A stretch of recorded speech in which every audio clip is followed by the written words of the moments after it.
Story 1. I discovered that the Sunny Pines Homeowners Association was building 96 luxury homes on my inherited farmland, but when I found my grandfather's original property surveys, their entire development suddenly became my legal property. Would you believe their shocked faces when I revealed my trap at their own community meeting? I never thought I'd have to fight for land that already belonged to me. When Grandpa Joe died last March, I inherited his 200-acre farm outside Meadow Creek. The old place had been in our family for generations. I lived far away in the city with a busy job that kept me from visiting as often as I should have. My phone rang at 6 a.m. on a Tuesday. It was Mrs. Thompson, Grandpa's neighbor for 40 years. "They're building houses on your property." Her voice shook with anger. "Big yellow machines started digging yesterday. You need to come quick." At first, I thought she was confused. Maybe construction workers had crossed a boundary by mistake. But Mrs. Thompson wasn't one to exaggerate. "The Sunny Pines people put up signs all over," she continued. "They're planting almost 100 houses where East Fields are." I threw clothes in a suitcase and drove straight to Meadow Creek, breaking speed limits the whole way. 5 hours later, I turned onto the dirt road leading to Grandpa's farmhouse. The familiar path felt different now. The peaceful countryside was interrupted by the rumble of heavy machinery. Dust clouds rose above the trees as I crested the hill overlooking the eastern section of the property. My heart sank. A fleet of bulldozers and excavators tore into the soil where Grandpa used to grow corn and soybeans. Workers in hard hats moved around like ants, marking areas with bright orange spray paint. A large sign stood near the road. "Future home of Sunny Pines East, 96 luxury homes, starting at $450,000. I parked my car and walked toward a woman standing apart from the workers. She wore spotless beige pants and a crisp white blouse despite the dusty surroundings. Her hair was perfectly styled, and she held a clipboard while talking on her phone. "Excuse me," I said when she finished her call. "What's happening here?" She looked me up and down like I was a door-to-door salesman interrupting her day. "We're preparing for residential development," she said, her voice practiced and smooth. "Diane Reynolds, Sunny Pines Homeowners Association president." She extended her hand without warmth. "This is my land," I said, ignoring her handshake. "My grandfather, Joe Miller, owned this farm. He passed away recently, and I inherited it." Diane's smile didn't reach her eyes. "There must be some misunderstanding. Sunny Pines Development purchased this parcel last year. We have all the necessary permits and approvals." "That's impossible," I said. "My grandfather would never sell this land." "Perhaps he didn't tell you." She sounded almost sorry for me. "The sale was finalized 9 months ago. We've been planning this expansion for years." My mind raced. Grandpa had been sick during his final months, but his mind remained sharp. He wouldn't have sold his beloved farm without telling me. Something wasn't right. "I need to see those documents," I demanded. "You're welcome to contact our legal department." Diane handed me a business card. "But I assure you everything is in order. Now, if you'll excuse me, we have a schedule to maintain." She turned away, already dialing another number on her phone. I stood there feeling helpless as machines continued to tear up the soil that had fed my family for generations. Back at the farmhouse, Mrs. Thompson waited on the porch with a pitcher of iced tea and a worried expression. "They started showing up with measuring tools about 3 months ago," she explained. "Your grandpa was furious.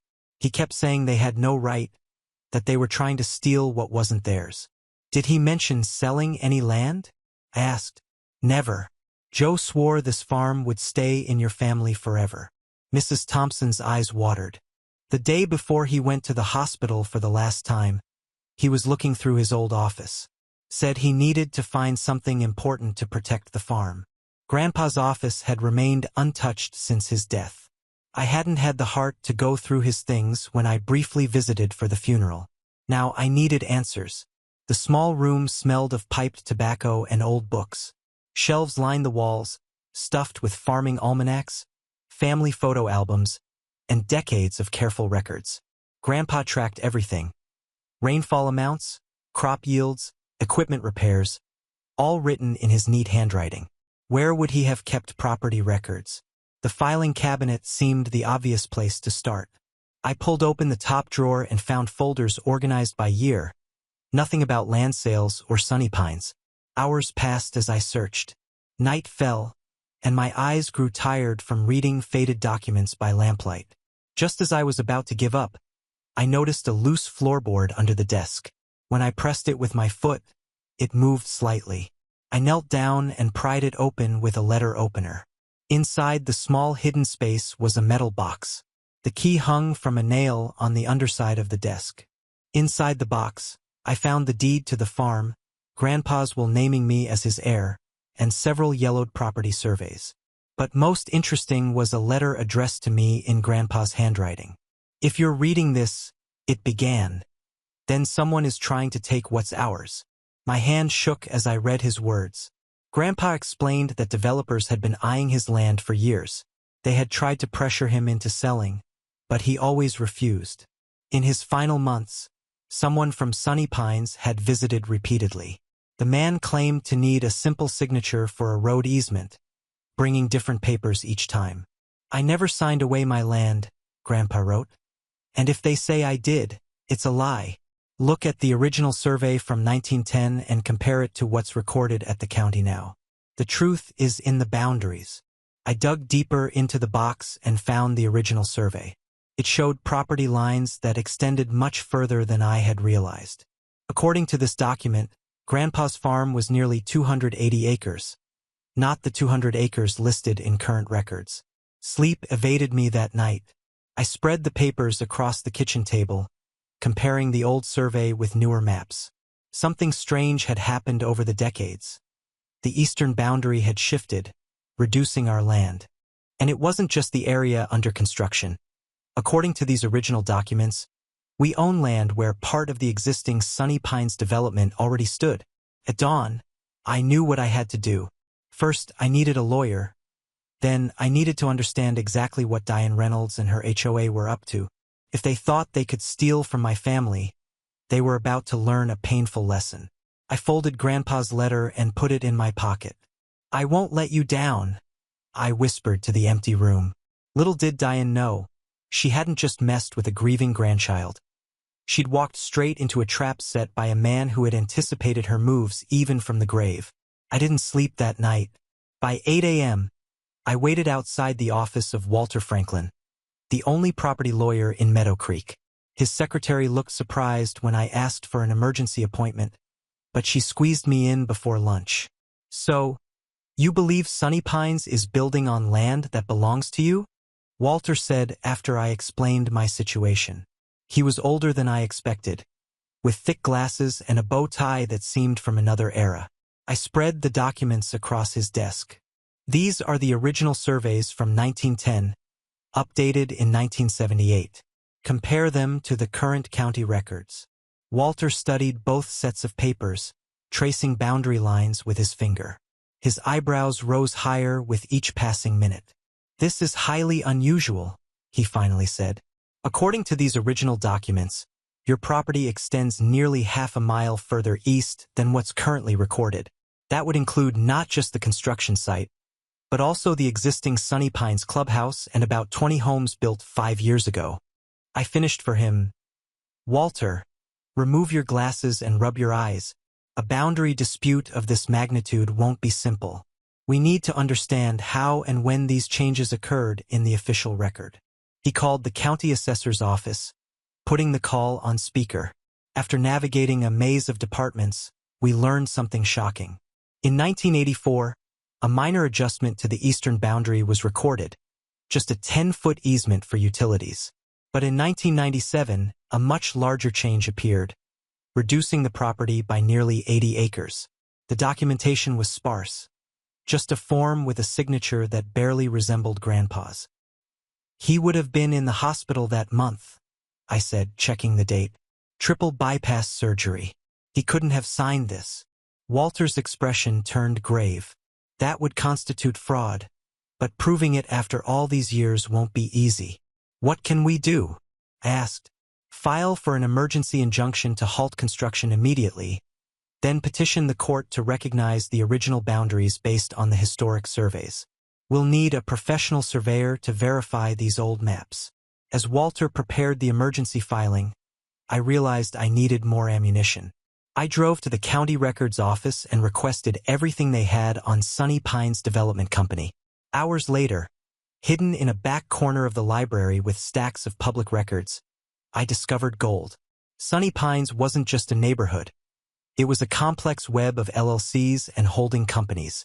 The same 6 names appeared: Diane Reynolds, her husband Thomas Reynolds, County Commissioner James Harris, Planning Board Director Mark Wilson, and 2 others I didn't recognize. But the most interesting document was from just 3 months ago: a loan approval for $16 million to finance Sunny Pines East, with the land itself listed as collateral. My land. I took photos of everything with my phone and headed to my next stop: the offices of the Meadow Creek Gazette, our local newspaper. The editor, Tanya Williams, had known my grandfather. When I told her I was investigating potential fraud involving prominent local officials, her journalistic instincts perked up. "I can't publish accusations without evidence," she warned, "but I can look into the approval process for this development." It did seem to move unusually fast. Back at the farmhouse, I found Mrs. Thompson talking to another elderly neighbor, Mr. Grayson. When I mentioned Diane Reynolds, his face darkened. "That woman is the reason I sold my place," he said bitterly. "The HOA fined me every week for unapproved landscaping. I'd been growing those tomatoes for 20 years. Then they said my workshop violated some rule they just made up. The fines kept coming until I couldn't afford to fight anymore." "How many others did this happen to?" I asked. "At least a dozen old-timers sold out in the last 5 years, always for less than market value. Always to companies I later found out were connected to those Sunny Pines people. A pattern. Find vulnerable landowners, harass them with fines and regulations, force them to sell cheap, develop the land, and make millions. My grandfather had been their latest target, but he'd been one step ahead. My phone rang. "Walter Franklin. The judge granted our emergency injunction," he said. "Construction has to stop immediately until a hearing next week. But brace yourself. This is going to get ugly." I thanked him and hung up, feeling a small victory. I drove back to the construction site with a court order in hand. The workers were packing up for the day when I arrived. Diane's sleek black SUV still sat near the side office. She came out as I approached, phone to her ear as usual. When she saw me, her expression hardened. "Construction stops now," I said, handing her the court order. "Legal boundaries are in dispute." She scanned the document, her perfect composure cracking slightly. "This is ridiculous. We have every approval we need. Based on fraudulent boundaries. I have the original surveys." For the first time, uncertainty flashed in her eyes. It vanished quickly, replaced by cold determination. "This little stunt will cost you," she said quietly. "You have no idea who you're dealing with." "Actually, I do. 6 names on dozens of business filings. $16 million in loans using stolen land as collateral. County officials fast-tracking approvals for projects they secretly invest in." I hadn't planned to reveal how much I knew, but the look on her face was worth it. Diane's perfectly manicured hand tightened around her phone until her knuckles turned white. "You're making a mistake," she hissed. "We could be reasonable. Perhaps you consider a generous offer for the remaining farmland? 7 figures, immediate payment. Not interested. Everyone has a price." Her smile returned, confident and predatory. "Think about it. You don't even live here. What do you care about some old dirt? This old dirt has been in my family for 4 generations. It's not for sale." I turned to leave, feeling her eyes burning into my back. As I reached my car, she called out, "Commissioner Harris is my husband's golf partner. Judge Evans comes to my dinner parties. You think your injunction will last?" A slow, venomous smile. "You're nobody in this town." Now I knew the battle wouldn't be easy. Diane Reynolds and her people had power, connections, and money. But what they didn't know was that I had seen cases like this before. In Brazil, a woman proved she was the rightful owner of the land where the town of Jericho now stands. In the U.S., a man recovered an entire reservoir after proving that official records had been illegally altered. Their game wasn't new to me. They were experienced thieves, but I was an experienced fighter. The first hearing was scheduled for the following week.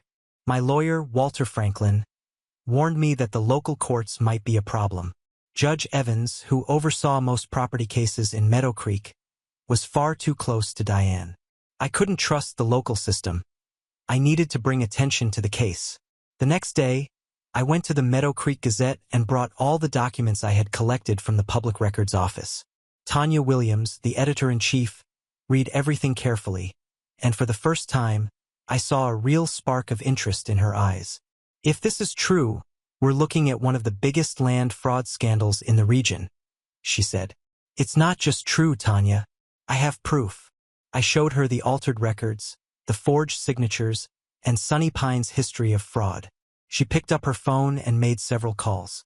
Within hours, a team of reporters was already investigating the case. In court, as expected, Diane arrived with an army of lawyers.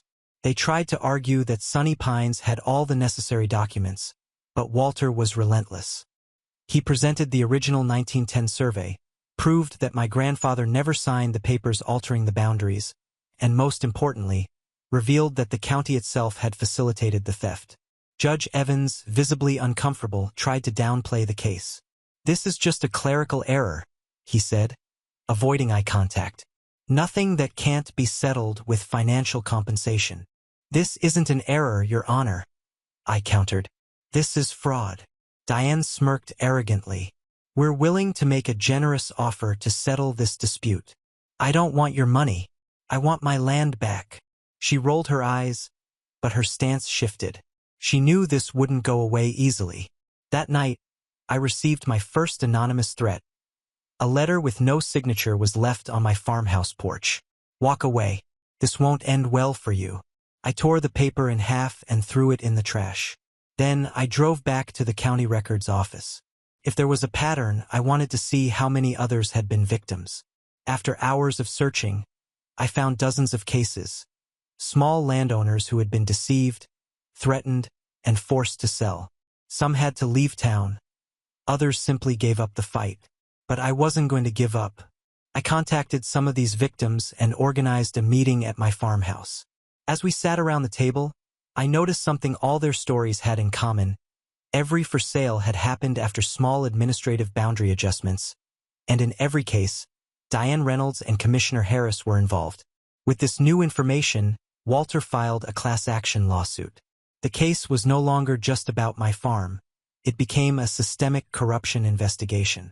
The media started covering the scandal, and that made the wrong people nervous. Within 24 hours, my car was vandalized. In court, Sunny Pine's lawyers tried to argue that old documents no longer held legal weight, that they had owned the farm for years through established possession. But Walter fought back. He cited precedent cases, countered every argument, and then delivered the knockout blow. A forensic handwriting analysis proving that my grandfather's signature on a 1997 document was forged. The court had no choice but to issue a restraining order in my favor. For the first time, Diane lost her composure. She approached me after the hearing. You think you've won, she sneered. This is just getting started. Then keep playing, I replied. With every court victory, Sunny Pines lost ground. The media pressure and ongoing investigation sent Diane and her allies into a panic. Commissioner Harris resigned, and Mark Wilson, the planning board director, was suspended while the state investigated irregularities in project approvals. The war dragged on for months. Every hearing was a battle. Sunny Pine's lawyers filed appeals, tried to negotiate, and tried to intimidate me. At one point, they offered me $5 million to walk away. I tore the offer in half in front of them. My land is worth more than that. In the end, state judges took over the case, and that was when everything collapsed for them. With undeniable proof of fraud, falsified documents, and secret deals between Sunny Pines and corrupt politicians, the court nullified all their land purchases and restored ownership to the rightful landowners. The final ruling came in a packed courtroom when the judge slammed the gavel, declaring that my farm belonged to me and that Sunny Pines would have to demolish the illegally built houses. A heavy silence fell over the room. Diane, pale as a ghost, stood up and walked out without saying a word. I had won, but it still wasn't over. With Sunny Pines defeated, the next step was to sue them for damages. Diane thought she could just walk away, but I wasn't about to let her off the hook. I wanted every penny back, and this time I was on the attack. The impact of the case spread far beyond Meadow Creek. National media covered every detail of the scandal. Talk shows debated the situation, and legal experts discussed how such a massive fraud had gone unnoticed for so long. My name was everywhere. I had gone from a simple heir fighting for his land to the central figure in one of the biggest property disputes in the country. This had unexpected consequences. Companies that had once ignored me now saw me as a key player in a multi-million-dollar business. Lawyers started reaching out with partnership offers. Investment funds wanted to buy stakes in the developments. Politicians tried to convince me that it would be wise to give up some of the land in exchange for future benefits. Everyone wanted a piece of what I had won. The phone wouldn't stop ringing. I received calls from banks, real estate developers, insurance companies, and even attorneys representing homeowners in Sunny Pines. Some families were in a panic, fearing eviction. Others were trying to sue the construction companies. The truth was, I now held the fate of hundreds of people in my hands. The court had given me complete ownership, but what was I supposed to do with all of this? That's when I started thinking about how to turn this victory into something even bigger. Something that would guarantee my absolute control while avoiding years of exhausting legal battles. I didn't want to just demolish everything and force people out. That would cause chaos. But I also wasn't about to just give the land back for nothing. That's when the idea hit me. I wouldn't sell anything, I wouldn't give up anything, but I would allow them to continue running their businesses under the condition that every single property was legally mine. I would remain the sole owner, and they could continue operating developments, but only under my administration. The houses, commercial properties, hotels, and recreational areas would stay, but under my rules. The reaction was immediate. At first, the investors and developers refused to accept it. They argued that they had already invested millions in the area, and that it would be absurd for all of it to now belong to me. But the truth was they had no choice. If I wanted to, I could demolish everything, and they knew it. More importantly, the banks knew it. And when the banks realized they could lose hundreds of millions of dollars in loans and ongoing projects, they were the first to pressure the companies into accepting my proposal. Contracts were drafted quickly. Every detail was reviewed to ensure that I had absolute control over the land and that companies couldn't make any changes without my approval. From now on, every construction project, every home sale, every lease agreement had to go through me. Then the next obstacle appeared. The government realized that I now had more power than the local authorities. With this new agreement, I had become the largest private landowner in the region. That meant that all local tax revenue, tourism, and economic growth were now directly tied to me. Politicians started getting involved. Some state lawmakers wanted to pass legislation that would force me to give up parts of the land, arguing that it was dangerous for one man to have so much control. Political pressure started growing. The narrative shifted. I was no longer just a man who had defeated a corrupt group. I was now being painted as a land baron who had too much power. Some media outlets began to suggest that what I had done was no different from what Diane and her people had tried to do, except that now I was the one in charge. But I had already anticipated this. That's when I took inspiration from the Jericho Kira case in Brazil. There, a woman had proven that she was the rightful owner of all the land and what had become a booming tourist city. The government tried to take it from her, but in the end, the only viable solution was to negotiate a deal where she received royalties from tax revenue, tourism, and commercial leases. I applied the same strategy. Instead of getting into a new legal war that could drag on for years, I made a proposal to the state. I agreed to let the government manage certain public areas like parks, schools, and hospitals, but in exchange, I would receive a percentage of all revenue generated there. This included property taxes, tourism fees, and profits from businesses operating on my land. It was a checkmate move. The government accepted. Not only had I secured control over most of the territory, but I had also created a permanent income stream. Every month, I received direct payments from the government from the taxes collected on what was once my land. The following months were a total transformation. The old Sunny Pines development signs were removed. Now everything bore my name. The companies signed their new contracts and started operating under my terms. Diane Reynolds tried to fight the deal. She appealed to the state courts, tried to gain support from politicians who had once owed her favors, but no one wanted to take the risk. The scandal had destroyed her financially and politically. Commissioner Harris was arrested for corruption, and more investigations started targeting other key figures involved in the fraud. And me? I became the most powerful man in the region. Every single financial transaction within my property generated revenue for me. Every time someone bought a house, every tourist who stayed at a hotel, every business that paid taxes, all of it contributed to my growing force. And the most ironic part, the same companies that tried to steal from me were now working for me. The money started coming in before I could even grasp the magnitude of what was happening. Within the first month after signing the contracts, the financial reports showed numbers I had never imagined seeing. What began as a dispute over a piece of land inherited from my grandfather had turned into an empire. I owned everything. Every inch of that land, every brick, every paved road, every commercial building erected on the soil that legally belonged to me. I had not only reclaimed what was already mine, I transformed it into the kind of wealth that for generations made kings and billionaires throughout history. The numbers kept rising. Companies that once saw me as an obstacle now recognized me as the true owner of the game. They had no choice but to negotiate with me. Banks, investors, construction firms, politicians, everyone wanted to ensure that I kept them inside the city. But I never forgot who tried to destroy me. I watched Diane Reynolds sink further, further, and further. Without her political connections, without her land, without her reputation, she went from being a powerful figure in Meadow Creek to someone ridiculed and avoided. Her husband, Thomas Reynolds, was one of the first to abandon her after signing the contracts with me, ensuring that businesses would continue operating under my administration. Diane became irrelevant. He switched to the winning side like all those who have no principles, only interests. She tried appealing to the courts one last time, claiming that my new position was a monopoly, that I was exploiting the system in the same way she had before. But no one listened. No one wants to hear the complaints of a gambler who bet everything and lost. She didn't care when she tried to take what belonged to me, and now no one cares. She lost everything.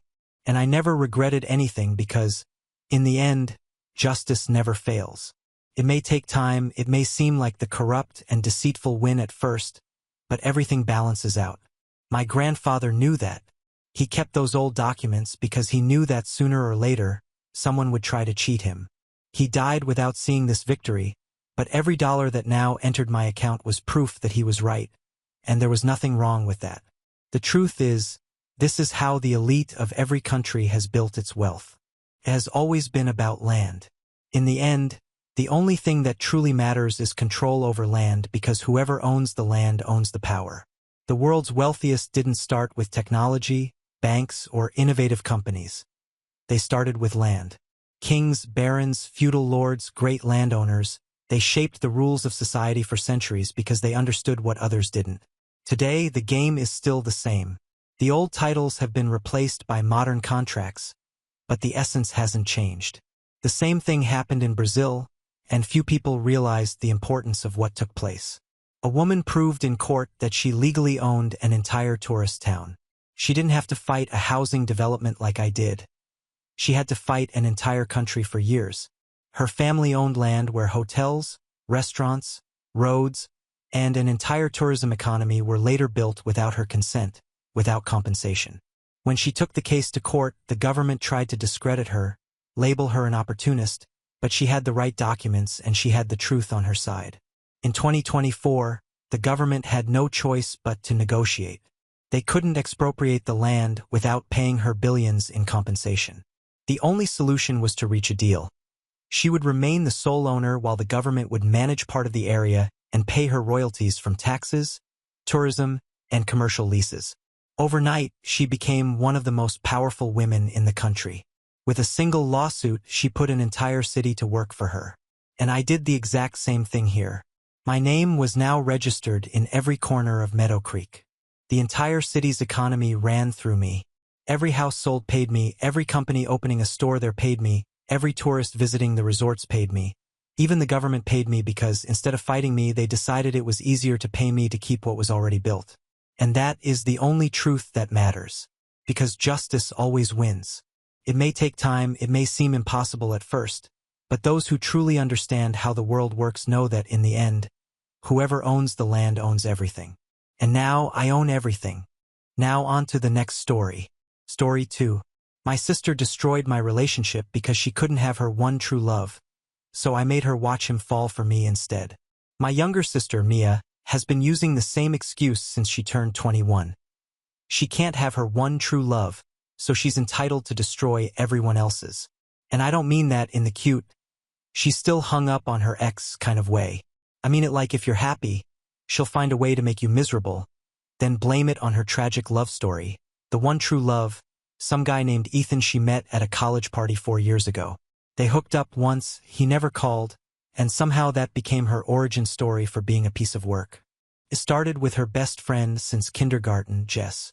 One weekend, Mia stayed over at Jess's place, and by Monday, Jess's boyfriend was sending Mia good morning texts. When Jess found them together in her own bed, Mia actually said, "You don't understand what it's like to lose your soulmate." Jess never spoke to her again.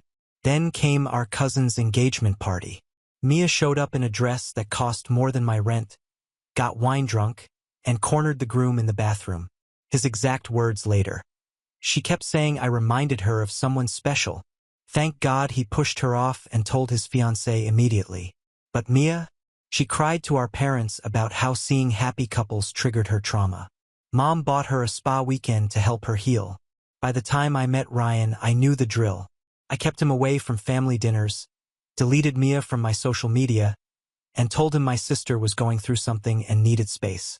For 2 years, it worked. We got engaged last spring. A small ceremony planned, nothing fancy, just us and close friends. I made one mistake, though. I mentioned it at Mom's birthday dinner. Mia's eyes lit up like Christmas came early.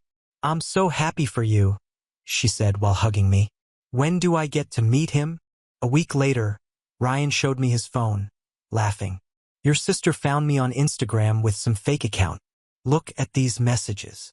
We read them together, mocking her desperation, and then he promised to block her. Well, 3 weeks before my wedding, I had the flu. Bad. Ryan was supposed to be at his brother's golf tournament for the day, but my friend lived near Mia's apartment complex and texted me to come over since I was already at my sister's. "What?" She said she'd seen Ryan's Tesla in the visitor spot. My chest went cold. I drove over, fever and all, and used the spare key Mia had given me for emergencies. I found them on her couch, her head in his lap, his hand in her hair, both half-dressed. She looked up at me with those fake tears already forming. "I'm so sorry," she whispered. "He just reminds me so much of Ethan." I stormed out. He didn't even try to save what we had. That's when I decided she'd learn what losing really feels like. See, Ethan wasn't some mystery man who just vanished. We'd actually been following each other on Instagram for 3 years. We had mutual friends from college and the occasional like on each other's posts, but never really talked. He lived 3 hours away, worked as a physical therapist, and posted videos of his golden retriever. So, I slid into his DMs with a simple message. "Hey, this is weird, but my sister had a thing for you in college and just ruined my wedding. Want to help me ruin her life?" He responded in 12 minutes. "Mia, the girl who showed up at my mom's house? I'm in." Turns out she'd driven to his hometown, introduced herself to Ethan's mother as if she were an old acquaintance, telling a distorted story about how he was the love of her life, how they had been separated by circumstances. His poor mother believed it.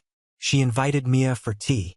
They took selfies together, and she even posted saying, "Reuniting with my dear future mother-in-law." Ethan sent me everything, screenshots, videos, and even an audio of his mother saying, "She seemed so sincere, dear." I'm sorry if I caused any problems. That's when I knew Mia wasn't going to stop. She didn't know how to love, only how to possess. And what she couldn't have, she destroyed. But this time, she didn't count on two things. That I was no longer that sister who let things slide, and that Ethan was willing to play the game. We planned every step. He would come visit me on the weekend of the family lunch. I hadn't spoken to Mia since I caught her with Ryan, but I knew she'd be there because it was my father's birthday, and no one ever missed the perfect family event. And me? I would show up with Ethan, holding hands, laughing, acting exactly how she dreamed of acting with him. On Friday, I picked up Ethan at the bus station. He was even more handsome in person. Charismatic, funny, gentle, the kind of man who shines effortlessly. The kind of man Mia couldn't manipulate, and he knew it. In the car, we rehearsed our lines, coordinated our gestures, and on Saturday at 1 p.m., we parked in front of my parents' house. I walked in wearing a new dress, high heels, and a smile on my face. Ethan held my hand as if we'd been a couple in love for years. Mia was in the living room laughing with my uncle when she saw us. Her laughter died in her throat. Everyone, I announced as if it were the most natural thing in the world. This is Ethan. The name hit her like lightning. She went white, then red, then forced herself to smile as if it were funny. Ethan, she said, forcing an awkward laugh. Wow, what a coincidence. He smiled politely. Hi, Mia. Good to see you again. That destroyed any control she still pretended to have. She stammered something, but I was already sitting down with him beside me, taking photos, posting stories. My every move was a blade to her vanity. During lunch, she tried to make conversation with him, reminisce about something from college that never actually existed. But Ethan made sure to look at me the whole time, call me love, and put his arm around my shoulders. And every time he did that, Mia pressed her lips together as if she were swallowing glass shards. After the birthday toast, she finally couldn't take it. She locked herself in the bathroom. I followed her. I knocked on the door until she opened it. What do you want now? She asked with smeared makeup and a pleading look. Just came to see if you're okay, I replied with fake concern. After all, it must be hard to see a soulmate in your sister's arms, right? You're doing this just to hurt me, and you destroyed my engagement just because you couldn't stand to see me happy. So no, Mia, this here is justice. He was mine, she screamed, punching the wall. I saw him first. I felt it first. No, Mia, you saw him once, and he never wanted you. You invented a love story in your head and used that as an excuse to be cruel to everyone around you. But now you're going to sit and watch him love me because, unlike you, I didn't have to beg. She collapsed on the floor, crying loudly. Mom knocked on the door asking if everything was okay. I opened it and walked out with my head held high. I went back to the living room and sat next to Ethan. He kissed my forehead and whispered, "She's going to lose it even more. Are you ready?" I smiled. I've never been more ready. The next day, the repercussions were already visible. Mom called me early asking for empathy. She said Mia had spent the entire night crying, that she was fragile, and that I should have avoided provoking her. Provoking? I asked, laughing humorlessly. You think showing up with my boyfriend at a family gathering is provoking? Or is it that Mia just can't stand to see anyone happy without her being the center of attention? She sighed on the other end of the line, as if I were the problem. Honey, your sister has a sensitive heart. She gets attached easily. Sensitive? I interrupted. Mom, she slept with my fiancé. She destroyed my wedding and you're worried about her feelings? I was feverish, alone at home, and she was lying with him on the couch, remembering Ethan. You're not going to flip this around. Look, let's talk another day. And she hung up. At that moment, I realized no one there was going to defend me. The whole family always treated Mia like a broken ornament, but they forget she also has claws. She always had them. Only now, those claws were turned on herself. On Monday, Ethan was still in town. I decided to take him to brunch with some of my friends, those who knew everything Mia had been up to since high school. He was a showstopper. Polite, gentle, charismatic, and completely devoted to me. The girls exchanged glances, enchanted. Some even whispered things like, "This revenge is too beautiful." But the best part came in the afternoon. Ethan posted a photo of us on Instagram, the two of us hugging in a park. Simple caption: "Sometimes love appears when you least expect it." The comments started discreetly. A cousin, a former classmate, heart emojis. But then Mia showed up. Mia commented, "Soulmate, this is disgusting. You know what he means to me." Ethan liked her comment and replied with surgical precision, "We hooked up once, Mia, once. And you followed me down the street the next day. That's not love. It's obsession." Boom. In less than an hour, the post became a topic in our social circles. People who had known Mia since high school started commenting things like, "Finally." Someone said it, "I always thought the way she talked about him was strange. Karma exists." She stayed silent on the post but sent me a series of voice messages on WhatsApp crying, screaming, asking how I could use him against her. One of the voice messages ended with, "You're destroying my life for revenge." I replied with a simple text, "No, I'm just showing how to rebuild after being destroyed. Something you never knew how to do." And then, without any ceremony, I blocked her. But I still wasn't finished. Not yet. I knew she wouldn't let it go easily. And sure enough, on Thursday night, I got a notification. Mia had made a post on Instagram. A selfie with a crying face, swollen eyes, that low bedroom lighting. And the caption, "It's hard to see your sister steal the man you love. Laugh at your pain and be applauded for it. I'm not perfect, but no one deserves this." Over 1,000 likes, people commenting, "Stay strong, take care, you'll get through this." And what hurt the most? Some people close to me reposted it. The next morning, I went to my parents' house. Mom answered the door, surprised. "What are you doing here?" "I came to talk with everyone." I walked in. Dad was in the living room. Mia came down the stairs as if she were at a funeral in sweatpants. Hair tied back, that "I'm the victim" face. "Did something happen?" she asked almost sweetly. "Something did happen. Enough of you manipulating everyone and coming out like you're the poor victim." I stopped in the center of the living room, looked at both of them. "Mom, Dad, did you see the post? Do you really think it's fair? Do you remember who destroyed whose engagement?" "Honey, this isn't how you solve." Mom tried. "No, now you're going to listen." I turned to Mia. "You seduced Ryan. You stabbed me in the back. You said sorry with fake tears and thought you'd continue being the family princess. But now the tables have turned. Now you're the one on the ground crying and no one's going to save you this time because it's not a sad post that will erase the screenshots, the voice messages, the testimonies. Everyone saw who you really are." The mask fell, Mia. She stayed silent, crying. Dad looked down. "I'm tired of being the forgotten daughter while you put on little shows. Enough. The stage is mine now. And the audience, they're on my side." I left without waiting for an answer. In the car, Ethan was behind the wheel with the radio on and a coffee for me in the cup holder. "So?" he asked. "It was beautiful," I replied.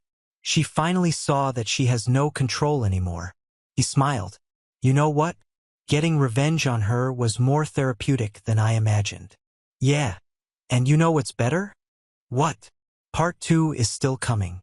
Part 2 began with an invitation. The launch party for my friend Andre's new restaurant, a chef known around here with local influencer presence and lots of social media coverage. Mia, of course, was obsessed with this type of event. She always pretended to have a life she didn't, posted photos in store mirrors pretending to own the clothes, ordered expensive food to take photos and return it through the back door. That was it, appearances. But this time, she wasn't on the list. I was, and so was Ethan. We arrived on the right foot, literally. The entrance photographer stopped us to take photos and one of them appeared on a city events profile with the caption, "Couple of the moment. Melissa and Ethan steal the scene at the opening night." Mia saw that the next day, of course, and posted on her stories the classic indirect. "Some people need the spotlight to feel alive. I prefer depth." Depth from who? From someone who threw herself at my fiancé's lap 3 weeks before the wedding and was now crying on the internet because the guy she barely knew became my boyfriend? The following Saturday, another event. Amanda's wedding, our cousin. Mia had always been very close to Amanda. She probably expected her friend to neutralize the situation and ask me not to bring Ethan, but Amanda called me personally. Mel, please come and bring him. Everyone already knows what happened, and I don't have patience to pretend anymore with Mia. She needs to learn that the world doesn't revolve around her. Mia was there alone, dressed too tight, flawless makeup, plasticized smile, pretending she didn't see us when we walked in. Ethan hugged me by the waist, kissed my cheek from time to time, and all she could do was watch. But the scene that made the night worthwhile was during the bride and groom's dance. Amanda very discreetly called us to dance beside them. Ethan and I were there in the center, spinning slowly, when Mia tried to approach. For the first time, she seemed disarmed. Ethan, can I talk to you? She asked with that look she thought was irresistible. He let go of my hand, looked at her, and said with complete calm, No, I'm busy loving your sister. Mia froze.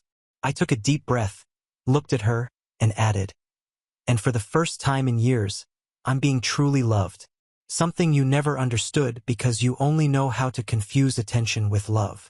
She took 2 steps back with tears in her eyes and tripped over her own dress hem. No one laughed. It was worse. Everyone ignored her. That hurt more. She left the hall a few minutes later, and me? I kept dancing. For the first time in a long time, feeling like I was the one who had won. But my favorite part was still to come. A few weeks later, I was invited to participate in a podcast about overcoming and new beginnings. I didn't use names, but I told the story, the one about the narcissistic sister, the unfaithful fiancé, the calculated revenge, and of course, the unexpected love. The episode went viral. People from all over the country sending messages congratulating me, saying they identified with it. Mia listened. I know she did because the same day she sent a message to my DM. Do you really need to expose yourself like this just to get applause? And I replied without hesitation. It's not exposure. It's liberation. I lived years in your theater. Now the story is mine and so is the stage. She never replied. In the following days, I learned from third parties that Mia was becoming reclusive. Some brands she was trying to partner with cut contact. People started commenting about her obsession with Ethan. The reputation she fought so hard to build with filters and ready-made phrases began to crumble. And it wasn't me who brought it down. She sank herself. And me? I kept living. Ethan was no longer just a piece in my revenge. The truth is that in the middle of all that chaos, he became shelter. A shelter that came disguised as an ally, but today was a true companion. And every day that passed, I saw what Mia tried to destroy only made me stronger. And she, who always wanted to win through manipulation, now only had silence as company. The first time I realized I wasn't thinking about Ryan anymore was on an ordinary morning weeks after Amanda's wedding. We were in my apartment. The sun was gently shining through the window and Ethan was in the kitchen, shirtless, making pancakes the way he had been doing since the first week he spent with me. And while he hummed softly a song from the 2000s, doing ridiculous little dances that made me laugh, I realized Ryan was nothing more than a weak shadow in a dusty corner of my memory. It wasn't just revenge. Not anymore. It was the way Ethan held my hand even when he didn't need to. It was how he listened to my childhood stories with a sincere smile, even though he already knew them all. It was how he looked at me while I read a book on the couch, as if he didn't need anything else in the world. I didn't expect this. When I called him in that impulsive message to help destroy my sister's fantasy, I thought it would be temporary, that he would pretend for a while until Mia gave up, until I felt avenged, and then life would return to normal. But it didn't return. Ethan became routine, presence, security. He met my friends, integrated into my work circle, started leaving toothbrushes and t-shirts at my house. When my car broke down, he was the first to show up with coffee and a tow truck. When I had an anxiety attack before an important presentation, he sat with me on the kitchen floor and stayed silent, just holding my hand until I could breathe again. And Ryan, not even a thought, not one comparison, nothing. He who was once the center of my world was now irrelevant because now I had someone who was present even on ordinary days. Ryan was made of future promises, Ethan of present actions.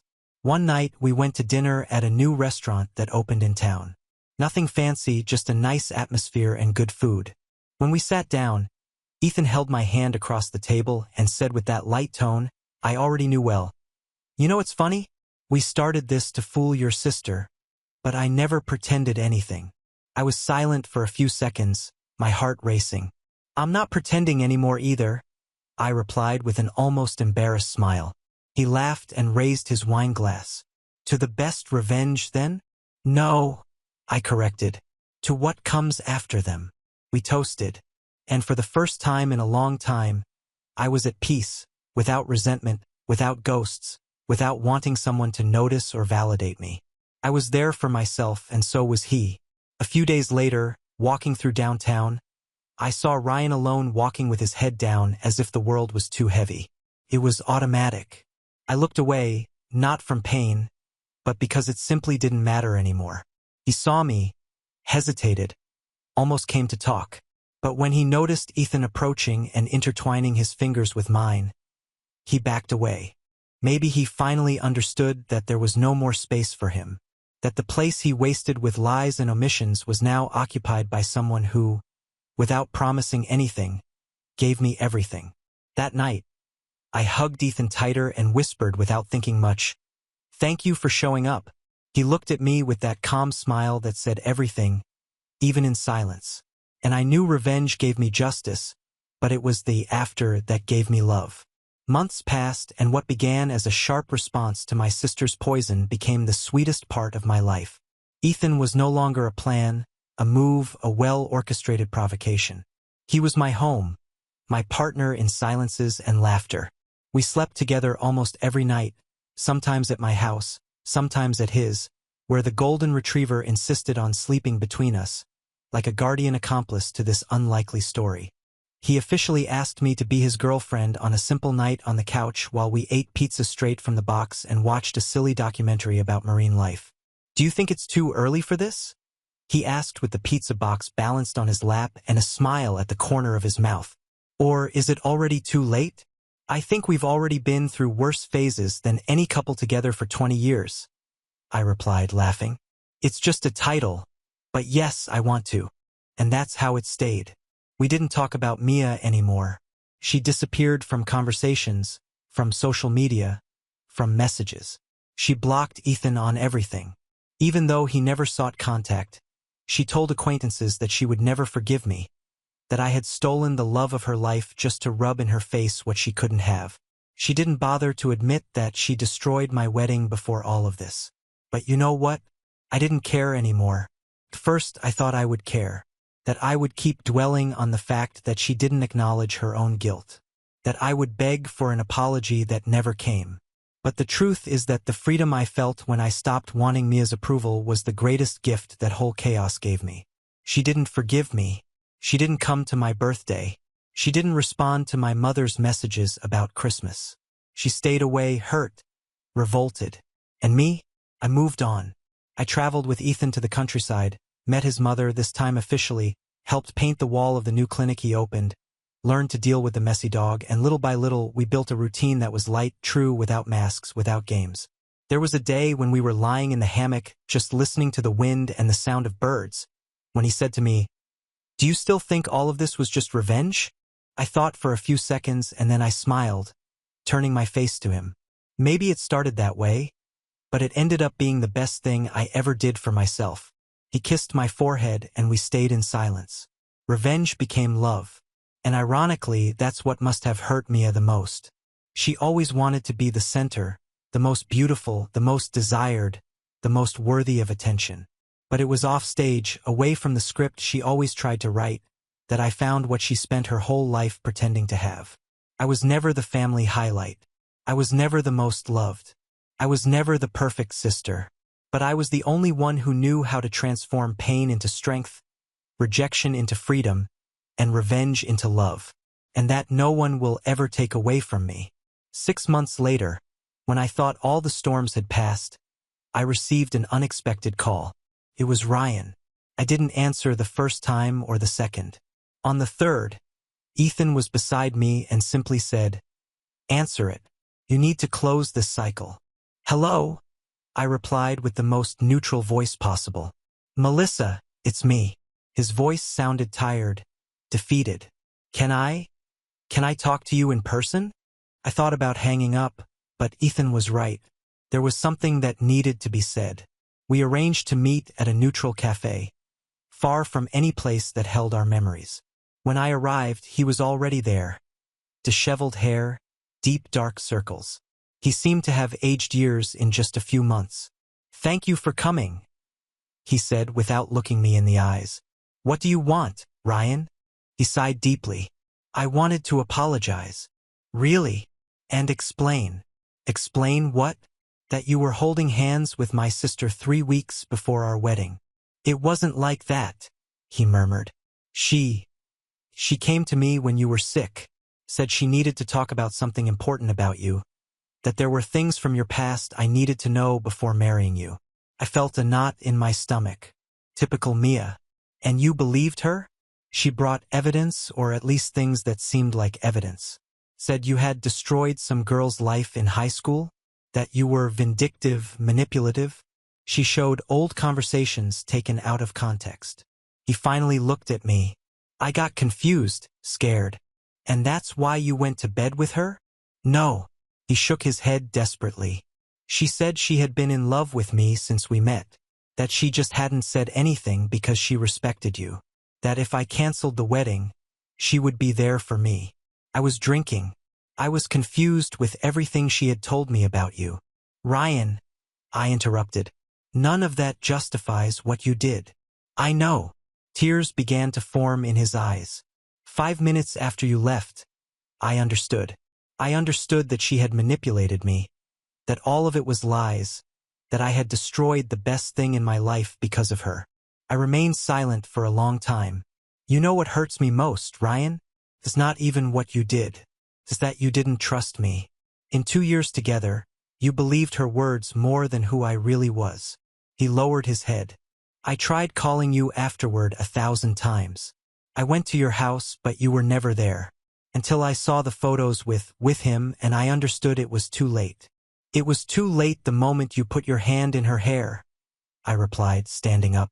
"But thank you for explaining. It helps me be sure I made the right choice." He looked at me one last time. Are you happy with him?" I smiled for the first time during the entire conversation, happier than I imagined I could be. And I left without resentment, just with the certainty that some doors need to be closed for others to open completely. The conversation with my family was harder. It took 3 months before my mother called asking us to talk. She suggested lunch, just the two of us, to work things out. I found a different woman, older, more tired. The wrinkles around her eyes seemed deeper. "How are you?" she asked, hesitant. "Good, Mom. Very good." "And Ethan?" "He's good too. We're good." She nodded, nervously fidgeting with her napkin. "I need to apologize to you," she finally said, "for all the years that I didn't see clearly." I felt my chest tighten. "Mom, no. Let me talk." She looked me in the eyes for the first time. I always knew Mia was difficult, but I thought if I gave her more attention, if I protected her more, she would change. And in the process, I neglected you. I left you to deal with the consequences of her problems alone. Tears began to stream down my face. After you confronted us that day, I started putting the pieces together. The friends Mia lost, the boyfriends who disappeared, the stories that never added up, and I realized that you two told me very different versions of the same story. And I always chose to believe hers. "Why?" I asked, my voice choked. "Because she cried louder," my mother admitted, her voice breaking. "Because you always seemed stronger, more capable of taking care of yourself." And I confused strength with not needing support. We sat in silence for a few minutes. And I asked, "How is Mia?" She moved to another state. She's in therapy. Said she needs to start over away from all this. My mother hesitated. She asked me to tell you that she knows she was wrong, but that she can't apologize to you yet. And I can't forgive yet, I replied honestly. Maybe someday, but not now. I understand. She reached her hand across the table. Can I try to be a better mother to you? I held her hand. We can try to be a better family, but it will take time. She smiled with tears in her eyes. I have time. A few weeks later, my father showed up at my house. Without warning, with a bouquet of flowers and the face of someone who didn't quite know what to say. Can I come in? He asked, timid. Of course, Dad. Ethan was in the kitchen and greeted my father politely before stepping away, giving us space to talk. I like him, my father said, straight to the point. Seems like a good man. He is. I came here because your mother said you two talked, and I realized I never apologized to you. My father was never one for many words, so this surprised me. I always knew Mia was problematic, he continued. But I thought it wasn't my problem, that it was women's business, that your mother would solve it. But in the end, you both suffered, and you especially. Dad. No, daughter. Let me finish. He sat on the edge of the sofa. I failed as a father. I failed to protect you.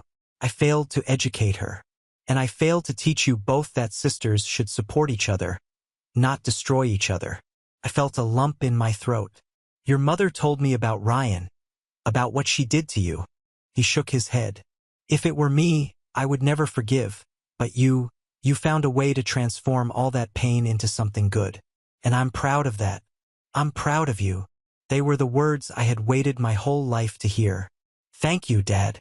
Do you think there's still time for me to be a better father? I smiled, even with my eyes welling up.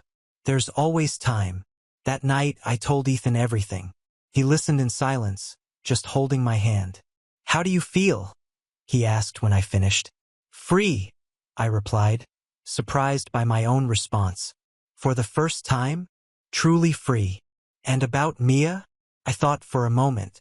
I hope she finds her peace away from me, but I hope she finds it. He smiled and kissed my forehead. You're incredible. You know that. We're incredible, I corrected us. And it was true because in the end, it wasn't just about beating Mia or getting revenge on her. It was about learning that I deserved to be loved properly, defended, respected. It was about discovering that family isn't just who's born with you, but who chooses to stay by your side. It was about realizing that sometimes to find the love of your life, you first need to stop accepting crumbs from those who never valued you. And today, when I wake up next to Ethan with the dog sleeping at our feet, I know all the battles were worth it because they brought me here. To him, to us, to peace. Now on to the next story. Story 3. My stepsister framed me for causing her allergic reaction. So my 3 brothers locked me in a cramped, airless cellar and chained the door shut. I weakly pounded on the cellar door, begging my brothers to let me out. John, my eldest brother and a business magnate, harshly reprimanded me before leaving. It's bad enough that you always pick on Anna, but cooking seafood knowing she's allergic? Were you trying to kill her? Stay there and think about what you've done. Peter, my second brother and a rising music star, and Raphael, my third brother and a prodigious painter, looked at me with contempt. Someone as cruel as you just keeps making excuses and playing the victim, they said disdainfully. It's better for you to stay there and face the consequences. With that, they carried my trembling half-sister, Anna, in their arms and rushed her to the hospital. As the oxygen in the basement ran out, each breath became heavier until I finally suffocated to death in that confined space. 3 days later, when my brothers returned from the hospital with Anna, they finally remembered me, but it was too late. I had died from lack of air in that grim basement. When I opened my eyes again, I realized my spirit was floating beside my 3 brothers. They had just returned to the mansion. John and Peter were carefully helping Anna, speaking to her tenderly. Thank goodness we got to the hospital in time. You're recovering so quickly. Raphael was also attending to her with evident concern. The doctor said her body is still weak, and you need to eat well. Then, very, very solicitously, he offered her a large piece of meat. One of the maids timidly intervened. Young masters, Miss Clara hasn't made any noise in the basement for the past 3 days. John scoffed and interrupted her. Today is a joyful day. Anna is back from the hospital. Why bring up that troublemaker? The maid tried to insist, but the cold glares from Peter and Raphael silenced her. That wretch should have known about Anna's seafood allergy and deliberately prepared a meal full of it, Peter said angrily. And to think I believed she would finally accept Anna, but it was all premeditated. Raphael nodded, irritated. Anna, terrified as she was, had to go to the hospital because of her. And yet that woman is still nowhere to be seen. Anna feigned a timid gesture and said in a soft voice, "Brother, Clara is being punished because of me. She's been locked in that basement for so many days. What if she comes out furious with me?" John's face hardened. "Don't worry, Anna. We've been too lean with her. She's never faced real consequences. After this lesson, she won't bother you anymore." As he spoke, he instinctively checked his phone to look at our message history. The last messages were from 3 days ago. During all that time, I hadn't sent a single text or called. John's eyes gleamed with anger. That ungrateful woman. It's been days and she hasn't even asked how Anna is doing. Anna squeezed John's hand and said with a trembling voice, "I just wanted my sister to spend time with me. I never wanted to take anything from her." John set his phone aside and gently patted Anna's head. "You're so noble, Anna. Unlike her. She's just ungrateful." Peter's eyes filled with disdain as he thought of me. "That's true. She dared to hurt the family just to seek attention. It's truly despicable." Raphael fervently agreed. "Unless she learns her lesson and kneels to apologize to Anna, I'll personally throw her out of this house." In my spectral form, I listened to every word, only able to laugh bitterly at the absurdity of the situation. No one noticed my presence. Since Mom and Dad died when I was young, my 3 brothers had devoted themselves entirely to me. One day, I told them I wanted someone my age to play with, so they went to an orphanage and adopted Anna as my half-sister. At first, I was happy with Anna's arrival, but whenever we were around my brothers, she made me seem like the bad one. Over time, our bonds broke to the point that this time they didn't even hesitate to lock me in that tiny basement. I tried to save myself, but the air grew scarcer. I pounded on the door repeatedly, begging them to let me out. They only looked at me coldly. "What are you complaining about? This is your fault. If it weren't for you, Anna wouldn't have suffered such an allergic attack. We spoiled you too much. That's why you keep mistreating her. Stay there and repent for what you've done." With those words, Peter fastened the chains around the door, while Raphael stacked heavy objects in front of it, blocking any escape route. Now, watching Anna's fake smile directed at my brothers only made me let out a bitter, sarcastic sigh. "Brothers, the sister who loved you the most in this world died by your own hands." Anna tugged at John's sleeve, appearing shy. "Brother, please don't be angry. It's my fault for being so weak and having allergies. I'm sure Clara didn't mean any harm. Please don't blame her so much." John's expression grew even darker and he spoke harshly. "That girl. We spoiled her too much and that's why she became so arrogant." Peter's eyes glimmered with a strange fury. "The older she gets, the more selfish she becomes. If it weren't for her, Anna wouldn't be going through all this." Anna then showed her arms and legs where faint marks of irritation still lingered on her skin. To the 3 brothers, those red marks were living proof of my supposed betrayal. Raphael gently ran his hand over the marks. "Does it still hurt, Anna?" She lowered her gaze, pretending to be on the verge of tears. "It doesn't hurt, really. I'm fine." Peter's anger finally overflowed. "If we had arrived at the hospital any later, this could have cost you your life. And after all these days, Clara hasn't sent a single message. Not even an attempt at an apology." John, filled with rage, declared, "Go get that ungrateful girl. I want her to apologize right here. I want her to prove if she has even the slightest bit of remorse." Peter and Raphael agreed. "Yes. She's so confident because we've always protected her." I was there, trapped in my spectral form, watching the unfolding of an injustice so profound that I could barely contain my outrage. They, my brothers, the same ones who had promised to protect me when our parents passed away, were now succumbing to Anna's cruel manipulation. while my death seemed to be nothing more than a minor inconvenience. No one missed me until it was too late, and even then, there wasn't a trace of regret or sorrow from them. Only disdain, only hatred. I watched Anna revel in her fake vulnerability. She wore that victim expression, her moist eyes always bending my brothers to her will. So fragile, so innocent they thought, but I knew the truth. I knew she had planned it all from the moment she arrived at our home. Anna never wanted to be my sister. She wanted my place, my love, my family, and now she had succeeded.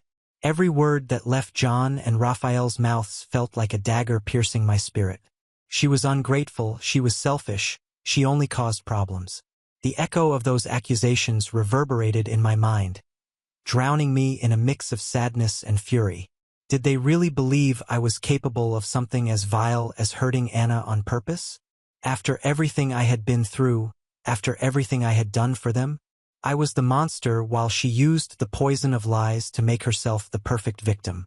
I watched them that night, gathered around the table, celebrating Anna's recovery as if nothing had happened. While they laughed and toasted, I felt something different stir inside me. My outrage grew like a wave, something I had never felt before. I was dead, yes, but I wasn't powerless. Not this time. I began testing the limits of what my new form could do.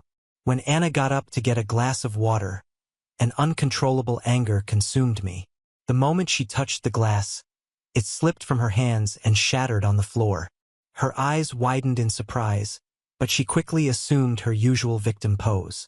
"Must be the fatigue," she murmured as Raphael helped her, always so attentive. But that was just the beginning. The following days were marked by small events. Objects disappeared, doors locked themselves, lights flickered. At first, they thought it was all coincidence. But when Peter, distracted, dropped a tray full of food in front of Anna, I saw something rare. A shadow of irritation crossing her face. Good, it's working. She began to lose control. She tried to maintain her mask, but small slips revealed who she truly was. One night, when she thought she was alone, I heard her voice. "This house is mine now. I won't let anyone ruin it." Raphael, passing by the hallway, stopped upon hearing her. He entered the room, confused. "What did you say, Anna?" "Nothing," she replied quickly. "I was just thinking out loud." For the first time, I saw doubt in one of their eyes, and I knew it was only the beginning. My actions grew bolder. One night, while John was reviewing documents in the office, I slammed the door shut. He looked up, startled, and I saw my reflection in the mirror behind him. My face pale and still was a reminder that I was still there. He quickly turned, but saw nothing. "Must be the wind," he muttered, though his expression betrayed his disbelief. Anna began to sense that something was wrong. She became nervous, paranoid, constantly glancing over her shoulder even when surrounded by my brothers. And then, one night, she made a fatal mistake. During a heated argument with Peter, she let her true self slip. "You've always been so easy to fool. I'm the perfect victim, aren't I? Always defending poor Anna, fragile Anna, while Clara died because of your stupidity." The silence that followed was deafening. John, Peter, and Raphael froze. None of them had expected to hear something like that. At last, Anna's mask had fallen. Peter was the first to react. "What did you just say?" His voice was low but filled with something I hadn't seen in a long time. Doubt. Anna tried to backtrack, but it was too late. I didn't mean that. It was a moment of anger. You know, I loved Clara. But they were no longer convinced. Finally, the pieces began to fall into place. The small lies, the manipulations, the glances, the fake smiles. It was all there, right in front of them, and they had been blind the entire time. John rose slowly, his face marked with guilt. "We let her die, and you knew?" Anna tried to defend herself, but Raphael interrupted her. "Shut up. You played all of us. Clara died because of us. But you're the one who should have been in that basement." As I watched the scene, I felt something I hadn't felt in a long time. Relief. They finally saw the truth. But it wasn't enough. The pain they caused still lingered within me, alive, and I knew they could never undo what they had done. That night, as Anna feigned and tried to explain herself, I saw my brothers step away from her, one by one. John ordered her to leave the house the next day. "There's no place for you here anymore." She tried to cry, to beg, but it didn't work. And I, for the first time in what felt like an eternity, smiled. They had lost me forever, but now they knew who the real culprit was. Let them carry that guilt for the rest of their lives. They finally saw the truth. They saw Anna for what she truly was, the manipulator who had destroyed what little remained of our family. But as I watched them distance themselves from her, I realized something that gnawed at me. It wasn't enough. It wasn't enough for them to simply know they were wrong. It wasn't enough to just throw Anna out of the house. My brothers, all three of them, had blood on their hands. They were guilty too, and they deserved to pay. Their guilt went beyond letting me die in that basement. They ignored my cries, my pleas. They believed Anna blindly, even when everything pointed to the contrary. Above all, they betrayed me. Since our parents died, they were all I had. I trusted them, and they repaid me with abandonment, cruelty, and indifference. As I watched Anna leave the house that night, crying and pleading one last time, something inside me shifted. There was no sadness left, only anger. It wasn't just Anna who needed to face the consequences of her actions. My brothers did too, and I would make them feel the pain I had felt. The first days after Anna's departure were strange. The house was quiet, but not peaceful. The weight of guilt lingered in the air. I saw John isolating himself in the office, papers strewn across the desk that he didn't even read. Peter spent hours at the piano playing somber melodies, while Raphael stared at blank canvases, unable to paint. But that wasn't enough. That night, I decided to start with John, the eldest. He had always been the leader, the decision-maker, the one who should have been wiser. He was sitting in his armchair, a bottle of whiskey in hand, when I made the lights flicker. He raised his head, confused, but didn't move. Then I knocked the papers off his desk, scattering them across the floor. He jumped to his feet. "Who's there?" he asked, his voice hesitant. I didn't answer. Instead, I made his chair spin on its own and slammed the office door shut. He ran to the door and tried to open it, but it was locked. In the silence that followed, I began to whisper, low but loud enough for him to hear. "You left me to die, John." His eyes widened, darting around the room, but he couldn't see me. His breathing quickened. "Clara?" He sounded as though he wanted to convince himself it was just his imagination. I continued, "You heard me scream and ignored it. You locked me in there to die." He began pounding on the door, trying to escape, but I wouldn't let him. The fear in his eyes was palpable and I fed off it. He needed to feel what I felt. When I finally unlocked the door, he bolted out of the office, pale and muttering that he was losing his mind. With Peter, I took a different approach. He had always been the emotional one, easily swayed by his feelings. He was an easy target. I waited until he was at the piano, lost in one of his melancholic melodies. As he played, I shifted the keys, making dissonant sounds echo through the room. He stopped, confused, and tried again, but the notes came out wrong. "This doesn't make sense," he murmured, staring at the keys. Then I let an old photograph of the four of us, our parents, him, and me, fall from the top of the shelf. He got up to pick it up and froze when he saw the glass of the frame cracked directly over my image. "You forgot me, Peter," my voice echoed in the room. He dropped the frame, trembling. "Clara, this isn't real." But it was, and he knew it. He fell to his knees, clutching his head as if trying to block out my words, but I pressed on, making him remember every moment he chose Anna over me, when he ignored my pleas for help, when he placed the chains around that door. He ran out of the room, tears streaming down his face, muttering apologies that could no longer fix anything. Raphael was last. He had always been the coldest, the hardest to reach, but even he had his weaknesses. I waited until he was in the studio, staring at a blank canvas. Using my energy, I painted red streaks across the canvas, forming the words, "You killed me."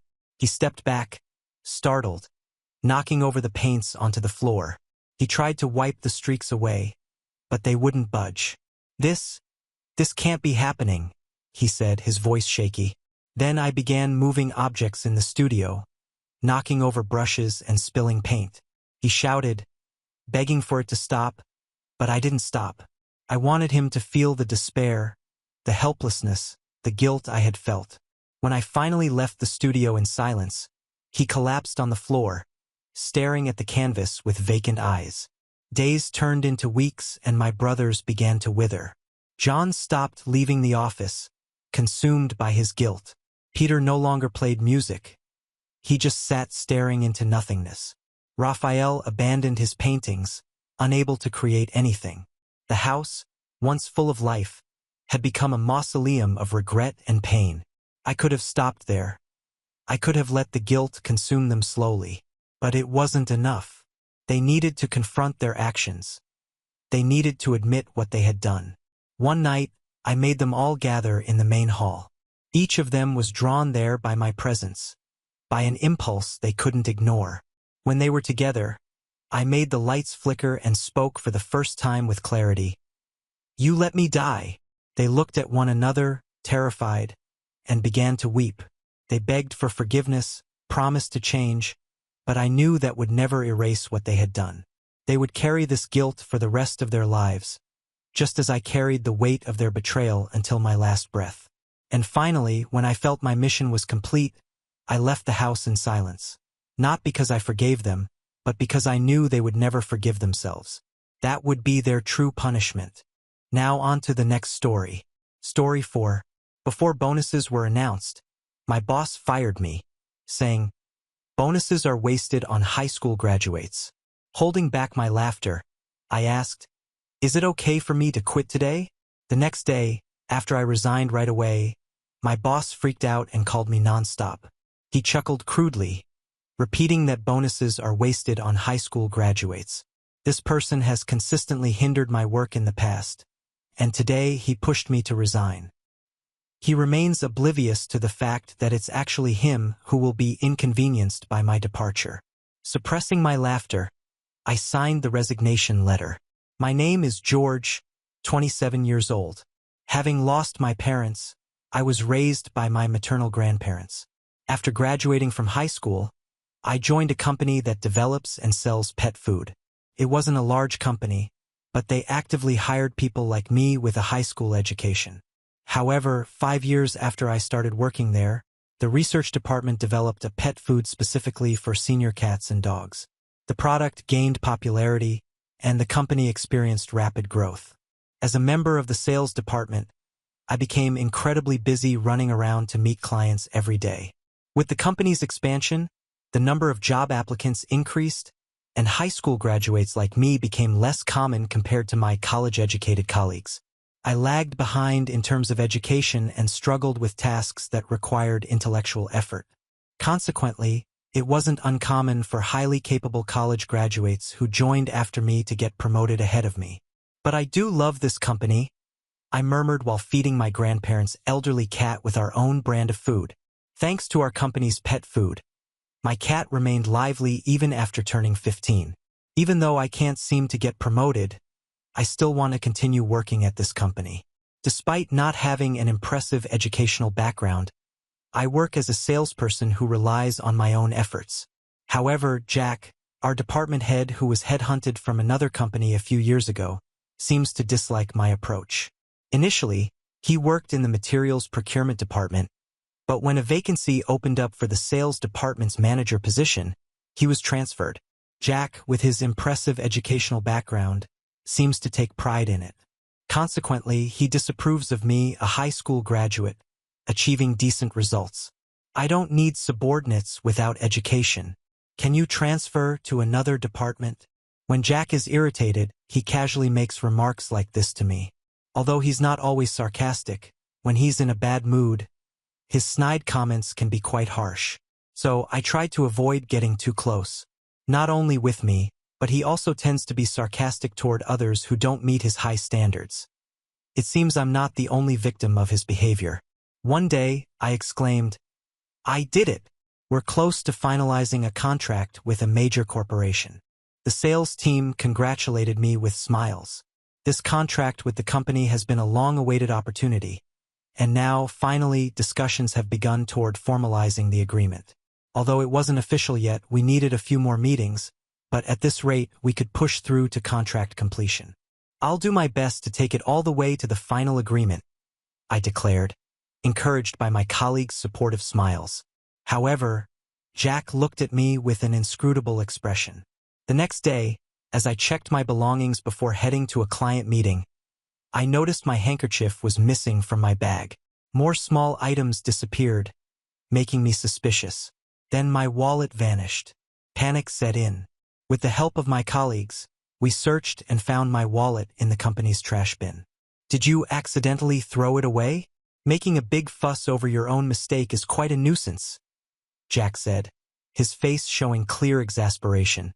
But I didn't miss the fleeting hint of amusement in Jack's expression. It seemed like Jack might be the culprit. That split-second twisted smile made me suspect as much. Since that day, Jack's harassment has only worsened. Finish this task by tomorrow.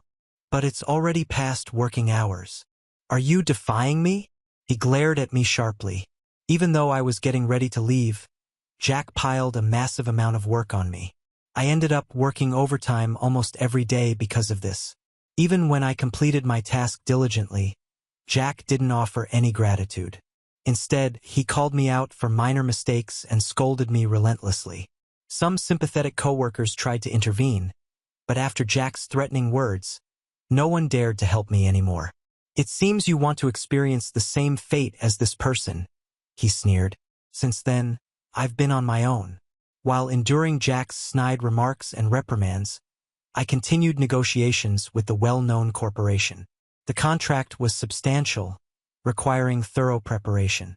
However, on the day of our final meeting, disaster struck. I realized that the carefully prepared distribution materials were inexplicably missing from my bag. Smirking, Jack approached me. Oh, were those important? They seemed so shabby. I took them for trash. Stunned, I listened as Jack continued. This might ruin the contract. A significant deal like this was probably beyond your capabilities anyway. Did Jack prioritize surpassing me over the company's success? Suppressing my anger, I ignored his gloating expression and rushed out with the materials I had. Fortunately, a nearly identical PowerPoint presentation, although I initially created it in PowerPoint, had been remade in print format for better readability. In the end, we successfully navigated the final meeting, and the contract was signed. This might lead to a promotion with the bonus coming up. Maybe I'll treat my grandparents to dinner, Jack grumbled while reluctantly acknowledging my achievement. However, a week after finalizing the contract, on the eve of bonus payment day, I arrived at work feeling excited. But as soon as I got there, Jack summoned me. He accused me of embezzlement, claiming that I had secured a contract with another company at an unusually low price and pocketed the difference. I haven't done anything like that, I protested. Jack responded, we have substantial evidence. If this gets out, you'll be fired for sure. But if you sign the resignation letter now, I'll take responsibility and cover it up. You're a criminal for embezzlement, but you're also the one who secured the deal with a major corporation. With that, Jack handed me a prepared resignation letter and my salary statement. He lifted the salary statement, tore it up right in front of me, and sneered, bonuses are wasted on high school graduates. Then he chuckled crudely. I never embezzled anything. The evidence Jack showed me was cleverly fabricated but entirely baseless. He must have prepared it to discredit me, seizing the opportunity on the eve of bonuses to lure me into this trap. I knew he disliked me, but I never expected it to go this far. After you leave, I'll take over as the person in charge of that contract. Rest assured, I'll handle it responsibly. So, go ahead and quit the company. It seems that Jack's intention was to take credit for my achievements. Can there really be people in this world who do such unbelievable things? Faced with this shocking reality, I couldn't help but feel like laughing. However, if I laughed here, Jack would probably consider me abnormal. Is it okay for me to leave today? I asked. Yeah, you can quit today, Jack said. Understood. I'll sign the resignation letter. Seeing me trembling as I tried to hold back my laughter, Jack misunderstood my agitation as frustration. With a cheerful demeanor, he offered me his pen. You can borrow my pen. I returned to my desk, signed a resignation letter, and quickly packed my belongings. While other employees looked surprised, I didn't respond to their expressions as I left the sales department with my packed belongings. Jack saw me off with a lecherous grin. The day before bonuses were announced, my boss fired me, saying that bonuses are wasted on high school graduates. Holding back my laughter, I asked, "Is it okay for me to quit today?" The next day, after resigning immediately, my boss panicked and called me incessantly. The day after I quit, I was at home feeling lost. I had already explained everything to my grandmother. My grandfather, however, scolded me, wondering why I hadn't consulted with him. As for Jack, I figured it was my problem. It wasn't uncommon to be disliked by someone at work, so I decided not to make a big fuss and didn't consult anyone, neither my coworkers nor my family. When I left that office, I felt a mix of relief and anger. I had spent years working hard, giving my best to contribute to a place I genuinely cared about, and there I was, a mere high school graduate, dismissed with disdain just before bonuses were handed out, treated like trash. As much as I didn't want to admit it, it hurt. It was as if my worth boiled down to a diploma I didn't have. The next day, as I tried to clear my mind, my phone started ringing. I ignored the first call, then came 4, 5, 6 more calls, all from the office, all from Jack. Just seeing his name flash on my screen made my blood boil. I knew exactly why he was calling. I'd left behind a string of clients, ongoing contracts, and negotiations that were nearing their close. Jack was now in an uncomfortable spot, having no one to handle the projects. He never bothered to fully understand that. It was his talent, parading around the office like an important boss without even knowing the ins and outs of the tasks.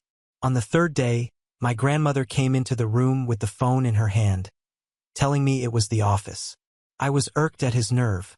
He hadn't respected my decision to leave nor my family's space. I took a deep breath, picked up the call, and before I could say anything, Jack's desperate voice started. "George, we need to resolve the issues with the core pet contract. Without you, they're threatening to terminate the agreement and the contract with the vet clinics. You know those clients trust you." I could hear the panic in his voice, and it almost made me laugh. With a calmness I didn't know I had, I replied, "Jack, you were there, remember? You were the one who said I was worthless. If that's the case, you're more than capable of handling everything alone. Good luck, George." "This isn't the time for resentment," he retorted, trying to hide his irritation. "We need you to finalize these negotiations. Consider this. It's for the good of the company." "The good of the company?" I bit back a laugh and asked, "Was the good of the company what you had in mind when you made up all those lies? When you tore up my pay in my face and laughed?" His voice grew colder but still held a note of pleading. "That's in the past. Let's be professional." Professional? I had to stop myself from throwing all his actions back in his face. But then an idea struck me. I knew Jack was desperate, and I knew how much he hated being in a vulnerable position, especially with me. He always saw himself as superior, the educated, qualified manager, and now he was dependent on me, the high school graduate. This role reversal was too satisfying to resist. "You want me back, Jack?" I asked, feigning interest. "Very well, we can talk about financial compensation.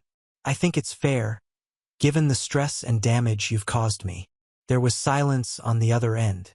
He knew I was serious, and he also knew the company would probably agree as long as he bore the cost of this compensation. I knew he didn't care about the company and that all this was happening because he wanted to maintain his image and stay in control. Finally, he responded, "All right, George. Come to the office tomorrow and we'll talk." I went because I knew he owed me more than just a conversation. I arrived with the same grin he had worn when he humiliated me and sat calmly in the meeting room. He started with a ridiculous proposal, talking about reduced bonuses and even hinting that I shouldn't expect much because of my limited education. Oh, how I wanted to explode, but I kept my cool. "Jack, your offer is a joke, and you know it. The company is on the brink of losing a $1 million contract due to incompetence that you tried to hide. I did a favor for you. Now it's my turn to demand something fair, and honestly, I'm feeling generous." He took a deep breath, cornered. After much back and forth with him trying and failing to intimidate me, Jack finally agreed to my terms. A sum well above the bonus he had torn up and a recommendation letter signed by him, praising my work, listing my achievements, and backing me up for future opportunities. It must have been painful for him. He signed the document with a shaky hand as if he were signing his own sentence. As I put away the letter and my check, I made sure to add, "Oh, and just so you know, I'm not coming back to work here. Consider this our final goodbye." I saw the panic in his eyes. Jack was stuck, no choice, no way out.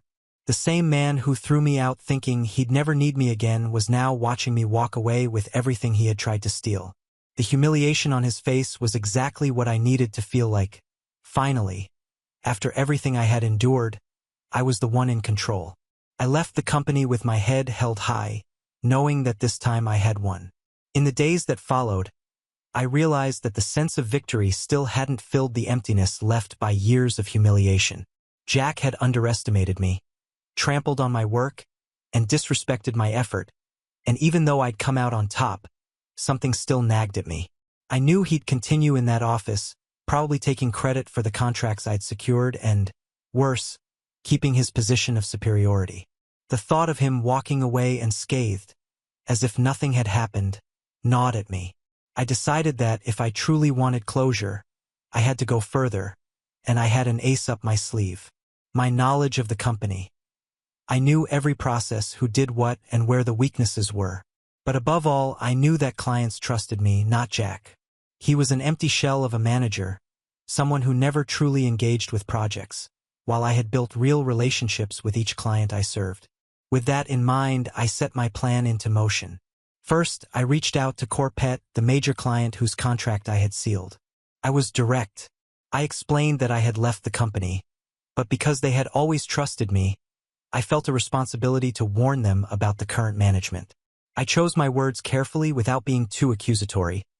I merely suggested that Jack, my former boss, wasn't fully prepared to handle the complexities of the contract and that issues could arise.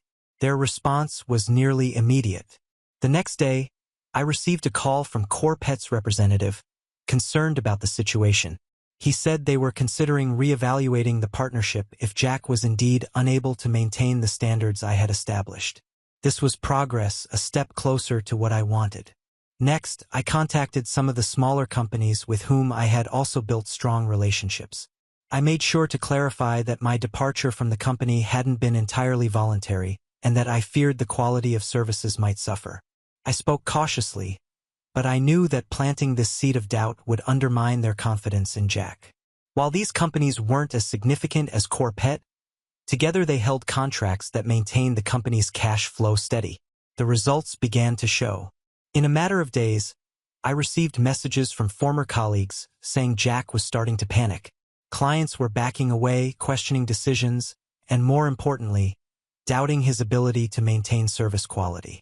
The company, once seen in a positive light by all these partners, was now starting to look unstable. And Jack's figure as manager only made things worse. But my plan didn't stop there. I knew that beneath the surface of this big company image, there were a lot of shady practices Jack had been covering up for years. From my time working closely with him, I'd learned that he was careless with certain internal processes, especially with using company resources for his personal interests. He loved to attend expensive and luxurious events, always claiming it was for networking purposes, but in reality he did little, if anything, useful at these events. I gathered evidence, documents showing clear instances of misused funds, and when I had everything prepared, I sent a dossier to the company's board. The impact was devastating. A few days later, I heard that Jack had been temporarily suspended for an internal investigation. He had been forced out no longer as the untouchable boss, but as an employee under suspicion of misconduct. I knew his pride was in ruins.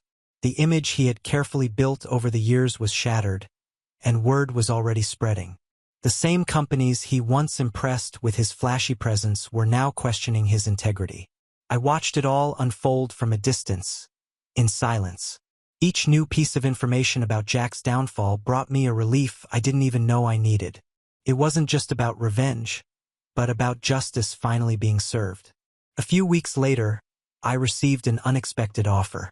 Corpet, aware of my departure and of the role I played in securing the contract, offered me a position on their own sales team. They appreciated my professionalism and were confident I could replicate the same results with them. Accepting this offer felt like confirmation that, despite the years of disrespect and underestimation, my value was recognized. I accepted the position with a sense of fulfillment I never thought I'd feel. On my first day at Corpet, as I walked through the halls of the new office, I ran into a former colleague who happened to be visiting. He told me that Jack had been permanently fired. With the mounting evidence and clients distancing themselves, the board had no choice but to let him go. He left the company with no support, no bright future ahead, and ironically, he'd now have to look for new jobs labeled as incompetent and dishonest. I looked at my colleague and just smiled. This was the ending Jack deserved. After years of humiliation and leaning on a diploma to stomp on those he considered beneath him, he was now alone, disgraced, and exposed. Now on to the next story. Story 5. I'm Caleb, 32, and I swear my family has made a sport out of reminding me where I stand in the pecking order. You know how some families joke about the golden child and the forgotten child? Mine isn't a joke. It's practically a tradition at this point. My brother Ethan is the star quarterback of their lives, and I'm the guy they call when they need their Wi-Fi fixed. Last Christmas should have been my first clue that things were only getting worse. My wife and I had spent weeks saving up to get decent gifts for everyone, even though we're not exactly swimming in cash. She crocheted matching scarves for my mom and dad. I found this rare vinyl record my dad had been hunting for since the 80s, and we got my brother's kids a Lego set they've been begging for all year. The living room smelled like cinnamon and pine when we walked in, arms loaded with bags, feeling proud that we'd made it work on our budget.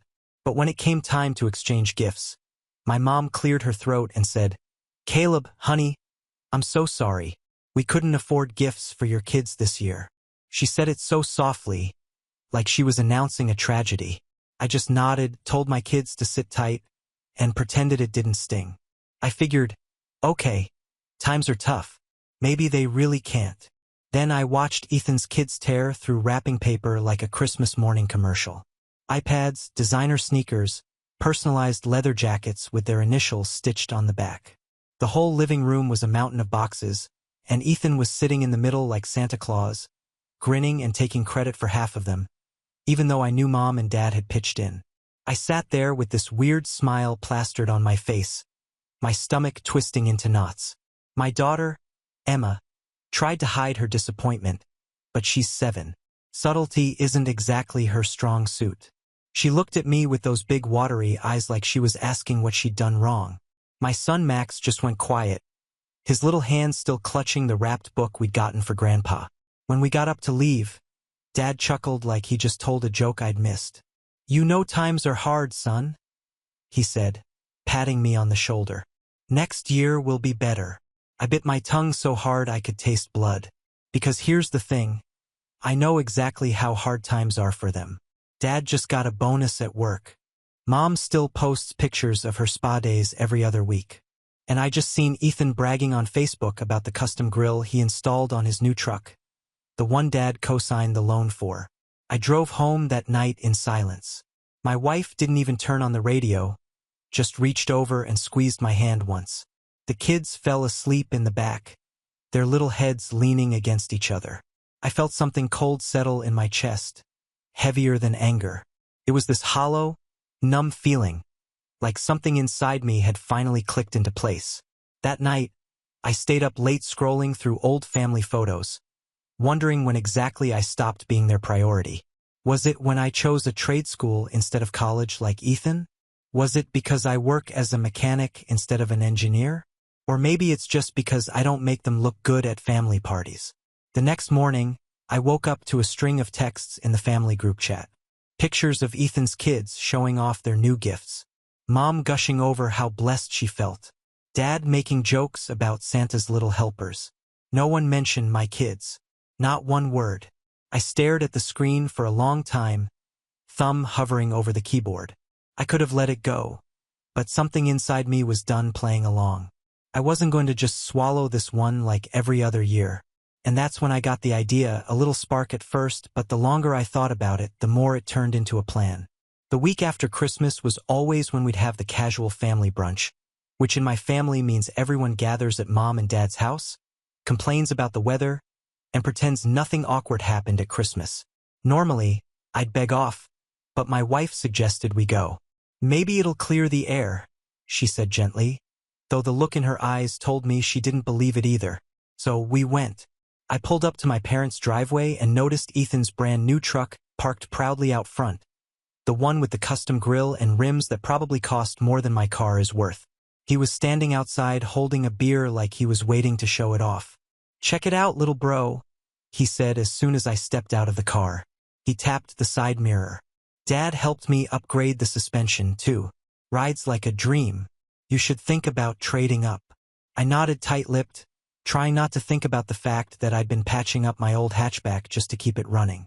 Inside, Mom was already setting the table, humming cheerfully like she hadn't just told my kids Santa skipped them this year. During brunch, the conversation kept circling back to Ethan, his promotion, his truck, the private school he was thinking of enrolling his kids in. Mom was practically glowing, asking questions, bragging like she was the one who'd gotten promoted.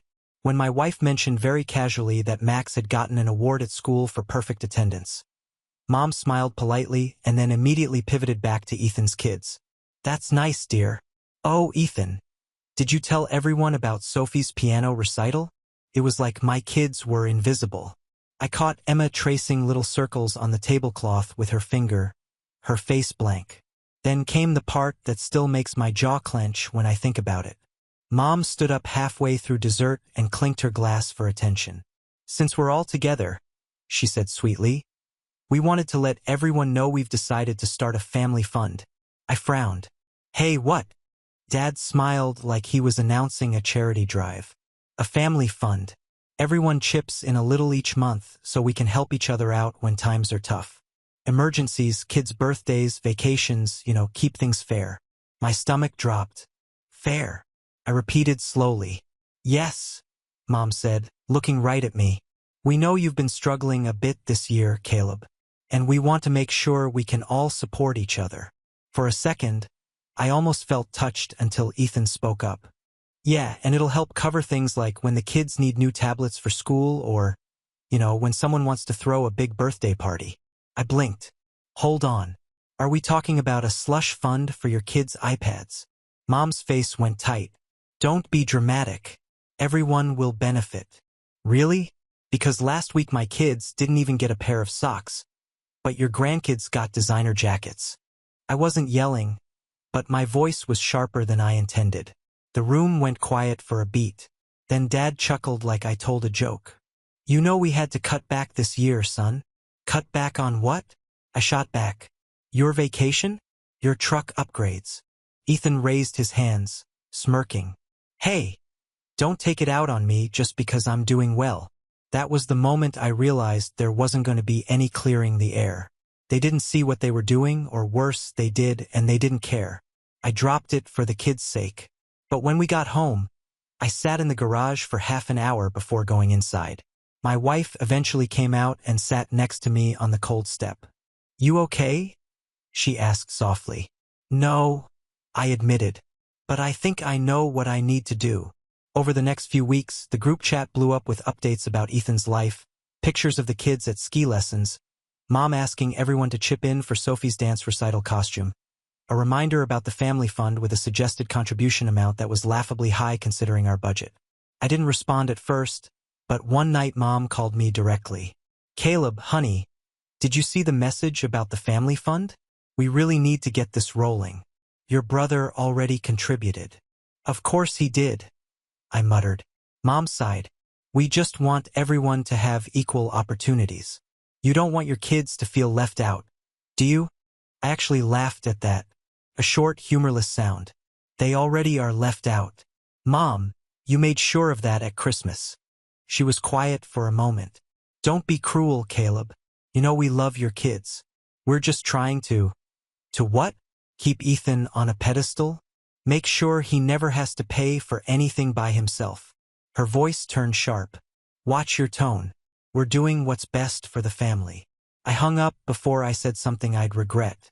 But my hands were shaking and I realized this wasn't just favoritism anymore. This was manipulation. They weren't just ignoring my kids. They were trying to make me bankroll Ethan's life.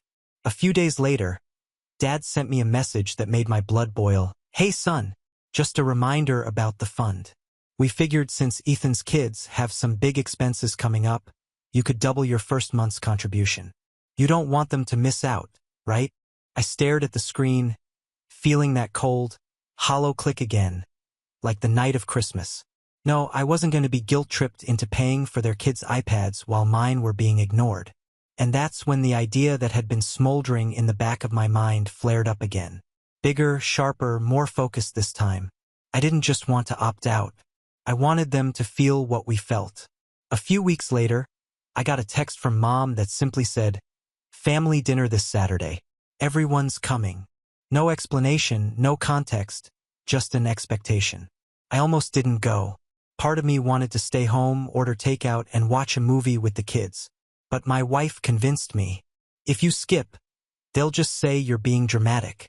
So we went. When we got there, the house was buzzing. The table was set like a holiday feast, way fancier than usual. Candles, real china, the works. I was confused until I walked into the living room and saw a massive stack of wrapped boxes against the wall. "What's all this?" I asked slowly. Mom beamed. "Oh, we wanted to do a little something special for the grandkids. Make up for Christmas." I felt a cautious spark of hope. Maybe, just maybe, they had actually listened. Maybe this was their way of apologizing for leaving my kids out. Then I saw Ethan's kids come barreling into the room, screaming with excitement. "Is it time? Can we open them now?" Mom clapped her hands. "Go ahead." Paper flew everywhere. Shiny new headphones, name-brand clothes, a freaking Nintendo Switch. I glanced at my kids. Emma's face lit up for a split second like she thought this was for them too. She sat on her knees waiting, patient. Then I realized there were no presents for my kids. Not a single box with their name on it. "Where are mine?" I asked, my voice tight. Mom must have read my mind. She smiled sympathetically. "Oh, sweetheart, we figured we'd wait to get something for your two until the family fund is set up. We don't want them to feel shortchanged if we can't match what Ethan's kids get." I just stared at her. "So, you gave Ethan's kids everything now and mine get to wait?" Dad chimed in like this was some perfectly reasonable solution. "Exactly. That way we can make sure it's all fair." I laughed. Couldn't help it. This bitter, disbelieving laugh that made everyone turn to look at me. "Fair? You call this fair?" Ethan raised an eyebrow. "Come on, Caleb. They're just gifts. Don't make it a big deal." But it was a big deal. Emma's face crumpled. She didn't cry, not in front of everyone. But I saw her little shoulders slump as she slipped off the couch and went to sit by the window. Max sat there stone-faced, gripping the edge of his chair so hard his knuckles turned white. My wife caught my eye, her jaw sad, but she didn't say anything. She knew this was my moment. I stood up slowly. "We're leaving." Mom blinked. "Don't be ridiculous. Dinner's almost ready." "No," I said louder this time. "We're leaving right now." I gathered the kids, ignoring Ethan's little chuckle behind me, and walked them out to the car. My wife followed silently. The entire drive home, nobody spoke. It wasn't until we got back to the house and the kids were in bed that I finally let the anger boil over. "I'm done," I said, pacing the kitchen. "I am so completely done with this. They didn't just forget this time. They planned it. They invited us over to watch our kids sit empty-handed while Ethan's got everything." My wife nodded grimly. "I know, and they expected you to smile through it." I sat down hard at the table, running a hand through my hair. I've been swallowing this for years. The little digs, the favoritism, the way they treat Ethan like he can do no wrong. But tonight I broke off, shaking my head. Tonight was different. She leaned forward, her voice calm but firm. Then stop letting them do it. Stop showing up for them when they won't show up for you. Her words stuck with me. The next morning, I woke up to 3 missed calls from Mom, 1 from Dad, and a cheerful text from Ethan. "Sorry if we made things awkward last night," Mom said. "You overreacted, but don't take it personally." The kids were thrilled. I stared at the message until my phone dimmed and locked. And then came the final straw. 2 days later, while I was at work, my phone buzzed with a notification from the family group chat. It was a picture of a giant backyard party. Balloons, banners, catering trays lined up on a table. Mom had captioned it, "Surprise party for Sophie. Couldn't wait. She deserves this." I felt like someone had punched me in the gut. Sophie's party, the one they'd been talking about for weeks, the one they asked me to contribute to through the family fund. I hadn't sent them a dime, and they went ahead and threw the party anyway. And they hadn't even told us about it. I scrolled through the photos, my chest tightening. There were pictures of Ethan's kids opening more gifts, Mom and Dad grinning, relatives I hadn't seen in months laughing in the background. There wasn't a single empty chair at that party except for the ones where my family should have been sitting.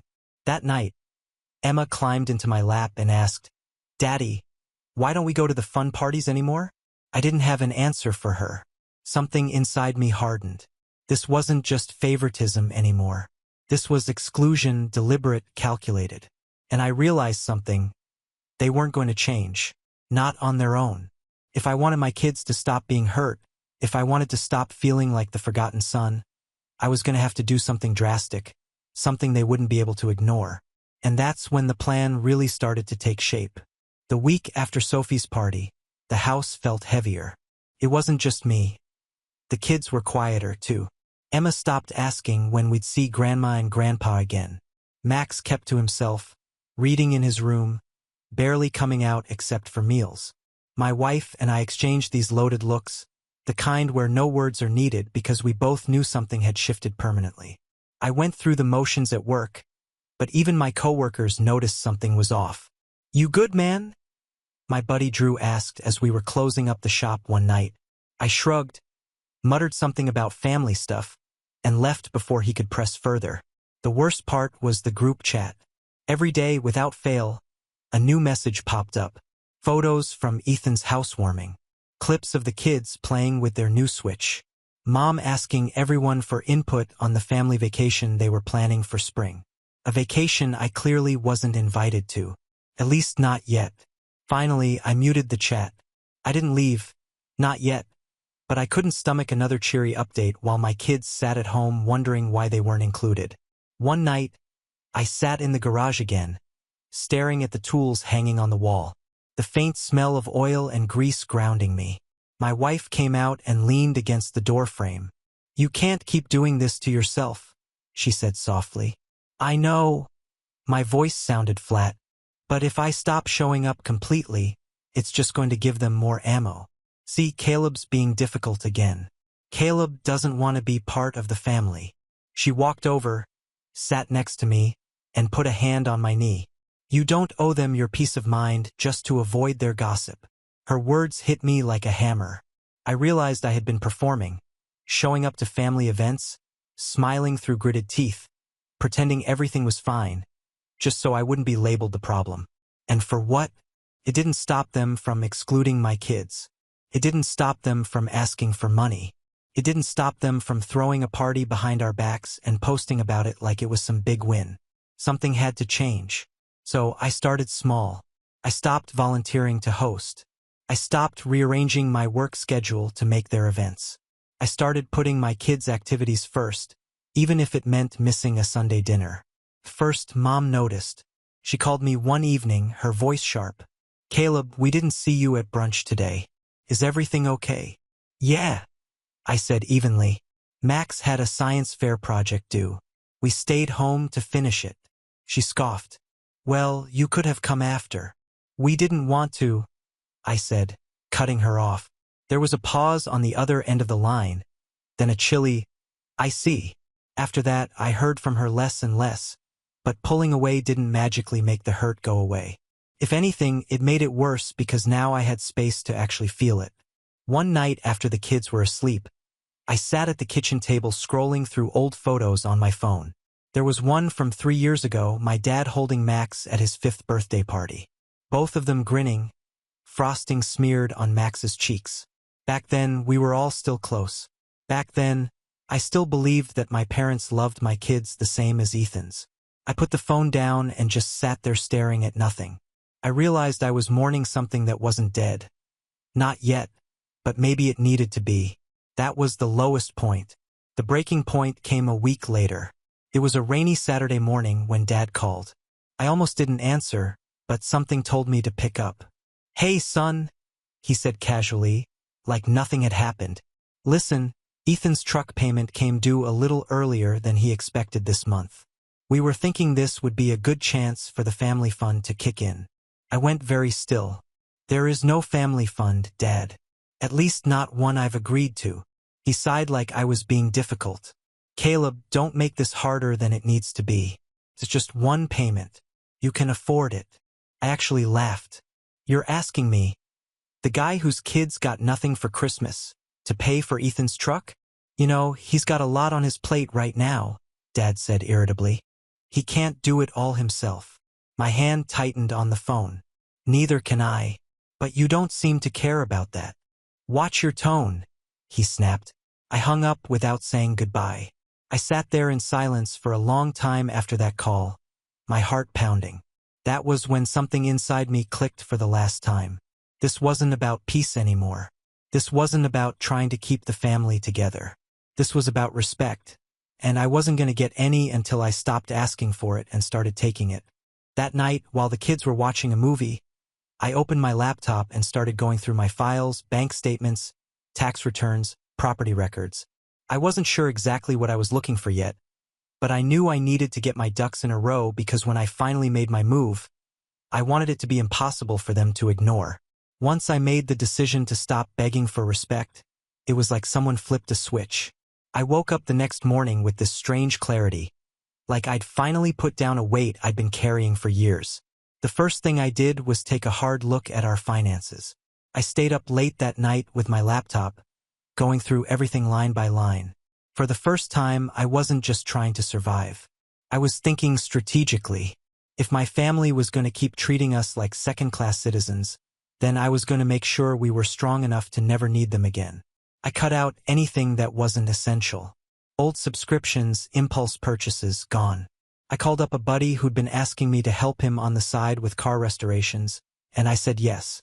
Weekends that used to be spent at family events were now spent in the shop, hands deep in engine grease. But for the first time, I didn't mind. Every extra dollar we made went straight into savings. My wife noticed the change first. "You seem lighter," she said one night as we sat on the couch together. "I am," I admitted. "It's like I finally stopped playing their game." The side work started paying off faster than I expected. Within a few months, we'd saved enough to pay off the last bit of debt we'd been carrying since Emma was born. For the first time in years, we had breathing room, and that breathing room gave me ideas. One of the guys I worked with mentioned that a small commercial garage across town was looking for a new owner. It wasn't fancy, but it had good bones. 3 bays, a waiting area, and a loyal customer base. The owner was retiring and wanted to sell it cheap. At first, I hesitated. Buying a business felt huge, risky, but my wife was the one who pushed me. "You've been running half this shop for years," she said. "Why not run your own?" So we did. I scraped together every bit of savings we had, got a small loan, and signed the papers. Just like that, we were business owners. The first few months were hard. Long days, longer nights, but it was ours. I poured everything into that shop. New tools, fresh paint on the walls, a logo that Emma helped design. Max set up a little corner with free coffee and coloring books for customers' kids. Word spread quickly. People liked that we were local, family-run, and honest. Within 6 months, business was booming. I hired 2 extra guys to help with the workload and even managed to give myself a modest salary bump. And with every passing week, I felt myself standing a little taller. It wasn't just about the money, though that definitely helped. It was about control. For the first time, I wasn't dependent on anyone else's schedule, anyone else's approval. Meanwhile, my parents were still sending the occasional text about family updates, but I noticed the tone had shifted. There was less bragging, more fishing. "How's the shop doing?" Dad would ask. "Business good." I kept my answers short. "Good," I'd reply. Nothing more. The less I gave them, the more curious they seemed to get. Then came the moment that made me realize just how much things had changed.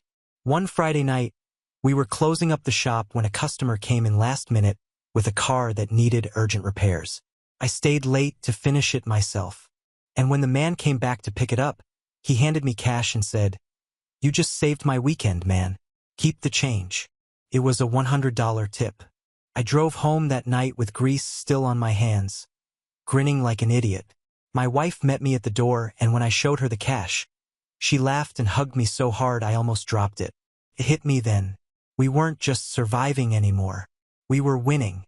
The kids noticed, too. Emma started talking about saving up for a keyboard so she could take piano lessons. Max asked if we could build a treehouse in the backyard.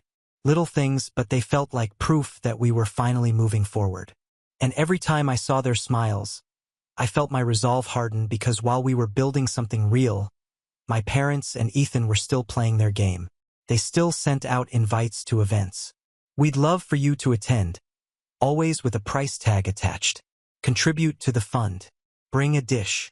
Help clean up." I ignored most of them. Then one afternoon, Mom called. I almost didn't answer, but curiosity got the better of me. "Caleb," she said, her tone overly bright, "we're planning a big family dinner next month. Your dad and I would really love for you to come. It's been too long." I said noncommittally, and she added, lowering her voice, "Ethan mentioned you've been doing well with the business. We're so proud of you." There it was. The fishing.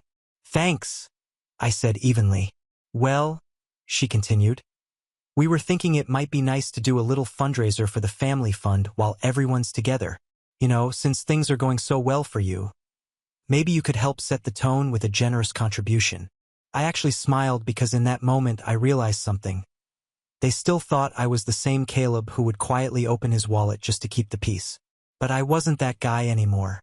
I had leverage now. Money, independence, a business that was growing every day, and a plan forming in the back of my mind, sharper and more detailed with every interaction. If they wanted to put me on display at their little dinner, fine. I'd give them something to talk about. The call with Mom stuck in my head for days. Not because of what she said, but because of how she said it, like she was inviting me to play a part in some family performance. I knew then that I wasn't just going to decline their generous contribution request. I was going to use that dinner as the stage for something bigger. So I started preparing. The first thing I did was sit down with my wife and tell her everything I was thinking. We were sitting at the kitchen table, a pile of bills pushed to the side, the kids in bed upstairs. "I think they're expecting me to come to this dinner and hand them money," I said. She raised an eyebrow. "And what are you going to do?" I smiled, the first real, unforced smile I'd had in weeks. "Not what they think." She leaned back, crossing her arms. "Okay, tell me." So I did. I told her how I'd been keeping receipts, literal and metaphorical, of everything they'd done. How I'd saved screenshots of texts, copied messages from the family chat, even kept the voicemail from Dad asking me to cover Ethan's truck payment. She nodded slowly. "And what are you going to do with all of it?" "I don't know yet," I admitted. "But I know one thing. I'm not walking into that dinner as the same Caleb they think they can guilt into paying. I want them to see exactly what they've done, and I want them to feel it." From that night on, I got serious about gathering everything I might need. I went through years of messages, pulling out every example of favoritism, every "don't tell Caleb" slip-up. Every time they'd excluded my kids from something, I put them all in a folder on my laptop organized by year. It was sobering seeing it all laid out like that.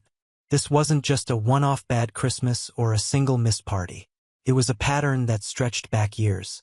The more I dug, the more I realized how deep it went. There was one message thread from 2 years ago where Mom and Dad had been planning a surprise vacation for Ethan's kids, and in the middle of it, Mom texted, "Don't invite Caleb's family this time. He'll just complain about the cost." I stared at that one for a long time, feeling my jaw tighten. They hadn't just accidentally left us out. They had deliberately chosen to. That was when my plan shifted from quiet distancing to something more deliberate. If they wanted to make this dinner into a stage, I was going to turn it into a stage, too. But for the truth. At the same time, the shop kept growing. Word of mouth was spreading like wildfire. And one afternoon, a customer came in who changed everything. His name was Mr. Lawson, an older guy with a classic car that needed serious work. We got to talking while I worked on it, and it turned out he owned 3 commercial properties around town, including the strip where my shop was located. "You're the new owner, aren't you?" he said with a smile. "Yeah," I said, wiping my hands. "Been here about 6 months." He nodded approvingly. "You're doing good work. You ever think about expanding?" I blinked. "Honestly, every day, but I figured that's a few years off." He chuckled. "Well, keep doing what you're doing. When the unit next to you opens up, I'll give you first crack at it. Better to have a good tenant expand than gamble on someone new." I thanked him, but inside I was buzzing. Expansion, more space, more bays, more income. And just like that, I had another card to play. Because if there was one thing I knew about my family, it was that they cared about appearances. And showing up to that dinner as the successful business owner who was already talking about expansion, that was going to hit differently. In the meantime, I made sure every part of my life was tight. Finances in order, business records spotless, personal savings at an all-time high. If they were going to try to paint me as the struggling son who needed their guidance, they weren't going to have a leg to stand on. Then, about a week before the dinner, I got a message from Ethan. "Hey man, just a heads up. Mom's planning to make a big announcement at the dinner. She wants everyone there. Don't bail this time." I stared at that message for a long time. My mind was already racing. A big announcement. I had a sinking feeling I knew what it was. Probably something about the family fund, maybe even putting me on the spot in front of everyone. "Perfect," I replied with a simple, "We'll be there." But inside, something had settled into place. This was it. Everything I'd been feeling, all the frustration, all the anger, all the hurt, it was going to come to a head at that dinner.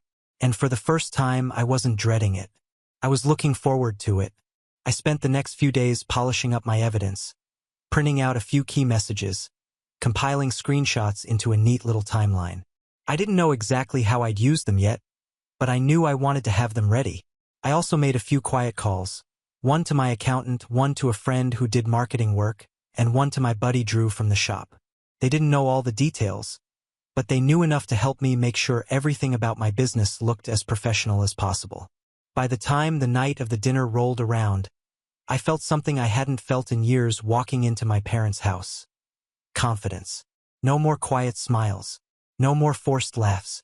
This time I was going in on my terms. And when I saw Ethan's smug grin from across the room and heard Mom call out, "There's my boy.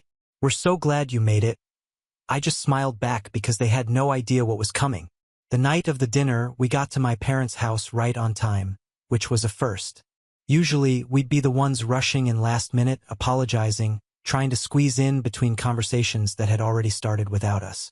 Not tonight. Tonight, I walked in tall, holding the door open for my wife and kids.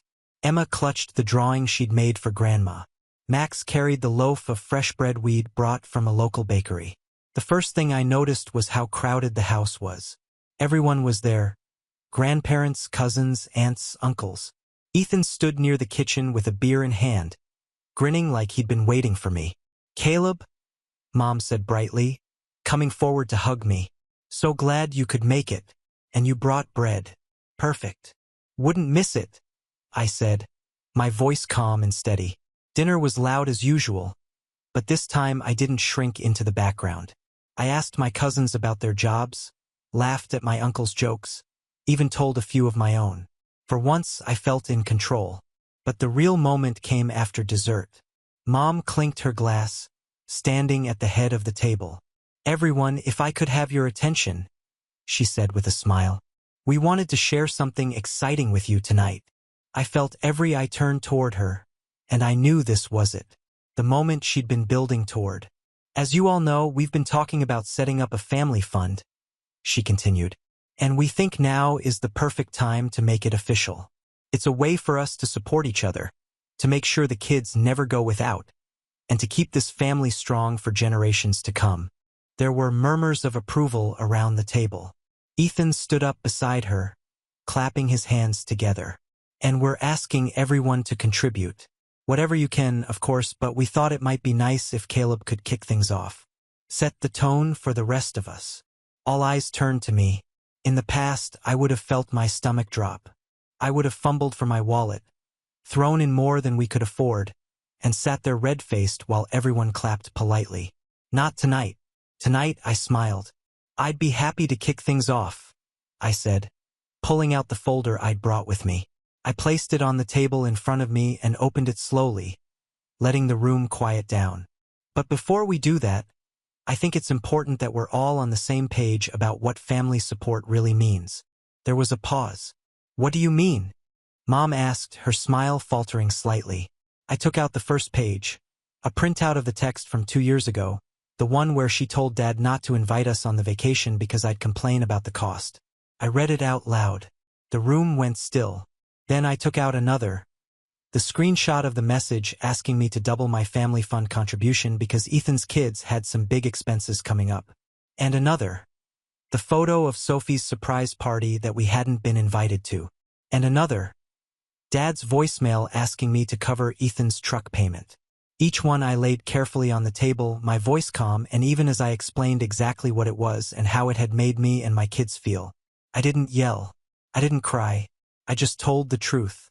By the time I was done, the table was silent. Ethan's smirk had vanished. Mom looked like she'd been slapped. Dad's jaw was tight, his face red. "So," I said finally, leaning back in my chair, "before we talk about contributions, I want to make sure everyone understands why we won't be participating." I let the words hang there. "We've been excluded from birthdays, vacations, even Christmas," I continued. "And every time we smiled and said nothing because we didn't want to rock the boat. But that stops tonight. I'm done teaching my kids that being quiet is the same as being respected." I saw my wife's hands slide into mine under the table. A small squeeze of solidarity. "You want to build a family fund?" I said, looking straight at my parents. "Great, but you're going to have to do it without us. We're not interested in paying for other people's parties while our kids sit at home wondering why they weren't invited." For a long moment, nobody said anything. Then Ethan scoffed. "Wow, Caleb, really dramatic. You could have just said no." I turned to look at him, still calm. "I did say no," repeatedly. "You just didn't like hearing it." His face went red, but before he could say anything else, I reached into my folder one last time and pulled out a single sheet of paper. The business card my accountant had made me, listing me as owner and operator of my shop with a little note about our upcoming expansion. "I don't need your money," I said, placing it gently on the table. "I don't need your fund. I don't need anything from you except distance." And then I stood up. "We're leaving," I said quietly. I didn't slam the chair back. I didn't storm out. I just gathered my kids, who were watching wide-eyed but strangely calm, and walked them to the door. But before I left, I turned back one last time. "You wanted me to set the tone tonight," I said. "Consider it set." And with that, I walked out, leaving the table, the papers, and the stunned silence behind me. The drive home was silent at first, but not the heavy kind of silence we'd been carrying for months. This was lighter, almost peaceful. Emma broke it first. "Daddy?" she asked softly from the back seat. "Yeah, kiddo." She smiled a little. "You didn't yell." I glanced at her in the rearview mirror. "Nope," I said. "Didn't need to." Max nodded, solemn as always. "You told the truth." That hit me harder than I expected, because he was right, and that was exactly what I'd wanted them to see. When we got home, my phone was already buzzing. 10 missed calls, 3 voicemails, and more texts than I could count. I set it face down on the counter and left it there. The next morning, it started again. Mom called first. "Caleb," she said the second I answered, her voice tight. "I can't believe you embarrassed us like that last night." "I didn't embarrass you," I said calmly. "I just told the truth." "You didn't have to do it in front of everyone," she snapped. Yes, I said quietly. I did, because if I'd said it privately, you'd have brushed it off like you always do. This way, nobody gets to pretend it didn't happen. She was silent for a long moment, then softly, "You made your father very upset." "Good," I said. "Maybe now he'll think twice before asking me to pay for Ethan's truck." She gasped, scandalized. "You're being cruel." "No," I said. "I'm being clear." And then I hung up. Over the next few days, the fallout rippled through the family. One aunt texted me privately to say she'd been biting her tongue for years, that she'd seen how my parents treated us and felt guilty for not speaking up sooner. A cousin called and apologized for never inviting my kids to their pool parties, saying she'd just gone along with whatever Grandma planned. Even my grandparents, who rarely got involved, sent a card in the mail that simply read, "We're proud of you for standing up for your family." But the loudest reaction, of course, came from Ethan. He called 3 nights after the dinner, his voice tight with anger. "You think you're some kind of hero?" he sneered. "You just made everything worse. Mom hasn't stopped crying since Saturday. Maybe she should think about why she's crying," I said evenly. "This family was fine until you decided to make it about you," he shot back. I almost laughed. "Ethan, this family has always been about you." I just finally said it out loud. He started to say something else, but I cut him off. "Don't call me again unless it's to apologize," I said, and hung up. For the first time in years, the house felt calm. And then something happened that I hadn't expected. A few weeks later, Mom and Dad showed up at the shop. I was in the middle of an oil change when I saw their car pull into the lot. My stomach knotted for a moment, but then I stood up, wiped my hands, and walked out to meet them. "Caleb," Dad said gruffly. "Dad," I said, keeping my voice even. There was a long pause before Mom finally spoke. "We didn't realize how bad it had gotten," she said softly. We thought you were okay with it, that you didn't mind." I raised an eyebrow. Didn't mind my kids being excluded? Didn't mind being asked to pay for things I wasn't even invited to? She flinched. "No, I guess we didn't think about it like that." For the first time, I didn't rush to make her feel better. I meant what I said. I told them, "I'm done pretending. I'm done letting my kids grow up thinking it's normal to be treated like they don't matter. If you want to be part of their lives, you can. But it has to be on equal terms. No more secret parties. No more special treatment for Ethan's kids. No more guilt trips." Dad shifted uncomfortably. "And if we can't promise that?" I shrugged. "Then you won't see us. It's that simple." We stood there for a long moment, the air heavy between us. Finally, Mom nodded slowly. "We'll try," she said. It wasn't an apology, not really, but it was a start. They left a few minutes later and I went back to work, my hands steady. That weekend, for the first time in months, my phone buzzed with a message in the family group chat from Mom. "Dinner at our place Sunday." It read, "Everyone invited." And this time, when we showed up, there were 4 gift bags by the door. 2 with Ethan's kids' names on them and 2 with mine. Emma's face lit up when she saw hers, and I felt something in my chest unclench. It wasn't perfect.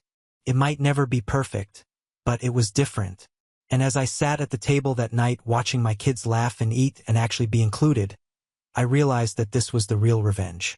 Not the silence I'd left them with, not the papers I'd put on the table, but the fact that they were finally treating my kids like they mattered.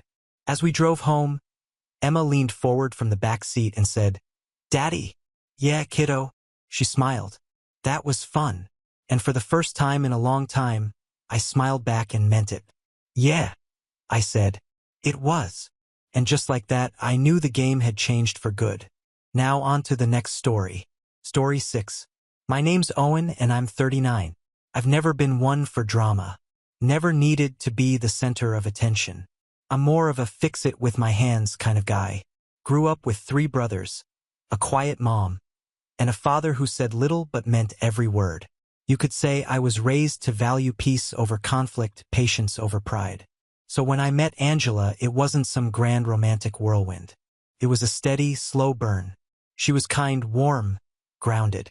A single mom with a daughter already in high school and still carrying the weight of a messy divorce that had left some cracks in her family. But we clicked. Not just sparks and butterflies, but something solid, real. I didn't come into Angela's life trying to replace anyone, least of all her daughter's father. I knew better than that. Her daughter, Lacey, was 16 when I met her. She had her mom's green eyes, but that was about where the similarities ended.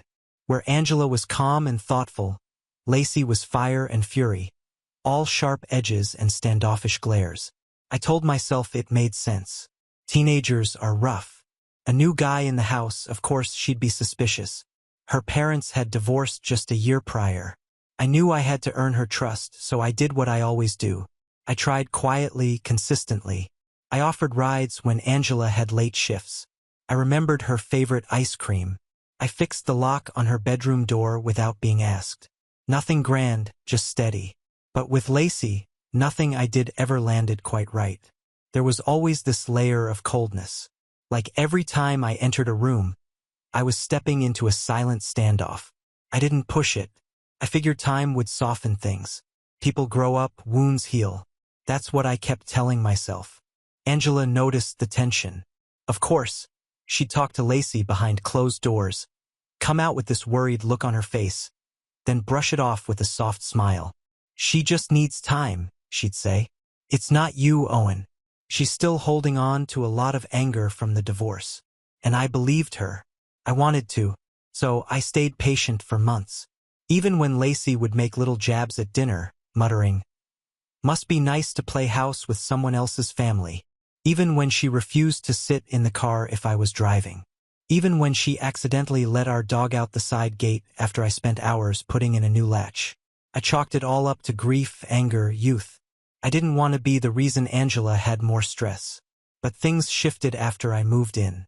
Angela and I had been dating for nearly 2 years by then, and we decided it was time. The lease on my apartment was up, and the idea of building something real, something shared, felt right. Angela seemed happy. She painted the guest room together with me. We even talked about maybe getting a place of our own in a couple of years when Lacey went off to college. Lacey, on the other hand, acted like I'd personally declared war on her life. The day I moved in, she didn't say a single word, just watched me from the top of the stairs like I was hauling in boxes full of poison. I tried to joke, offered to let her have first dibs on the leftovers in the fridge. She didn't even smirk, just turned and walked off like I wasn't there. I should have taken that moment more seriously. The first real blow-up happened 2 weeks later. It was over something stupid. Leftover Chinese food. I'd written my name on a container of sesame chicken. Not because I was being petty, but because I was planning to bring it for lunch the next day, but it was gone by morning. When I asked Angela, she said she hadn't touched it. Lacey, standing a few feet away scrolling on her phone, just smirked and said, "Oops, must have been the homewrecker ghost." Angela's head snapped around toward Lacey, but Lacey just rolled her eyes and walked off. I stood there holding an empty takeout container, more stunned than anything. It wasn't the food. It wasn't even the insult. It was the way she said it, like she'd been waiting to say it, like it was something she'd been chewing on for months. And now she finally felt bold enough to spit it out. Angela apologized, said she'd talk to her, and maybe she did, but things only got colder from there. It wasn't just the name-calling, though that certainly escalated. It was the quiet war. Doors slamming just a little too hard when I was on a call. My tools accidentally knocked off the shelf in the garage. Her blasting music when Angela and I tried to have a quiet night in. One night, she unplugged the Wi-Fi in the middle of a movie we were watching, then claimed she was trying to vacuum. The plug was 3 rooms away from any carpet. Every time I brought it up, Angela looked more and more tired. "She's a teenager," she'd say. "She's acting out. I'm doing my best, Owen." And I knew she was. She was stuck between the man she loved and the daughter she was trying not to lose. I never wanted to put her in that position. So I kept swallowing it, telling myself I was the adult here. I could take it. But what I didn't realize is that when someone keeps stomping on your patience, it stops looking like grace.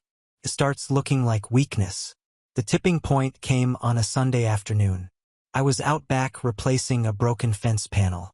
Angela had run to the store. Lacey came outside holding her phone in one hand and a half-empty iced coffee in the other.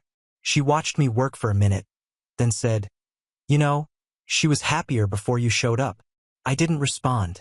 I just kept drilling, but my heart skipped. It wasn't the first time she'd thrown something like that at me, but this time she wasn't snarking.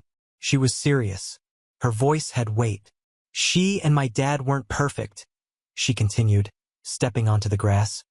"But they were our family, and then you came in smiling, fixing stuff, playing pretend, acting like you belong." I set the drill down and turned to her calmly. "I've never tried to replace anyone, Lacey." She scoffed. "No, you just slid in like a parasite. Quiet, harmless, sucking everything out of what we had. That one hit different." "You're calling me a homewrecker?" I asked. She didn't blink. "Yeah, I am. You stole my mom. And you know what? I hope you rot alone when she finally wakes up and realizes what she gave up for you." I stood there in silence. Not because I was stunned, I wasn't anymore, but because something inside me shifted, like a light bulb finally clicked on after years of flickering. She didn't just dislike me. She despised me. She wasn't lashing out because she was hurt. She truly believed I didn't belong. And for the first time, I realized maybe she was right. I didn't say another word. I didn't defend myself. I didn't wait for Angela to come home. I just walked inside, packed a bag, grabbed my keys and left. Not in anger, not in spite, just done. The last thing I heard before I closed the door behind me was Lacey calling out, "Finally!" But what she didn't see, what she couldn't have predicted, was the look on her mother's face when she returned home to find nothing but a single note on the kitchen counter and an empty house. That was just the beginning. Angela called me 17 times that night. I let every call go to voicemail. I wasn't doing it to punish her. I wasn't trying to make a statement. I just couldn't. I was sitting in my old truck in a grocery store parking lot trying to make sense of everything. I'd driven without thinking, past the city limits, past anything familiar until the sun dipped low and the ache in my chest grew louder than the hum of the engine. I didn't cry. I'm not really a crying kind of guy, but I stared at my hands gripping the wheel and felt more hollow than I ever had in my life. Her first message was panicked. "Owen, where are you? Are you okay? Please call me." The second was confused. "Did something happen? You didn't say anything. You just left." Then the third, quieter. "Lacey said something, didn't she? I'll talk to her. Please come home. We can fix this." Home. The word felt wrong now, crooked like a door hanging off one hinge. I checked into a cheap motel off the highway, ate a vending machine granola bar for dinner, tried to sleep, couldn't. Every time I closed my eyes, I saw Lacey's face. Not angry, victorious. Angela showed up at my work the next morning. I wasn't surprised. She knew my schedule better than anyone. She waited in the parking lot, arms crossed, eyes red. I almost turned back around, but something in me said I owed her a conversation. At least one. She walked up slowly, like I was some wild animal she was afraid of scaring off. "Can we talk?" I nodded and followed her to her car. She sat behind the wheel for a full minute before speaking. She told me what she said. All of it. I didn't respond. "I'm not going to defend her," she said softly. "I can't." What she said was cruel. Another pause. "But she's my daughter." I finally looked at her. "I never asked you to choose." She turned to me, voice breaking. "But you did. Every time you swallowed your pride. Every time you let her treat you like that. You gave me the choice, and I chose not to make it because I didn't want to lose either of you." I wanted to say I understood, but I didn't. Not really. I couldn't imagine watching someone you love be disrespected again and just letting it happen. "She was hurting," Angela said. "Still is. So was I." We didn't speak for a long time after that. She eventually drove away. I went back to work. The weeks that followed were quiet. I stayed in that motel longer than I should have. Spent most nights on job sites, driving back late with sore muscles and an empty stomach. I told no one, not even my brother, who I usually talk to every Sunday. I didn't want pity. I didn't want advice. I just wanted to disappear for a while. But Angela didn't give up. She texted every few days. Updates. Apologies. We miss you. She's calmed down.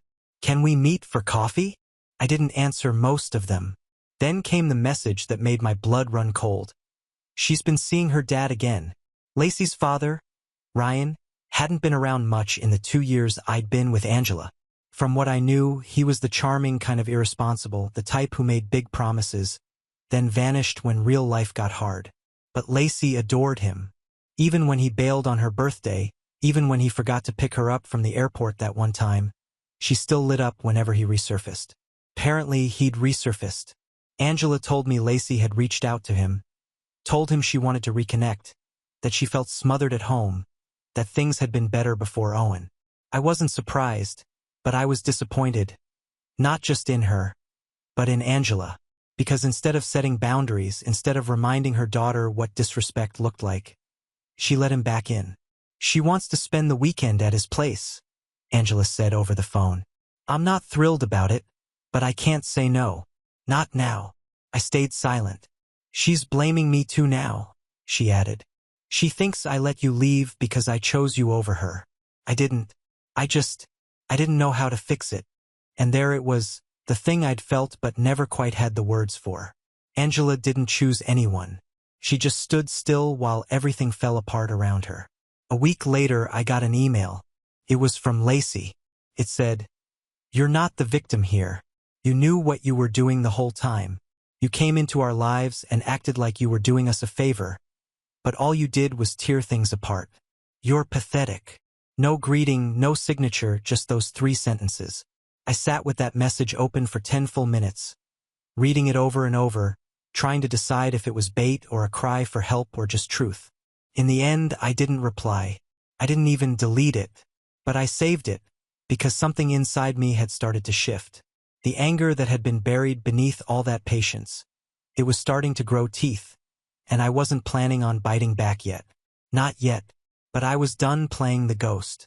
It was the end of September when everything changed. I'd been gone just over 6 weeks, living out of that motel and slowly starting to put the pieces of my life back together. I found a small rental on the edge of town, a fixer-upper, the kind of place I could lose myself in with a hammer and paintbrush. It wasn't much, but it was mine. Quiet, undisturbed, safe. Angela hadn't reached out in a while. Her texts had gone from frequent to polite, then faded into silence. I figured it was for the best. Maybe she was letting go. Maybe Lacey had finally gotten what she wanted. A clean break. But then came the voicemail. Not from Angela, from my bank. "Hi, Mr. Mallister. This is Dan from First River. Just calling to confirm a transfer that was initiated this morning. It's a bit unusual. Flagged for review due to the amount and the linked external account. Wanted to make sure you authorized it. Give us a call back when you can." I frowned. I hadn't touched that account in weeks. It was the shared fund Angela and I had opened back when we were planning on buying a house together, just a savings buffer, something we both contributed to monthly. We'd used it for the fence, some appliance repairs, and groceries now and then. There was a little over $14,000 in it when I last checked. I called the bank. The transfer was for $10,000 to an account under Ryan Hayes. Ryan, Lacey's dad. I felt my chest tighten. I didn't authorize that. Dan cleared his throat awkwardly. "Well, sir, it was initiated using your credentials. Your name. From a recognized device. Unless we can prove fraud, it may be difficult to reverse." Couldn't breathe. I thanked him and hung up. My hands were shaking. I drove straight to Angela's. I hadn't been back to that house since the night I left. It felt surreal pulling into the driveway. My spot in front of the garage was now taken by a rusted-out pickup I didn't recognize. I knocked firm and fast. Angela opened the door looking startled. She was wearing old sweatpants, her hair pulled back, eyes puffy like she'd just woken from a nap. But the second she saw me, her expression shifted. "Owen," she breathed. "You're here. Where's Ryan?" That stunned her. She blinked. "What?" "I know about the transfer," I said. $10,000 from our joint account to him." Her face went pale. "I didn't approve that," I continued. But it was sent using my information. So either you gave it to him or someone else did. Angela stepped back, biting her lip. I was going to tell you. Then say it now. She looked down at the floor. Lacey needed help. I blinked. What? She wanted to go live with Ryan full-time. She said she couldn't be in this house anymore. That it was too painful with you gone. And Ryan, he said he couldn't take her unless he had money for a better place, a car that could make the school runs. He said he'd only do it if we could help. My voice cracked. Angela, that was our house fund. Our future. You let him take 10 grand to play dad for a weekend. He promised. He promised. You believed him. Angela's eyes were wet now. I just wanted to make things right with her. My stomach turned. You let him in. After everything, and you let her use me to do it. She's my daughter. I was your partner. The silence that followed was louder than shouting. I saw it on her face. The guilt, the shame, but also the hesitation. The way she couldn't quite look me in the eye because the truth was some part of her knew. She'd known what she was doing when she signed off on it. Maybe she even convinced herself it was temporary, that I wouldn't find out or that I'd understand. But I didn't, and I wouldn't. I turned to leave. She called after me, voice breaking, "Please don't walk away like this again." I paused at the door, one hand on the frame. Lacey didn't just get what she wanted, I said without turning around. She learned that all she has to do is break things to get her way. And you taught her that. Then I left. But I wasn't angry anymore. I was calculating. And I already knew what I was going to do next. I didn't go home after that. I didn't even go back to the rental. I just drove. Miles blurred past in silence. No radio, no thoughts I could make sense of. Just the sound of tires on pavement and this tight, sour feeling in my gut, like I'd swallowed something sharp and it was slowly cutting its way through me. I pulled off at some empty rest stop outside of town and parked beneath a flickering streetlight. Sat there until the sun started to rise behind a wall of trees, watching the sky turn from black to gray like a bruise healing in reverse. That morning, I called out of work for the first time in 2 years. Told my boss I was sick, which was true in a way. I didn't eat, didn't shower, just lay on the motel bed and stared at the ceiling. The kind of silence that doesn't soothe you. The kind that presses down on your chest and makes you feel like you're slowly disappearing. Couldn't even cry. I wasn't angry anymore. I wasn't heartbroken. I was numb. Angela and I weren't married. There was no legal bond to sever. No papers to file. But the weight of it, it felt heavier than any divorce could. We'd spent years building something. Slowly, carefully, like laying bricks one by one. I'd poured myself into that house, that life, into her daughter. And in the end, it was treated like a convenience store. Take what you want, leave nothing behind. The worst part, I let it happen. Every time I said nothing, every time I gave the benefit of the doubt, every time I swallowed my pride in the name of patience or love, I thought I was doing the right thing. But love without boundaries isn't kindness. It's self-destruction. Took a few days before I forced myself to get up. I shaved, took a long, hot shower, changed the bed sheets. Then I drove to my new place and unlocked the front door for the first time in days. The air inside was stale. The kitchen counter still had paint swatches laid out from when I was trying to decide on colors. There was dust on the floor, dishes in the sink. It looked abandoned, like I'd left myself behind. That night, I sat at the table and pulled out my old planner. I flipped to an empty page and drew a single box at the top. October 1st. Then I started listing everything I wanted back. Not just money, not just peace. My sense of self, my direction, my spine. I'd been walking around like a ghost, watching people cross my boundaries, take what they wanted, and walk away without consequence. Not anymore. The first thing I did was call the bank again. I opened a fraud investigation, asked for every detail of the transaction. Device ID, IP address, location. I wasn't going to sit back and let it go. I didn't care if the odds were low. I wanted a paper trail, something to point to. Next, I closed the joint account permanently. Then, I called an old friend of mine, Eric, lawyer, semi-retired, used to be a shark before he burned out and started doing wills and business contracts instead. I told him the story, not just the money, but everything from the beginning. The silence on the other end of the line lasted longer than I expected. "Do you want revenge?" he finally asked. "No," I said. "Not the petty kind. I just want to stop being the one who gets stepped on." He was quiet again, then said, "I think it's time you stop playing defense." Eric helped me draft a formal letter. Nothing aggressive, just firm. I wanted Ryan to know I was aware that the transfer was being looked into, that if the money wasn't returned voluntarily, legal options would be pursued.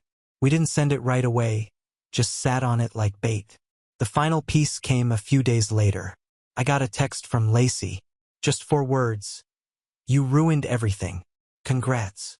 I stared at that message for a long time and I realized something. Lacey didn't see me as a man or a person.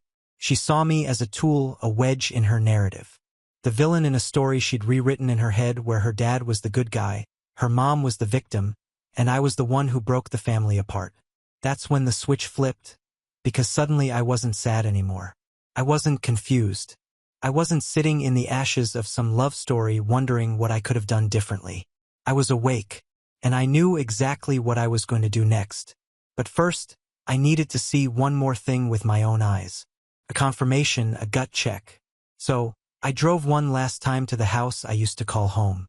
Parked across the street, watched from behind tinted windows. The porch light was on.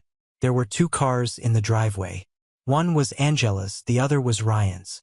And right there on the front steps, I saw her, Lacey, laughing, smiling, looking more content than she had in all the time I'd known her. That was all I needed. I turned the ignition, and as I drove away, I wasn't just leaving the house behind. I was leaving the version of myself they thought would never fight back. By the second week of October, things started to shift. Not dramatically, not all at once, but in small, steady ways. The same way rain softens the ground before anything new can grow. I spent less time lying in bed staring at the ceiling and more time on my feet. I took on more jobs, long ones, satisfying ones. I started getting calls from clients I hadn't heard from in months. Word had spread that I was working again, and apparently absence really does make the heart grow fonder. Or at least it makes people miss a reliable contractor.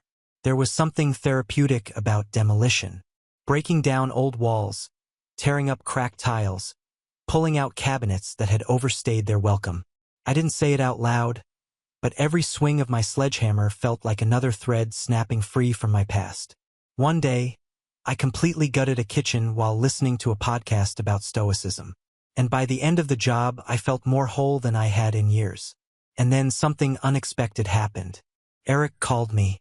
"I sent the letter," he said without preamble. "Certified mail tracked, delivered yesterday morning." I didn't even have to ask who he meant. "Ryan?" "And got a response," Eric said, a hint of amusement in his voice. "A voicemail from a very nervous man who claims this was all a misunderstanding." I couldn't help but smile. "He offered to pay back the full amount in installments," Eric continued. "Says he never intended to cause any issues, and that he was told Owen was on board with everything." I scoffed. "Told by who?" There was a pause. "You know who." Of course I did. I told Eric to move forward. If Ryan wanted to play nice, let him. I didn't need to drag things into court. I just wanted proof. Proof that I wasn't crazy, that what happened was real, and that I wasn't going to roll over this time. Meanwhile, I kept building not just homes but myself. I took that dusty rental of mine and started turning it into something worth keeping. New floors, new shelves, repainted every room. I didn't go flashy. Didn't try to make it look like the life I'd had before. This wasn't about rebuilding what was lost. It was about building something better. I made a home. And one day, I came home from work and found a letter in the mailbox with no return address. Inside was a check for $2,000. No note, no explanation, just the check written from an account under Ryan's name. The first installment. I didn't cash it. Not yet. I pinned it to the corkboard above my desk and left it there. A reminder, a trophy. That week, I also got a call from a local contracting firm I'd done work for years ago. The owner was retiring and looking to sell the business, licenses, equipment, client list, and all. He offered me a deal so good I thought it was a scam at first. But it wasn't. He knew my reputation. Said he wanted someone with a clean name to take over. By November, I had my own company, just a small crew, 3 guys I trusted and had worked with before. But it was mine, OM Renovations. The initials were just coincidence, but it felt symbolic. People started noticing. I wasn't some guy living in a motel anymore. I was the man who came back from nothing quietly, steadily. The type who didn't complain, just built something better. Even my brother, who'd sensed something was wrong months ago but respected my silence, finally dropped by one weekend to help me tile the kitchen. We didn't talk about what happened, just worked side by side like we used to. It was one of the most healing days I'd had. That night, over burgers and beers, he said, "I don't know what they took from you, but they clearly didn't take enough to stop you." I didn't reply, just raised my bottle because he was right. Angela texted again twice. The first message was simple. "I heard about your company. Congratulations. You deserve it." I didn't reply. The second came a few days later. "Lacey's been asking about you. She says she didn't mean everything she said. That she misses the calm you brought to the house." That one stayed unread, because I'd learned something in the months since I left that house. You can miss someone and still know they're not good for you. And just because someone realizes what they lost doesn't mean they're entitled to get it back. I wasn't angry anymore. I wasn't bitter. I was free. But the final piece, the closure I didn't even know I wanted, was still coming. And when it arrived, it didn't knock. It screamed. It started with a whisper. A friend of mine, Marcus, a no-nonsense guy I'd worked alongside for years, came by my office one afternoon with a funny look on his face. He wasn't the gossip type. So, when he knocked twice on the frame of my open door and said, "You're not going to believe what I heard," I set my pen down immediately. "Shoot." He stepped in, shut the door behind him, and leaned on the back of the chair across from me. "You remember that guy who bought the Foreman house off of Elm Street?" I nodded. "The old Victorian that sat gutted for 2 years until a flipper finally took it." "Ryan," Marcus smirked. "Turns out he's running out of money badly. Word is he bit off more than he could chew. Tried to use his own labor to remodel the place, but didn't pull any permits. Got hit with fines, delays. 2 contractors walked off the job mid-project. Now he's trying to sell it halfway finished." I leaned back, arms crossed, something simmering low in my gut. "You sure it's him?" "Name's on the filing. Hayes Remodeling LLC. He even tried to contract one of our subs. Carlos offered him exposure instead of a paycheck." I laughed bitterly. That sounds about right. But it wasn't just schadenfreude. There was something else. A thought forming, half-formed, fragile but growing. I waited until Marcus left. Then I opened my laptop and pulled up public property records. There it was. The address, the permit history, the contractor's name. He was drowning. And that's when I realized something. Ryan didn't just take my money. He used it to fund a project he never had the skill or capital to finish. That $10,000 was supposed to go toward a better place for Lacey, but in reality, he'd thrown it into a pit of bad planning and worse execution. And now he was bleeding. That should have been enough. But it wasn't. I didn't want to hurt him. Not directly. I wanted something better. I wanted him to watch me thrive in the space he thought he'd conquered. The next day, I called Eric. "Remember the letter we sent?" I asked. "Which one?" he asked dryly. "We've sent a few. The one to Ryan. Is there any clause or follow-up that gives us leverage if he misrepresented how the funds were being used?" Eric was quiet for a moment. Then, "Yes." "Why?" "Because I've got reason to believe he used that money not for his daughter, but to illegally fund a commercial renovation he wasn't licensed for." Eric whistled. "That's a serious charge." "I don't need a lawsuit," I said. "Not unless I have to. But if word got out, say to the licensing board, the inspectors who flagged him, the potential buyer of that property, that he's not just incompetent but dishonest, that could ruin him." Exactly. I didn't want to burn his house down. I just wanted to be the guy holding the extinguisher while he begged for water. So I did my research quietly, methodically. I gathered everything I could. Scanned receipts, permit notices, contractor reviews, a few screenshots from construction forums where Ryan had posted under a username so close to his real name it might as well have been a billboard. He bragged about finessing the system, joked about letting inspectors walk into a wall and figure it out later. I packaged it all, tied it with a bow. Then came the opportunity one didn't expect. I was visiting a hardware supplier on the other side of town when I bumped into a realtor I vaguely knew from years ago. Jenna. We chatted for a bit and she mentioned how the Foreman place was back on the market. Off-market listing, she said. Owner's desperate. Needs someone to take it off his hands. I smiled. You don't say. 2 days later I toured it. Just me and Jenna. The place was worse than I expected. Mold in the basement. Unfinished electrical work. Flooring stacked in piles, never installed. And the attic. Oh man. The attic was a code violation waiting to happen. I kept my mouth shut, walking room to room like I was impressed. Then Jenna said something that made me pause. Seller's claiming he had a silent partner. She said some guy who backed out after they started left him in the lurch. I guess he was using the money to prep for his daughter moving in. Then the partner pulled the rug out from under him. I blinked. A partner? She shrugged. That's what he told me. He was rewriting the story again, painting himself as the victim. That's when I knew this wasn't just some greedy, washed-up dad trying to flip a house. This was personal. He was still using me, still framing me in his version of events. And now I had a chance to flip the script. I walked back to my truck, pulled out my phone, and texted Eric just 2 words, "Time's up." But first I had one more visit to make.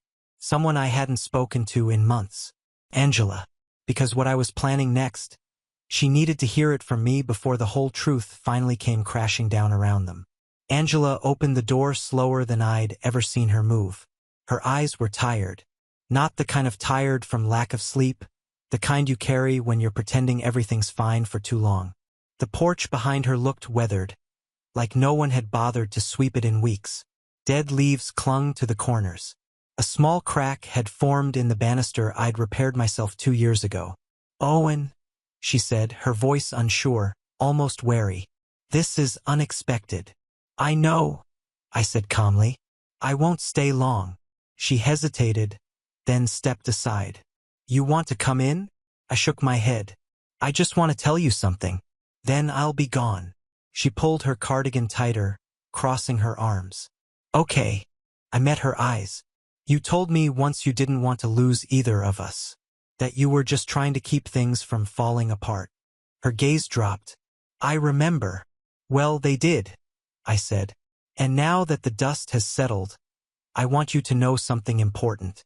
I don't hate you, Angela. I never did." She looked up again. I could see the storm behind her eyes. "But I'm done being quiet," I continued. "Your ex took money from me under false pretenses. And now he's drowning in a house project he never had the skill or resources to finish. You probably knew that." Angela didn't answer, but she didn't deny it either. "I gave him the chance to pay me back quietly. He's been sending payments, small ones, pretending like that makes it right. But it's not about the money anymore. It's about the lies, the manipulation, and the fact that he used you and your daughter to do it." I pulled a small envelope from my coat pocket. Inside was a printed list of the public code violations and unpaid fines attached to Ryan's project. I handed it to her. "I'm reporting all of it to the local licensing board, to the code enforcement office, and I'm also giving a full anonymous report to the buyer's agent Jenna introduced me to. He's been trying to dump the house with half-finished work and a doctored renovation record." Angela unfolded the paper with shaking hands. Her fingers went still halfway through. "You're serious," she said, almost whispering. "I gave him a way out," I replied. "He chose to lie again." She looked up at me. "And you came here to what? Gloat?" "No," I said gently. "I came to give you a warning, because when this goes down, it's going to get ugly and Lacey's going to be in the blast radius." Angela looked like she might cry. "She's not the same lately. She barely talks to me anymore. Ryan promised her a fresh start. He said he could give her something I never could." "Did he?" She didn't answer. I nodded. "Take care of yourself, Angela. And then I walked away. I didn't look back. 3 weeks later, the dominoes fell. Ryan's half-flipped Victorian officially tanked. The city sent him a formal notice of violation for 5 separate permit failures, including exposed wiring, mold remediation delays, and misreported materials costs. The licensing board opened an investigation into misappropriation of funds after receiving multiple anonymous tips, including notarized documentation of the original money transfer, all tied back to Ryan's personal statements about using it for family housing. Turns out the phrase, "I just needed it to finish a project," doesn't go over well when it's tied to a fraudulent business claim. Then came the bombshell. The potential buyer for the Foreman house, a high-profile real estate investor, pulled out of the deal the morning of the closing inspection. Why? Because an envelope full of documents had been left in their lawyer's inbox detailing every corner Ryan had cut, every permit missed, every laborer unpaid, every silent partner lie. That envelope didn't have a return address, but it didn't need one. The buyer's agent called Jenna, fuming. She called Ryan. Ryan called Angela. And Angela, she called me. I didn't answer, but I saved the voicemail. Her voice trembled. "Owen, he's losing it. He said you destroyed his reputation, that you poisoned everything. He's blaming me now. And Lacey, he's saying we set him up, that you tricked him into taking the money just so you could ruin him. He's unraveling, and I don't know what to do anymore." The house sat on the market for 6 more weeks. Price slashed again and again. The fines stacked up. Contractors who'd walked off the job came forward with invoices and grievances. The city red-tagged the entire structure. Eventually, the house was seized by the bank. Ryan disappeared. Rumor was he packed up and left the state. As for me, business boomed. People love a comeback story. Word spread fast about the man who was taken advantage of but rose up and started his own company. The contractor who did clean work, who didn't cut corners, who didn't hide behind charm or excuses. I started hiring more crew, picked up bigger contracts, even got a feature in a local magazine about small business success. And one crisp December morning, I found an envelope on my porch. No stamp, just my name on the front and familiar, slightly messy handwriting. Inside was a note. "I didn't know how far it would go. I didn't know he was using you. I thought I was defending my family. I'm sorry."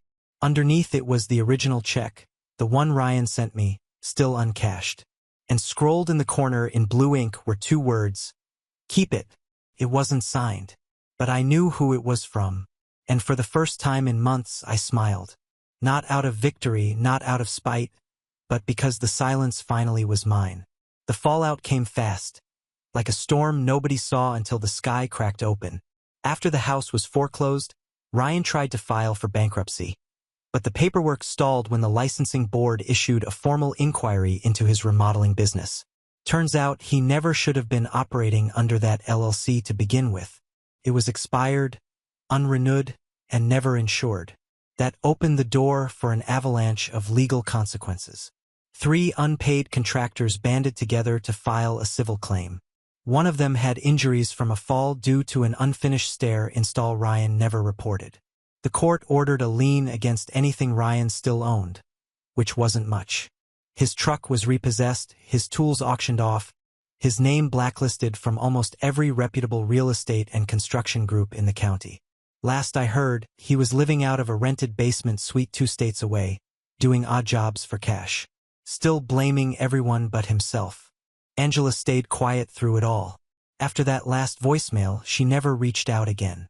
I suspect she knew that any apology now would be too little, too late. That letting it all happen, the lies, the manipulation, the transfer, had cost her more than just a relationship. It had cost her my respect. But it was Lacey who surprised me. Mid-January, I was cleaning up my job site when a small envelope arrived at the office. Inside was a photo, an old one I'd completely forgotten about.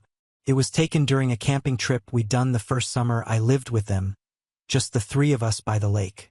I had my arm around Angela, and Lacey, begrudging but smiling, was holding up a marshmallow on a stick.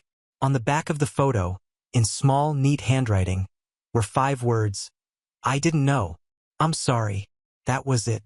No name, no request to talk, just a memory and the weight of realization behind it. I didn't write back.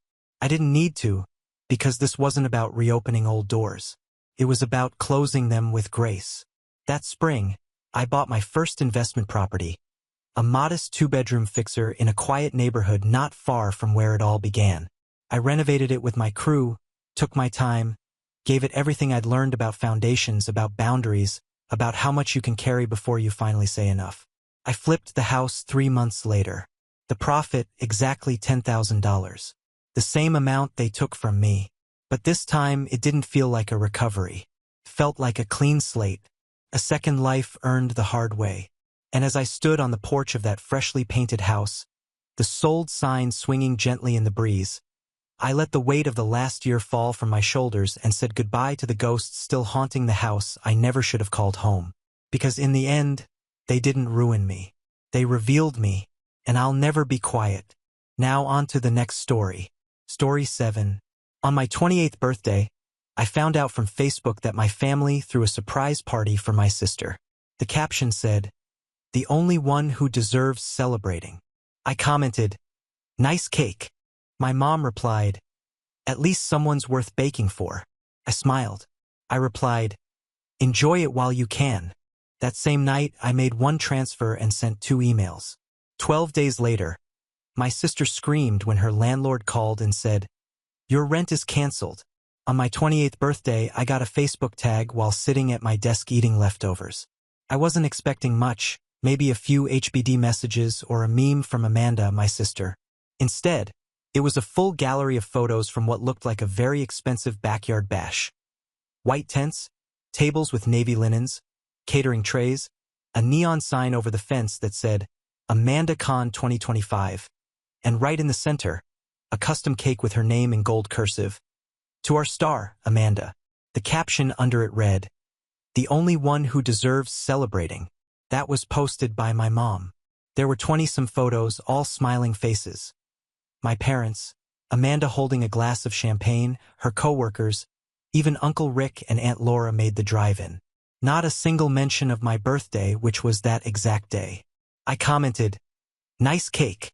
My mom replied within minutes, "At least someone's worth baking for." I didn't even react right away. I just sat there looking at those words. I remembered that text from Dad 2 weeks ago. "Hey, we need a little help. Something special for someone. Can you send $500? I didn't even ask what it was. I just transferred it. Now I knew it went to shrimp platters, monogram napkins, maybe even the gold icing on Amanda's cake. The same Amanda who just the night before had been drunk in our family group chat and called me a loser. "Imagine being 28 and still figuring life out," she typed. "At least one of us isn't a total disappointment." Then she dropped a gif of someone slow clapping. Nobody said a word. No one even deleted the message. I didn't say anything either. I just read it, put my phone down, and sat there while Jess, my girlfriend, asked if I wanted to go out for dinner. I told her I wasn't feeling it. I just wanted to be alone for a bit. That night after she went to sleep, I sat at my laptop, opened the banking app, the joint family account, the one that started last year when Dad got his hours cut and Mom said it would help us all stay afloat as a team. Except the team was just me. Every paycheck, I tossed in a few hundred. Meanwhile, my parents would contribute maybe $12 every other month and act like it was a generous gesture. I transferred everything out. Clean, not a cent left. Then I sent 2 emails. One was to Amanda's landlord. I'd helped her set up her lease last year. She couldn't figure out the documents and I'd co-signed just to speed things up. The other email was to the property manager. It was short. "I'm withdrawing from financial responsibility for Unit 3 be effective immediately. Termination of future rent payments is non-negotiable. Please advise the tenant to make other arrangements." 12 days later, Amanda called my parents screaming. Her lease wasn't being renewed. The landlord told her rent hadn't been paid, and there was no indication it ever would be again. She had 3 weeks to get out. An hour after that, my phone rang. It was Dad. I didn't answer. Then Mom ignored that too. Amanda texted me a single word. "Why?" I smiled and closed the chat. "Because you drank champagne on my birthday." Because you called me a loser in front of the only people I was stupid enough to think might defend me. Because you spent the money I gave you for a celebration and it wasn't mine. And because that was only the beginning. Amanda didn't even try to hide her smugness when she moved back in with our parents. She posted a story the day after the landlord told her to get out. A picture of her room back home. The caption said, "Sometimes life throws you curveballs. Thank God for family." Right? The same family that didn't text me on my birthday. The same family that used my $500 to throw a party for her and didn't even flinch when she called me a loser in the group chat. Now I was the villain for making her deal with consequences. The silence lasted maybe 36 hours. Then it started. First a text from Dad. "Hey, so about Amanda's situation. Any way you can help her get a new place? Maybe just the deposit first month. She's under a lot of stress." I didn't answer. A few hours later, Mom tried, "Honey, she's just going through a hard time. You know how she is. Still figuring things out. If you could help her get back on her feet, we'd all be grateful." No mention of the $500. No apology for the party. No explanation for that cake caption. The next day, Dad sent me a long email, and I mean long. He tried to dress it up like it was all about keeping peace in the family. He even quoted something about not letting resentment win, but the bottom line was simple. Amanda didn't have a place to live, and they didn't want her staying in their house, not for long. His closing line was, "We thought maybe you could rent something short-term for her, just until she's back on track. She's saving for her first car." I replied, "She got a raise. Tell her to figure it out." That was when the gloves came off. Amanda sent me a voice note.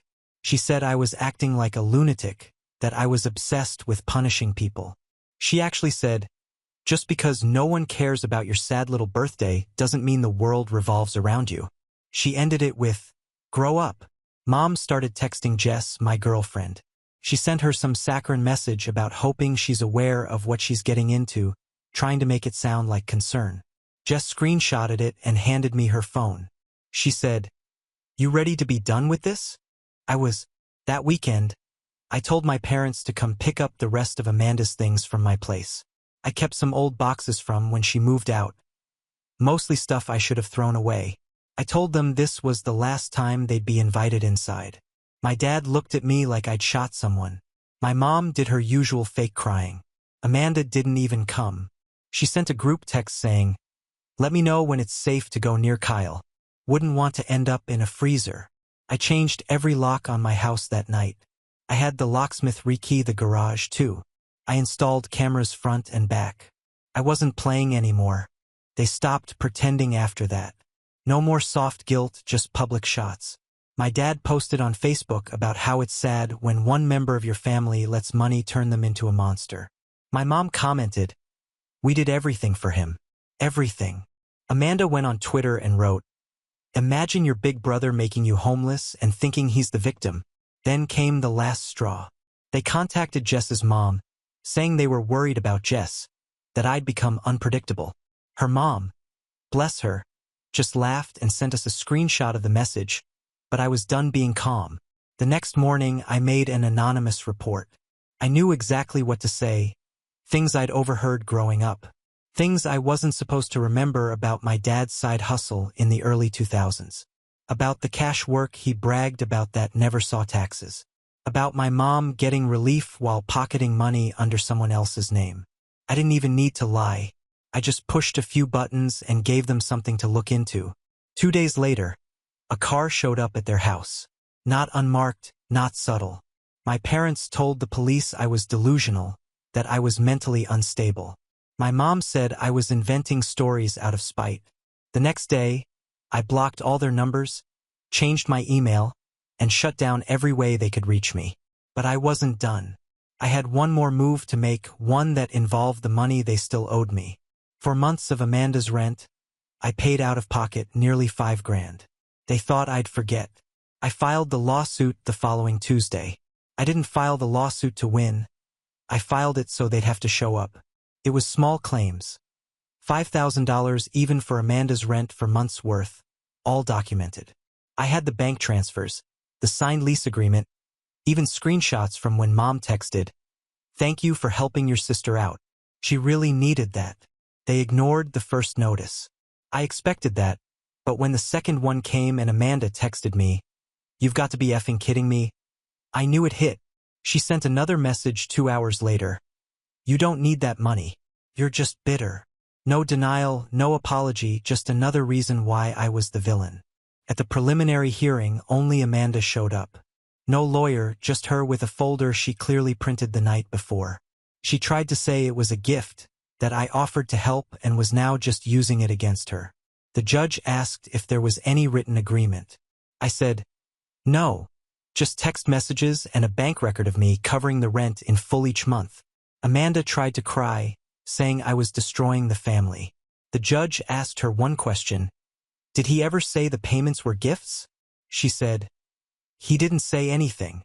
Judgment in my favor. $5,000 plus a $110 filing fee. She didn't look at me as she left. She just slammed the door on her way out of the courtroom. I didn't see my parents after that, but I heard from them. They messaged Jess again, told her she should be ashamed to stay with someone who ruins his own sister's life. Jess blocked them this time. She was over it. The part they didn't realize: I still had the receipts, not just the literal ones, but the digital ones. All the private crap they'd thrown at me in DMs, family chats, and emails over the years. The things they said behind each other's backs. Things they thought I'd forget. I put together a neat little file. Nothing criminal, nothing illegal, just the worst of who they were.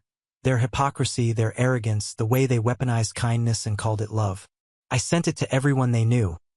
Every friend they bragged to. Every coworker. Every aunt, uncle, cousin. I sent it anonymously from a burner email just titled, "Thought you should know." By the end of the week, Amanda had deleted all her socials. My dad made his Facebook private. My mom stopped posting completely. The silence was deafening. They say family is everything. They never said what happens when you stop playing along. But I wasn't done. Not yet. A week after the emails went out, the fallout started leaking back to me in bits. My cousin Becca sent a single message. Holy shit, that was it. I didn't even ask what she was talking about. I just replied, "Took long enough." By then, Amanda had already nuked her social media. Instagram gone, Facebook wiped, LinkedIn frozen. She always said her online presence was her brand. I guess she didn't like what people were seeing. The burner email had done its job. The file I sent included screenshots from the last 5 years. Conversations, DMs, emails, and the text I saved from when Amanda borrowed money from 5 different relatives and never paid any of them back. Mom's manipulative guilt trips. Dad's rants about coworkers and those people on welfare, while secretly collecting cash for under-the-table jobs. It was all real. All their own words. I hadn't even included everything, just the highlights, the pattern. Turns out people pay attention when the golden family crumbles. Aunt Carol stopped liking Amanda's posts even before they disappeared. Someone from Amanda's job messaged me anonymously through Reddit and asked if what I posted was true. I didn't answer. I didn't have to. That silence from my parents didn't last. First, my mom showed up at my house. Didn't call, didn't knock, just stood at the door like I owed her something. I watched her on the camera feed. She looked smaller than usual. Maybe it was the absence of control. She left a note in my mailbox. It said, "This has gone too far. You've made your point. We are still your family." I didn't read the rest. I threw it out. 2 days later, my dad tried calling from a new number. He left a voicemail like we were reconnecting after a misunderstanding. He said he forgave me, that families go through things, that at the end of the day I'm still their son. He paused, then added, "We can fix this, Kyle. Just stop what you're doing." And that was it. That was the real problem. Not that I'd done anything wrong, just that I stopped playing my part. I wasn't fixing things anymore.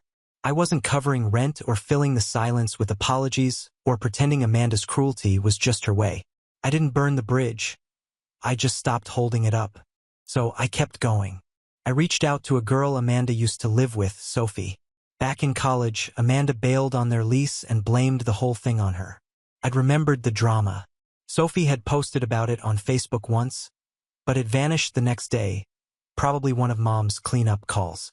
I found her email, told her I was sharing stories, and told her there were more people listening now. She replied in under 10 minutes, said she still had the screenshots, still had the emails from the landlord, and said Amanda cost her $2,000 in damages and killed her credit for a year.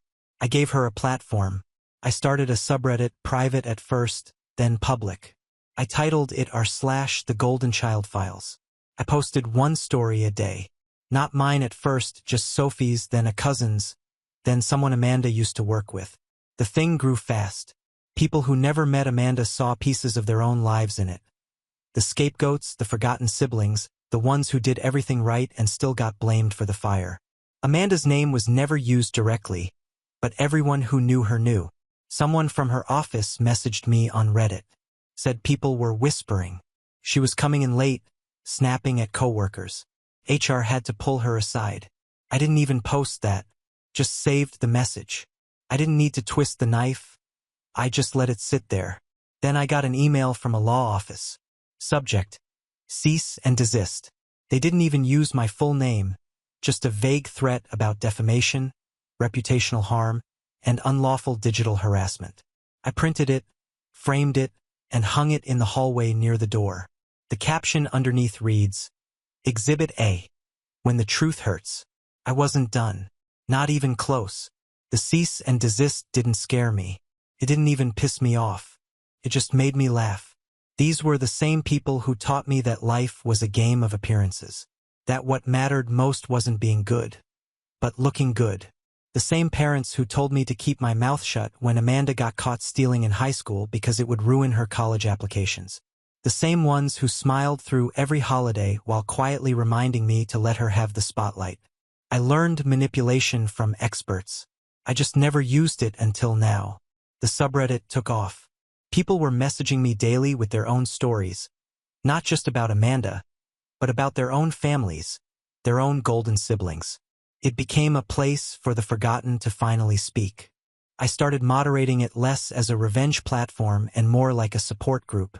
But every few days, I drop a little gem, something from my vault. Nothing fake, nothing exaggerated, just a new angle to show what it felt like growing up as a shadow in your own house. It wasn't all public. Some things I saved just for me, like the message Amanda sent through a mutual friend. You need to stop this. You're mentally unwell. This is harassment. I replied, you drank champagne at a party paid for with my money on my birthday and called me a loser in front of our entire family. This is me remembering. She didn't respond. Then my parents started showing cracks. Aunt Carol told me at a family gathering, which I obviously didn't attend, that my dad sat in the corner drinking bourbon and muttering about legal trouble. My mom apparently cried when someone brought up my name, claimed I was brainwashed by Jess. That was their new theory, that Jess had turned me against them. So they went after her. They messaged her job anonymously, said she was living with someone dangerous and that they might want to review her associations. Cowards didn't even have the guts to use a name. Just vague nonsense, hoping to stir up something. But they picked the wrong woman. Jess walked straight into her supervisor's office, showed them the email, and explained everything. They backed her without hesitation, even offered to help report the harassment. She sent them a reply from her work address. Thanks for the concern. He's doing great. You should try it sometime. After that, I was done with subtle.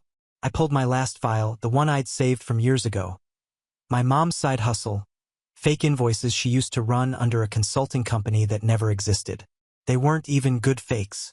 I still had the Excel templates on my old laptop. She'd used my printer to make copies. I'd watched her walk into the credit union and deposit one with her fake business name scribbled in blue pen. Statute of limitations, maybe, but tax fraud doesn't age well, especially when the IRS gets curious. I didn't send it to them. I sent it straight to the source. I attached a short note. Family taught me everything I know. 2 days later, they both went silent. Not the kind of silent where they regroup and come back swinging. The kind where you realize the house is on fire and you've got no exits left. Amanda's friends started peeling off too. One of them messaged me, said, "She's not who we thought she was." I didn't say anything back. I was busy with something else, building a case. By the time the IRS letter reached their mailbox, I had already started collecting what I needed for round 2. It wasn't just about getting even anymore. It was about letting them sit in the mess they built, the same way I had to for years. While they made excuses for Amanda, while they made me the backup plan for every bad decision, while they sucked me dry and called it support. The house they lived in, half of it was mine. Grandpa left it in both our names, probably thinking we'd share it or sell it someday. My dad promised to take care of the paperwork, and I let him. I was 22 when Grandpa died. I didn't know how things worked. A few months ago, I pulled the deed. He never took my name off, never bought me out. They just acted like it was theirs. So I gave them a notice. Legal, official. They had 30 days to buy out my half or sell. No more free passes. No more hiding behind, but we're family. The day the notice arrived, Amanda posted one last thing before her socials disappeared again. A black screen with white text. Some people will do anything to destroy their own blood. That post lasted for minutes. I was one of the first to see it. Then she vanished. Jess and I started planning a move. Out of state, clean start. I'd been thinking about it for a while, but now it felt real. I'd finally cut the cord. Every part of it. The house, the history, the fake loyalty. My dad tried one more time. He called me after ignoring everything else, the lawsuit, the eviction warning, the police questions about Mom's consulting work. He left a voicemail. His voice sounded thinner than I'd ever heard it. You don't have to do this. You're going to regret pushing everyone away. One day you'll be alone and we won't be here anymore. That was supposed to scare me, but I'd never felt lighter. They spent years using silence as a weapon, withholding kindness like it was currency. Now I'd taken everything they thought they controlled, the money, the secrets, the narrative, and turned it inside out. They tried to ruin my reputation. They failed. They tried to shame Jess. They failed. They tried to threaten legal action. They failed. Now Amanda lives in a rental she barely affords. My parents are sitting on a house they can't pay for without me. Their successful child isn't speaking to them, and everyone around them is starting to ask questions they don't have answers for. And me? I check the subreddit sometimes. Still growing, still full of stories from people like me. People who gave everything and got spit on. People who woke up one day and realized they weren't angry. They were done. This is my last post. I won't update again. If they ever talk to me, it'll be in court. Until then, I'm fine. Better than fine. One update. A lot of people have been asking what happened with the money. So here's your update. After the judgment in small claims court, Amanda had 30 days to pay me the $5,000 plus fees. She didn't. She ghosted the court, ignored follow-ups, sent me nothing. So, I filed for a lien against her car, the new one she was so proud of, the one she bought herself with that raise. Turns out her financing paperwork listed her real address, my parents' house. That made things easier. I also started garnishment proceedings through her job. I didn't even have to make noise. The court did the talking. Her employer got the papers, and suddenly a chunk of her paycheck started rerouting itself back to me every 2 weeks like clockwork. She tried to fight it, claimed financial hardship. Her lawyer, finally, a real one this time, contacted mine and said it was disproportionate retaliation. I didn't care. The money wasn't the point. The principle was. She called me a loser while spending my money. Now she gets to chip away at that debt every payday, reminded each time she opens her banking app. As for the house, the one I co-own with my parents, they stalled. First said they couldn't afford to buy me out, then asked if I'd consider pausing the process. They even offered to give me $3,000 as a good faith gesture. That offer came in the form of a typed letter with signatures. I framed that one, too, right next to the cease and desist. So I went ahead with a forced sale. The court appointed a real estate mediator. My parents can't stop it now. They either buy me out at the appraised market value or sell. No more fake tears. No more someday. They had years. I'm done waiting. I'm also filing a claim to recoup damages for property expenses I've covered since 2018. Taxes, maintenance, repairs I paid for when Dad forgot. I kept the receipts. The number is climbing fast. We're past $17,000 now, and that's before interest. They're bleeding money trying to keep their image intact. Amanda's checks are lighter. Mom's spending more time trying to fix things with people who've already stopped returning her calls. Dad, last I heard, was asking around about early retirement. Might be forced, depending on what the IRS decides to do with the paperwork I sent. It's not about revenge anymore. It's math. Simple, clean, and finally, for once, fair. Let's see how they handle fairness. Now on to the next story. Story 8. My selfish parents didn't come to my child's first birthday party and boldly said, "Honestly, we just don't need this. We don't recognize this grandson." I calmly said, "Good. Just don't come asking me for money for your debts, bills, and problems anymore." Dad laughed, but the real surprise was waiting for them in the inbox. Because now, I used to be the kind of guy who kept my mouth shut and my wallet open when it came to my parents. If they insulted me, I let it go. If they insulted Emily, my wife, I'd make some weak excuse for them later, like that's just how they are or they don't mean it. If they needed money, whether for rent, car repairs, some made-up emergency, I sent it without asking. I'd been doing it for years. Felt like a duty I couldn't explain. Some warped definition of loyalty I'd inherited from a childhood of guilt and manipulation. My father's way of parenting was to humiliate me into submission. He called it raising a man. My mother wasn't much different, just quieter about it. When I married Emily, the disapproval turned into something uglier. She didn't hide her contempt. She didn't come from the right family.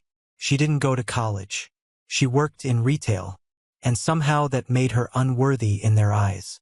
I spent years trying to smooth things over between them. I'd take Emily to dinner with them, even though I knew she'd leave in tears.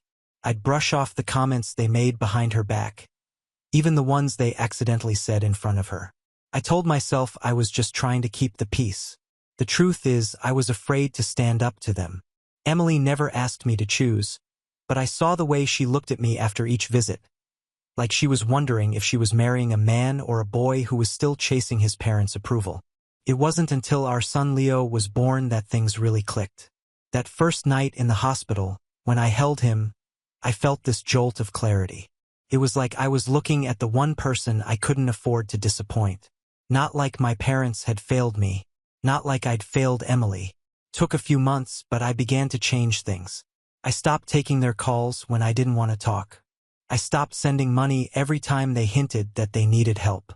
I started putting my little family first, not out of rebellion, but out of responsibility. Then came Leo's first birthday. We kept it small, just a backyard barbecue, a few neighbors, Emily's parents, a few close friends. I invited my parents more out of habit than anything else. I sent them an invitation without expecting much. A few days later, my father called. He didn't waste any time. Said they weren't coming. Said they didn't see the point. "Honestly, we don't need this. We don't recognize this grandson." That was it. No explanation, no emotion, just that. I didn't argue. I didn't ask why. I said, "Okay, but don't come to me anymore for money for your debts and your bills and your problems." There was a pause, and then my father laughed like it was a joke, like I'd crawl back to them the next time they dangled guilt in front of me. He had no idea I'd already made up my mind. And 2 days later, I made sure that decision was sitting in their mailbox, waiting for them like a little wrapped present. The thing is, they weren't just missing a birthday. They were about to lose a lot more than cake and balloons. The envelope I dropped in their mailbox wasn't fat, but it carried weight. Inside was a letter, not angry, not emotional, just clear and final. It listed everything they'd taken from me over the years. Every dollar I'd sent, every loan I'd forgiven, every silent humiliation I'd swallowed on their behalf. And at the bottom was a number, $86,400. That's what it all added up to. I included a spreadsheet, color-coded and itemized with dates and bank transfers, years of being their safety net, documented in black and white. I didn't ask for it back. That wasn't the point. I just wanted them to see the cost. Not just the money, but what it had cost me to keep quiet. But that wasn't the real surprise. A few weeks before that birthday, I'd finally done something I should have done years ago. Legally cut them off. I removed them from my emergency contact forms, revoked the power of attorney they didn't even know they still had, and rewrote the will that had once generously included them. I transferred the deed to our house into Emily's name only. I even changed the beneficiary on my life insurance policy. Every thread that tied me to them, financially or legally, I cut cleanly, but I saved the best for last. The envelope also contained a note. I'd hired an attorney, just a guy who handled small claims and family stuff, to file a cease and desist. From now on, they were not to contact me, my wife, or my son. Not directly, not through friends, not through extended family. They were done. I expected silence for a while. Maybe a few angry voicemails, but 3 days later, my sister called. I hadn't talked to her much over the years. She'd always been a bit of a ghost, flitting in and out of our family, as if she couldn't quite decide whether to stay attached or disappear altogether. I picked up the phone, expecting her to chew me out. Instead, she said, "I just got the same letter." Turns out I wasn't the only one. They were bleeding me dry. While I'd been throwing money down the black hole, they'd also been hitting up my sister behind the scenes. Her car, her credit card, even co-signing for a loan she'd never seen a dime of. She sounded exhausted, like someone who just realized she'd been drowning for years without noticing the water. And then she said something I hadn't expected. "I talked to Mom yesterday." She was crying. She said she didn't understand why you were doing this, that you were overreacting. I didn't say anything. She doesn't understand, John. She really thinks she did nothing wrong. That didn't surprise me. What did surprise me was what came next. My sister told me that she was done too, that my letter had been a wake-up call, that she and her fiancé had decided to break up for good, and that they were moving out of state in a month. She thanked me, said I may have saved her life from becoming a carbon copy of mine. Then she asked if she could visit Leo before they left. She said she wanted to get to know her nephew properly this time, without all the noise. Then I realized something I hadn't planned. I wasn't just ending something. I was also starting something. 2 weeks after Leo's birthday party, my father finally broke down. Not with an apology or a phone call, but with a single bitter email. Subject line: "What is all this?" No greeting, no punctuation. Just 5 words from a man who'd built his entire life on pretending nothing could touch him. I read it twice and closed it. It was the first and last time I opened anything from him. I didn't reply because that email wasn't for me. It was for control. He wanted me to go after him, to break the silence, to explain why I was finally doing what I should have done years ago. But silence can be louder than words when you've run out of things to talk about. That's when the real panic began. It started with phone calls from distant relatives I hadn't heard from in years. My Uncle Jim, who once asked me for money to pay off a bad investment. Read. Gambling. Left a message saying I should make peace with my parents before things got worse. Then my cousin Karen messaged Emily on Facebook and asked if she could talk some sense into me. They kept coming one after another, all parroting the same line. "They're your parents. You only get one set." I ignored them all, not because I was angry, but because I'd finally realized what they were doing. Pulling on every string they had left. Only those strings were old, frayed, and tied to people who didn't even know the whole story. But what really crossed the line was when my mom sent a message directly to Emily. It was long. It was nasty. It said that Emily had poisoned me, that she had turned me into a stranger, that Leo wasn't really one of us and never would be. She said we were being selfish. She said that if we wanted to play this game, we'd lose more than just family. She ended with a line that still sticks in my head. "We made you and we can unmake you." That's when I knew this wasn't just a family feud anymore. This was war, and I wasn't going to fight it with anger. I was going to fight it with precision. First, I called the lawyer. I told him to add the message to the harassment file. We began the process of filing a formal restraining order. I didn't want to use it unless I had to, but I wanted it ready. Next, I went after the things they took for granted. Over the years, I'd quietly paid for things without them realizing how much control I had.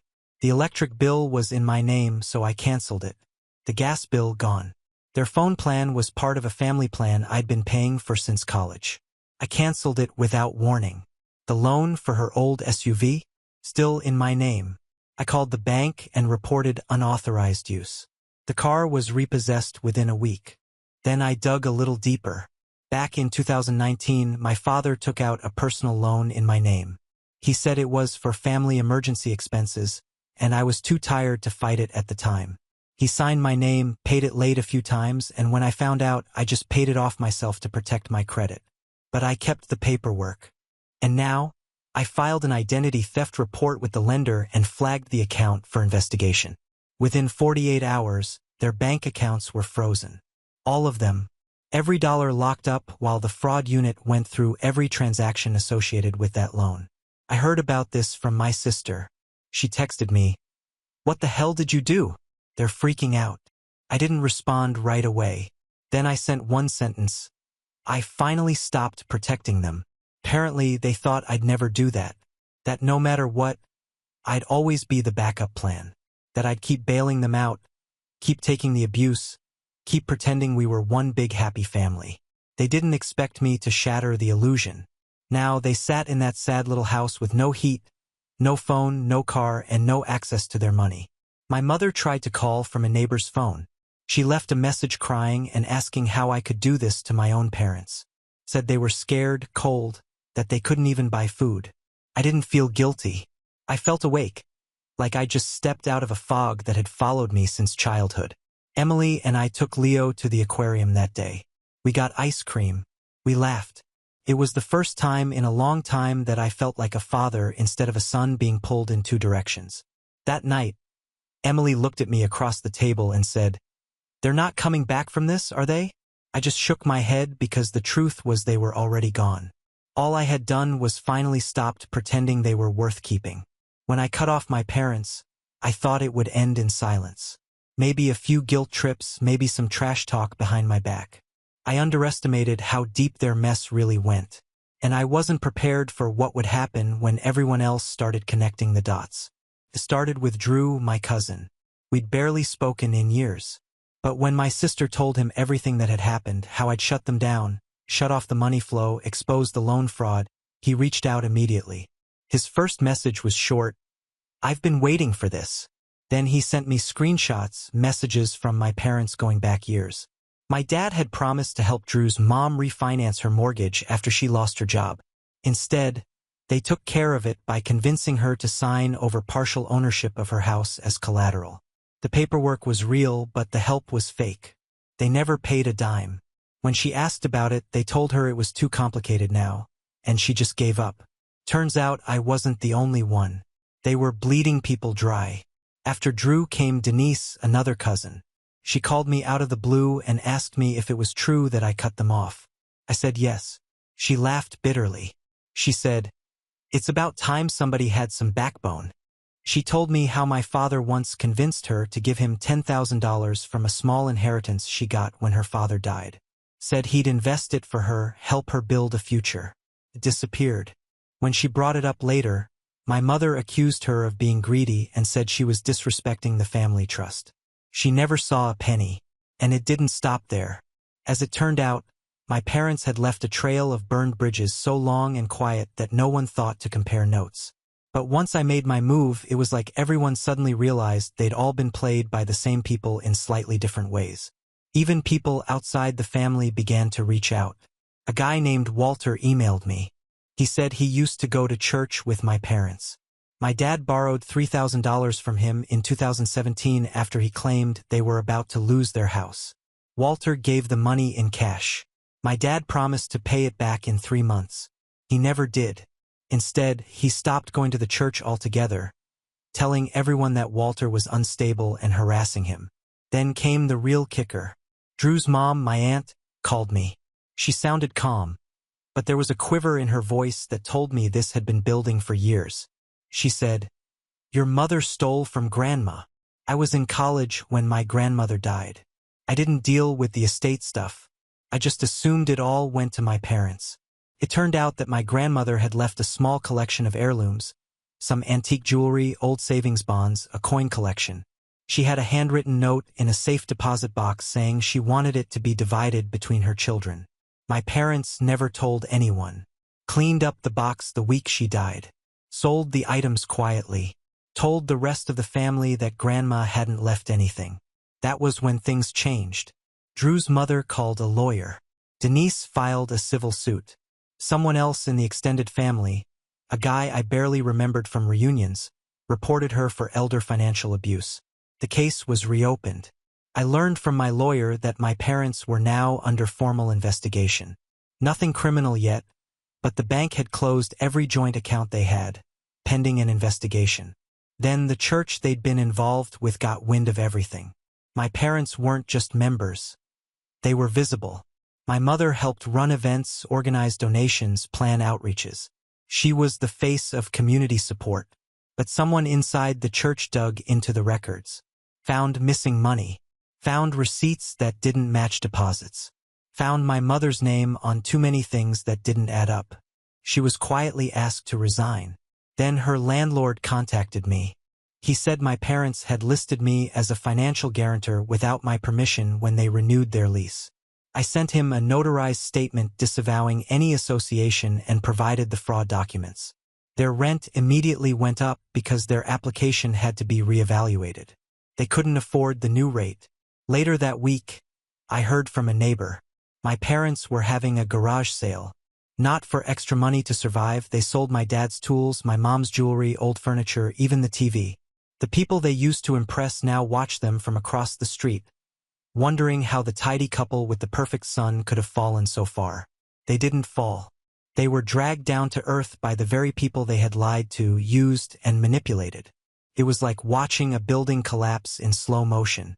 Each brick loosened by years of deception. And now each of us was kicking it down. I wasn't alone anymore, and neither were they. But this time, they were surrounded by people who wanted nothing from them but distance and maybe an honest confession that never came.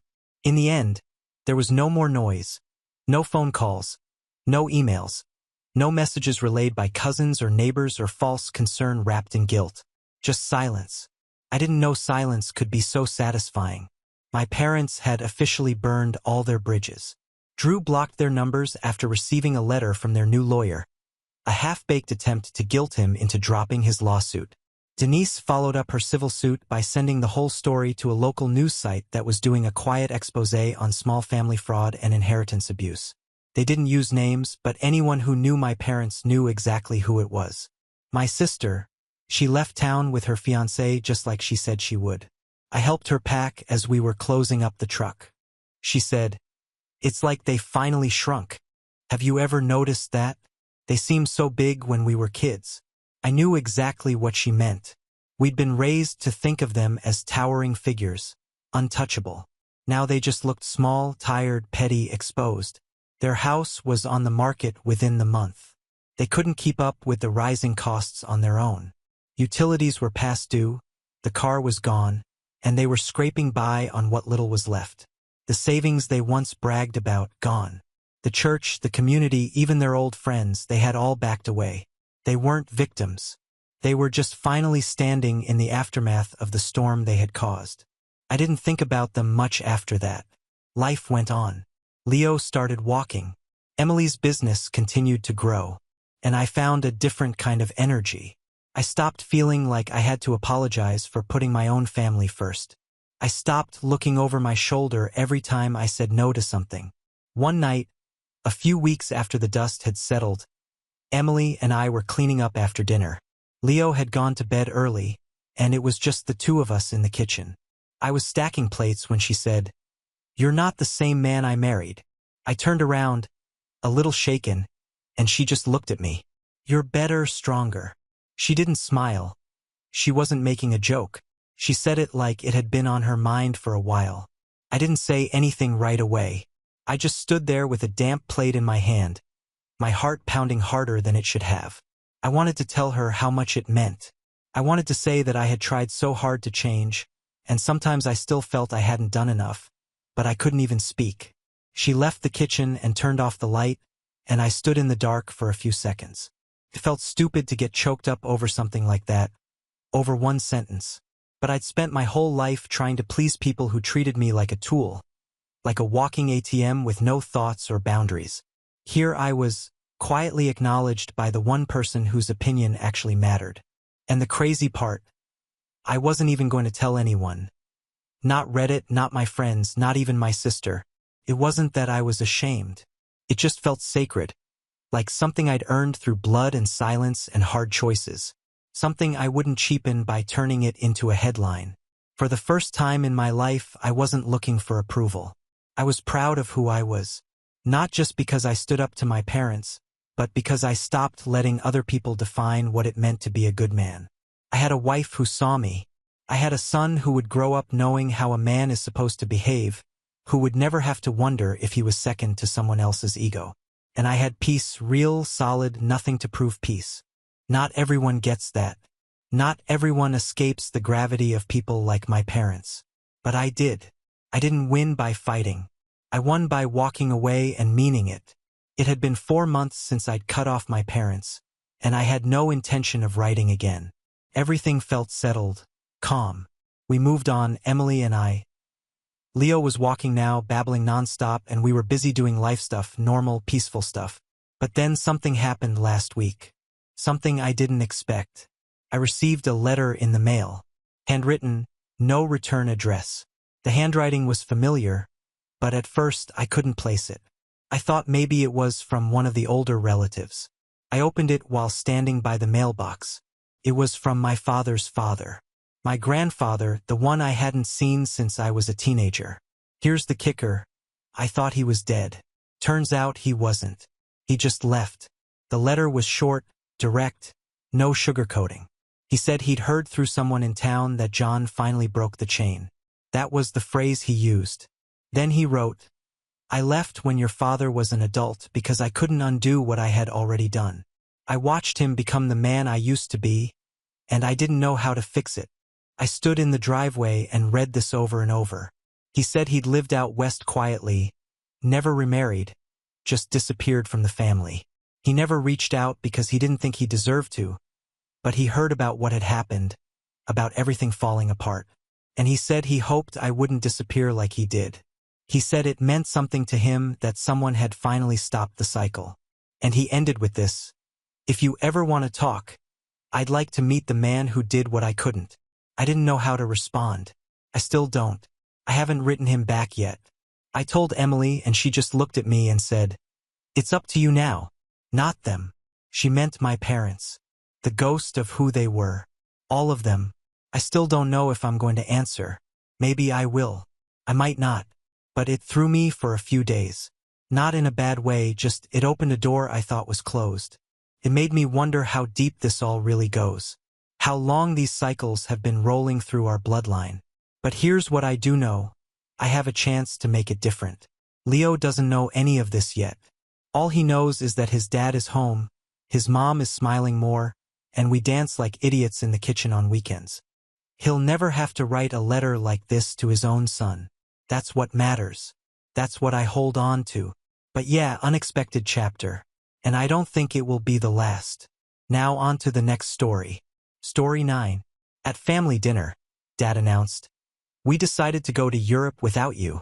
Sister said, Right. Then I asked, Do you know that Gold's sister lost your money? Their faces turned pale. It was my sister Ashley's 23rd birthday dinner. And by this time, I had lost count of how many drinks had been passed around. My dad was 5 drinks in when he suddenly tapped his glass with a fork and stood up as if he were about to make a grand toast. He looked around with a grin on his face and said, We decided to go to Europe without you, Kevin. I blinked. Without me. I waited for the punchline, but Ashley cut in before I could say anything. Good, she said, smiling as if she had just told the joke of the century. Everyone at the table laughed, but it was one of those awkward, half-hearted laughs where people aren't sure if it's okay to laugh. I wasn't even angry.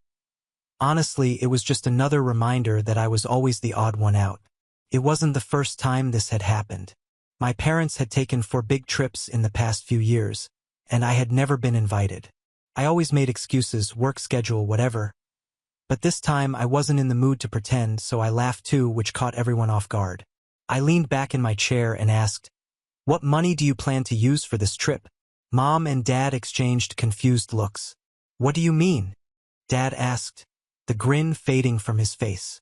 I chuckled again and shook my head. Do you know that Ashley and her husband spent all the money you gave them? You could have heard a pin drop. Ashley's expression hardened instantly. "That's not true," she snapped. Dad's face darkened. "What money are you talking about?" I sighed and decided to lay it all out. "The money you gave Ashley and her husband to save for a house. They're not saving it. They're blowing it on clubs and restaurants and other crap. The accounts you set up for them, they're empty." For a moment, no one moved. Dad stared at Ashley, then at her husband, Josh, who looked like he wanted to sink into the floor. Mom's mouth opened slightly, as if she was trying to process what I had just said. "Kevin's lying," Ashley blurted out. "You always do that. You can't stand to see me happy. So you make up stories to turn Mom and Dad against me." "Me? You can check the accounts yourself," I said with a shrug. "It won't take long to see who's telling the truth." Josh didn't say a word. He just kept staring at his plate, hoping everyone would forget he was there. Ashley glared at him, but he remained silent, which only made her angrier.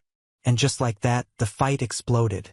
My parents yelled at Ashley and Josh, demanding answers, while Ashley fired back at them and at me. I sat there for a minute watching the chaos. It was as if all the resentment and tension from years of favoritism, broken promises, and unspoken grudges were boiling over in real time. But I'd had enough. I quietly got up and walked out. No one even noticed I was gone. This dinner was supposed to be a celebration for Ashley, but instead, it had turned into an all-out war. To be honest, I didn't feel guilty about it. After everything they put me through, being treated like an afterthought, only invited to family events because Grandma insisted, I figured they had it coming, and maybe this time they'd finally see Ashley for who she really was. The next morning, my phone started to explode. Missed calls from Mom and Dad, texts asking where I was, if I was okay. It was like they suddenly remembered I existed. I didn't respond at first. I wasn't in a hurry to get back into their drama, especially after last night's circus. When I finally decided to call Mom back, she was practically vibrating through the phone. "Kevin, why didn't you tell us sooner?" she demanded. I laughed. "Do you think you would have believed me if I had?" She became quiet. I could tell that she was thinking about it, probably realizing that I was right. Over the years, they had always sided with Ashley. She was their golden child, the one who could do no wrong. Meanwhile, I was the loser. Even after I got fired from my last job, it wasn't just the pitying looks I got from them. It was the way they started treating me like I wasn't worth their time. If Grandma hadn't kept insisting that I come to family gatherings, they probably would have stopped inviting me altogether. "We checked the accounts," Mom finally said. "You were right." Of course I was right. Ashley and Josh had been blowing through their savings for months. I'd heard about it from mutual friends who'd seen them at expensive restaurants and nightclubs. I hadn't planned on saying anything, but after Dad's little announcement last night, I couldn't hold my tongue. It wasn't just about the trip. It was about years of feeling like I was on the outside looking in. "What's going to happen now?" I asked, more out of curiosity than concern. "Well, your father is angry. He's been fighting with Ashley all morning. Josh left the house early and hasn't come back. We're trying to figure out what to do next." Her voice softened. "Look, Kevin, I'm sorry for everything. We didn't realize how bad things had gotten between you and Ashley. We want to make things right. I wasn't expecting this." I didn't know how to respond, so I kept it simple. "Okay." After we hung up, I sat there for a while, letting it sink in. I wasn't sure if I could trust this sudden change in attitude. Part of me wondered if it was just embarrassment. Angry at Ashley, sure, but probably ashamed of how blind they'd been. Still, a small part of me felt relieved, like maybe things could finally change. Later that afternoon, Dad called. He didn't say much at first, just grumbling about how disappointed he was in Ashley and how Josh was a freeloader. But then he surprised me. "Listen, your mom and I have been talking. We want to make it up to you. How about you come on a trip with us? Just us." "No, Ashley." I had to stop myself from laughing. "You're serious?"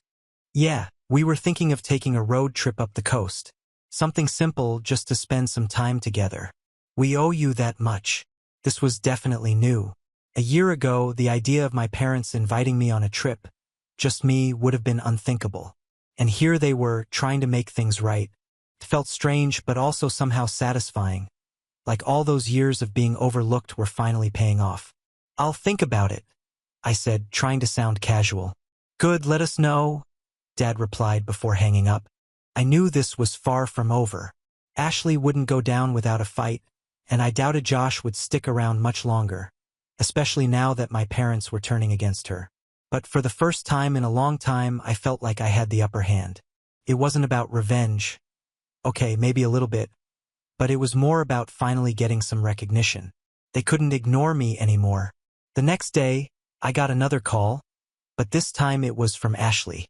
I almost didn't answer, but curiosity got the better of me.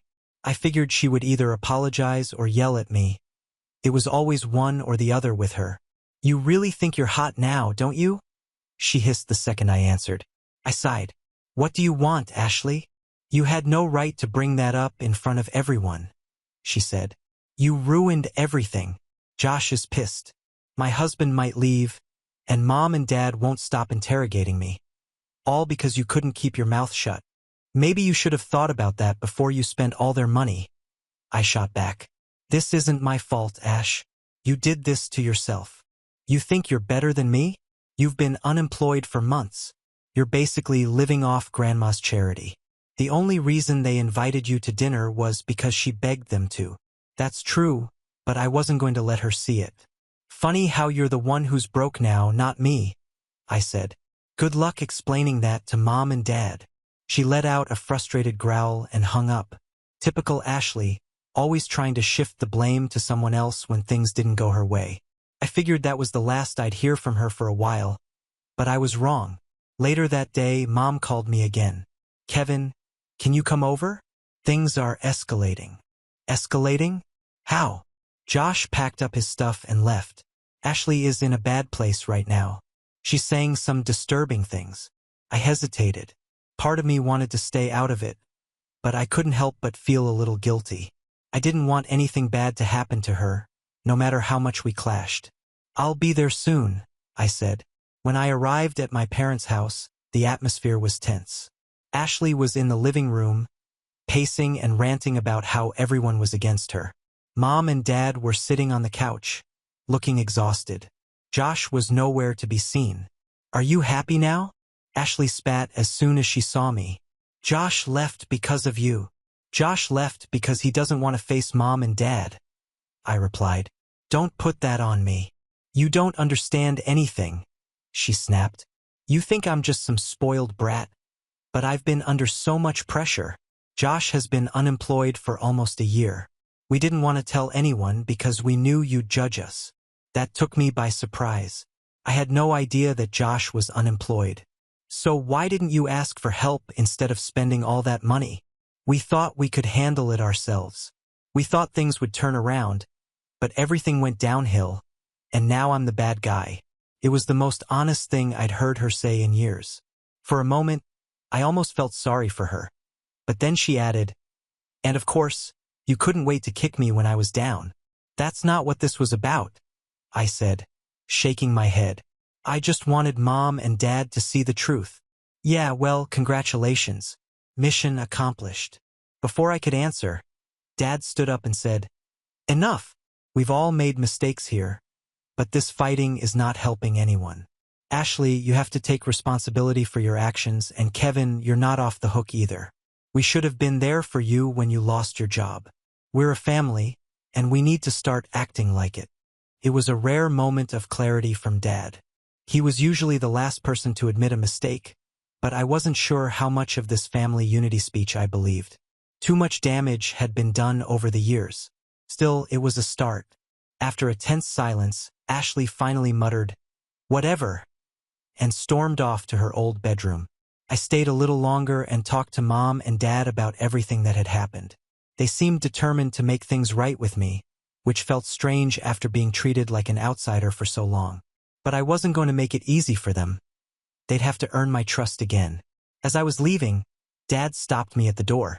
"Hey, about that trip, we've been looking at some places. We'd really like you to come with us." I hesitated for a moment, then nodded. "I'll think about it." When I got home, I found a text message from Grandma. "Proud of you, Kevin. You deserve better."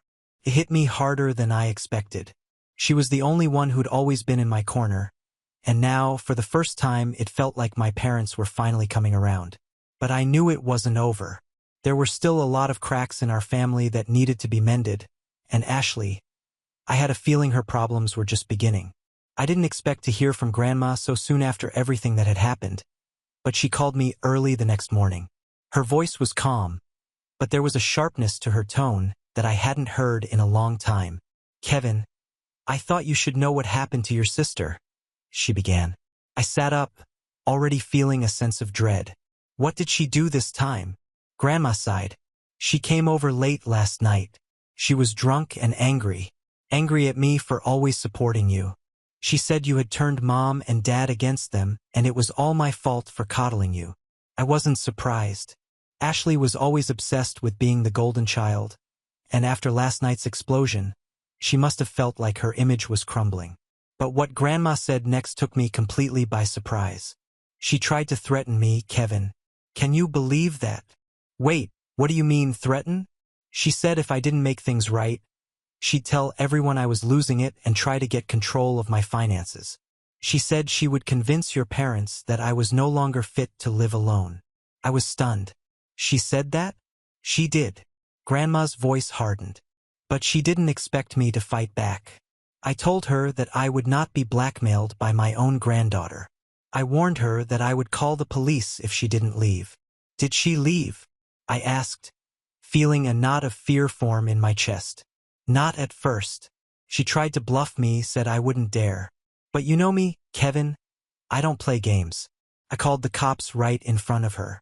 That finally scared her off. She ran out like a coward." I couldn't believe what I was hearing. Ashley had always been manipulative, but this was a new low. Threatening Grandma just to get back at me. That was beyond anything I'd ever imagined. "Why would she go that far?" I asked, shaking my head. "Simple," Grandma said. "She's desperate. You exposed her lies. For years, your parents believed she was the perfect daughter. Now that image is shattered, and she blames you for ruining it. She's lashing out because she's afraid of losing control." I didn't know what to say. Part of me was angry, but another part just felt sad. Ashley had always been competitive with me, always needed to be the center of attention. But this was the first time I realized how fragile her world really was. "I'm sorry, Grandma," I said quietly. "Don't be," she replied. "This isn't your fault. Ashley made her choices, but you have to be careful. I don't think she's done trying to cause trouble." "Yeah, I thought so," I muttered. Grandma paused for a moment, then added, "You're not alone in this, Kevin. Your parents are starting to see the truth, and I'll always have your back. Don't let them get to you." "I won't," I promised. After we hung up, I sat there for a long time, thinking about everything that had happened. Ashley was spiraling, and it was only a matter of time before she tried something else. But this time, I wasn't going to let her take me down with her.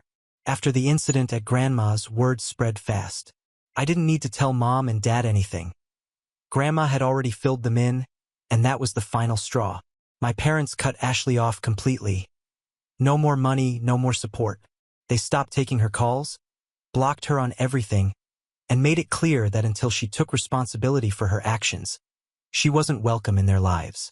It was surreal to see the same parents who had defended her at every turn for years were now done with her. Ashley didn't handle it well. She tried everything. Angry texts, guilt trips, and even showing up at Dad's office. Nothing worked. Slowly, she faded out of our lives. I didn't hear much about her for weeks.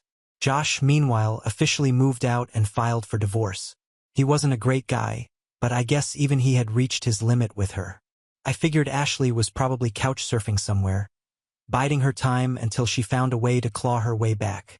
Then, about 2 months later, she showed up at my parents' house out of the blue. I wasn't there, but Mom filled me in on what happened. "She just appeared on our doorstep," Mom said over the phone. "She looked awful, like she hadn't slept or eaten properly in weeks." "What did she want?" I asked, though I could already guess. "She said she had nowhere else to go.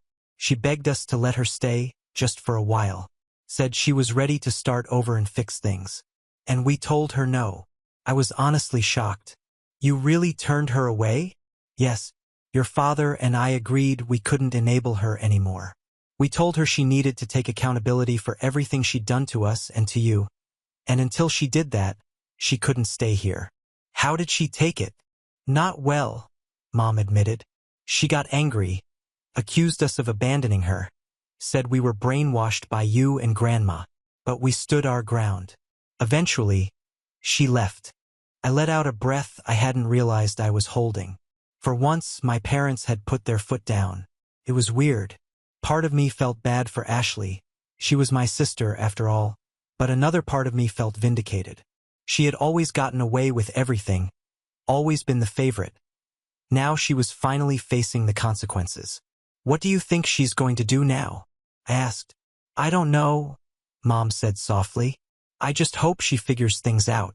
But Kevin, we're not going to let her hurt this family anymore. We're done. Hearing that gave me a strange sense of closure. For years, I'd been the one cast aside while Ashley got everything handed to her. Now the tables had turned. A few days later, I heard through a mutual friend that Ashley was staying at a cheap motel on the edge of town. No job, no husband, no family to rely on. She had burned all her bridges. For the first time in her life, she was completely on her own. A few months passed, and just like that, Ashley became a ghost. I barely heard anything about her, and neither did my parents. Word spread through family and friends that she moved to another city a few hours away.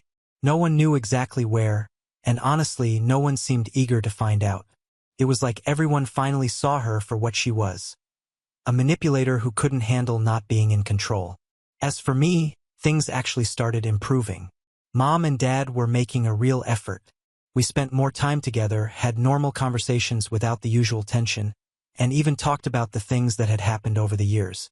They admitted they hadn't been fair to me, especially after I lost my job. It wasn't some magical overnight fix, but it felt like we were finally becoming a real family.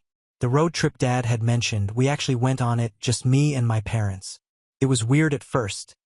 There was this awkwardness hanging in the air, like none of us knew how to act without Ashley around. But as the days went on, that awkwardness faded. We laughed, shared stories, and for the first time in forever, I didn't feel like the extra kid no one wanted around. Ashley, meanwhile, tried a different approach. After months of silence, she reached out to me again. This time, there were no threats, no accusations. Instead, she played the victim. Kevin, I know I messed up, she wrote in one of her messages. I'm sorry for everything. I've been through so much. Josh left me. Mom and Dad turned their backs on me, and now I'm all alone. I don't have anyone. Please, can we just talk? I stared at the message for a long time. Part of me wanted to believe her. Maybe she really was ready to change. But another part of me, the smarter part, knew better. I had seen this pattern too many times. Ashley didn't reach out because she cared about me. She reached out because she wanted something, and I wasn't going to fall for it again. I didn't respond. Neither did my parents. When she tried to contact them again, they were done with her games. The last I heard, Ashley was still living alone in that new city. She'd found a part-time job and was scraping by, but she hadn't made any real progress. No big comeback story, just her isolated and trying to rebuild the life she had wrecked with her own choices. It's strange. I used to resent her so much, but now I just feel indifferent. I don't hate her anymore, but I don't pity her either. She made her bed, and now she has to lie in it. As for me, life's finally looking up. My parents and I have a healthy relationship now, and they've stopped treating me like an outsider. I've even started looking for a new job and working on getting my life back on track. It's funny how things can turn around when people finally stop pretending everything's perfect. For once, I feel like I'm not the loser of the family anymore. I'm just Kevin, and honestly, that's enough for me. And that's how things ended with Ashley. Sometimes the people who try to control everything end up losing it all. I guess she learned that the hard way. We have reached the end. If you enjoyed this video, please be sure to like and subscribe to the channel for more videos like this, and give us your thoughts about the stories in the comments section. Thank you, and see you in the next video.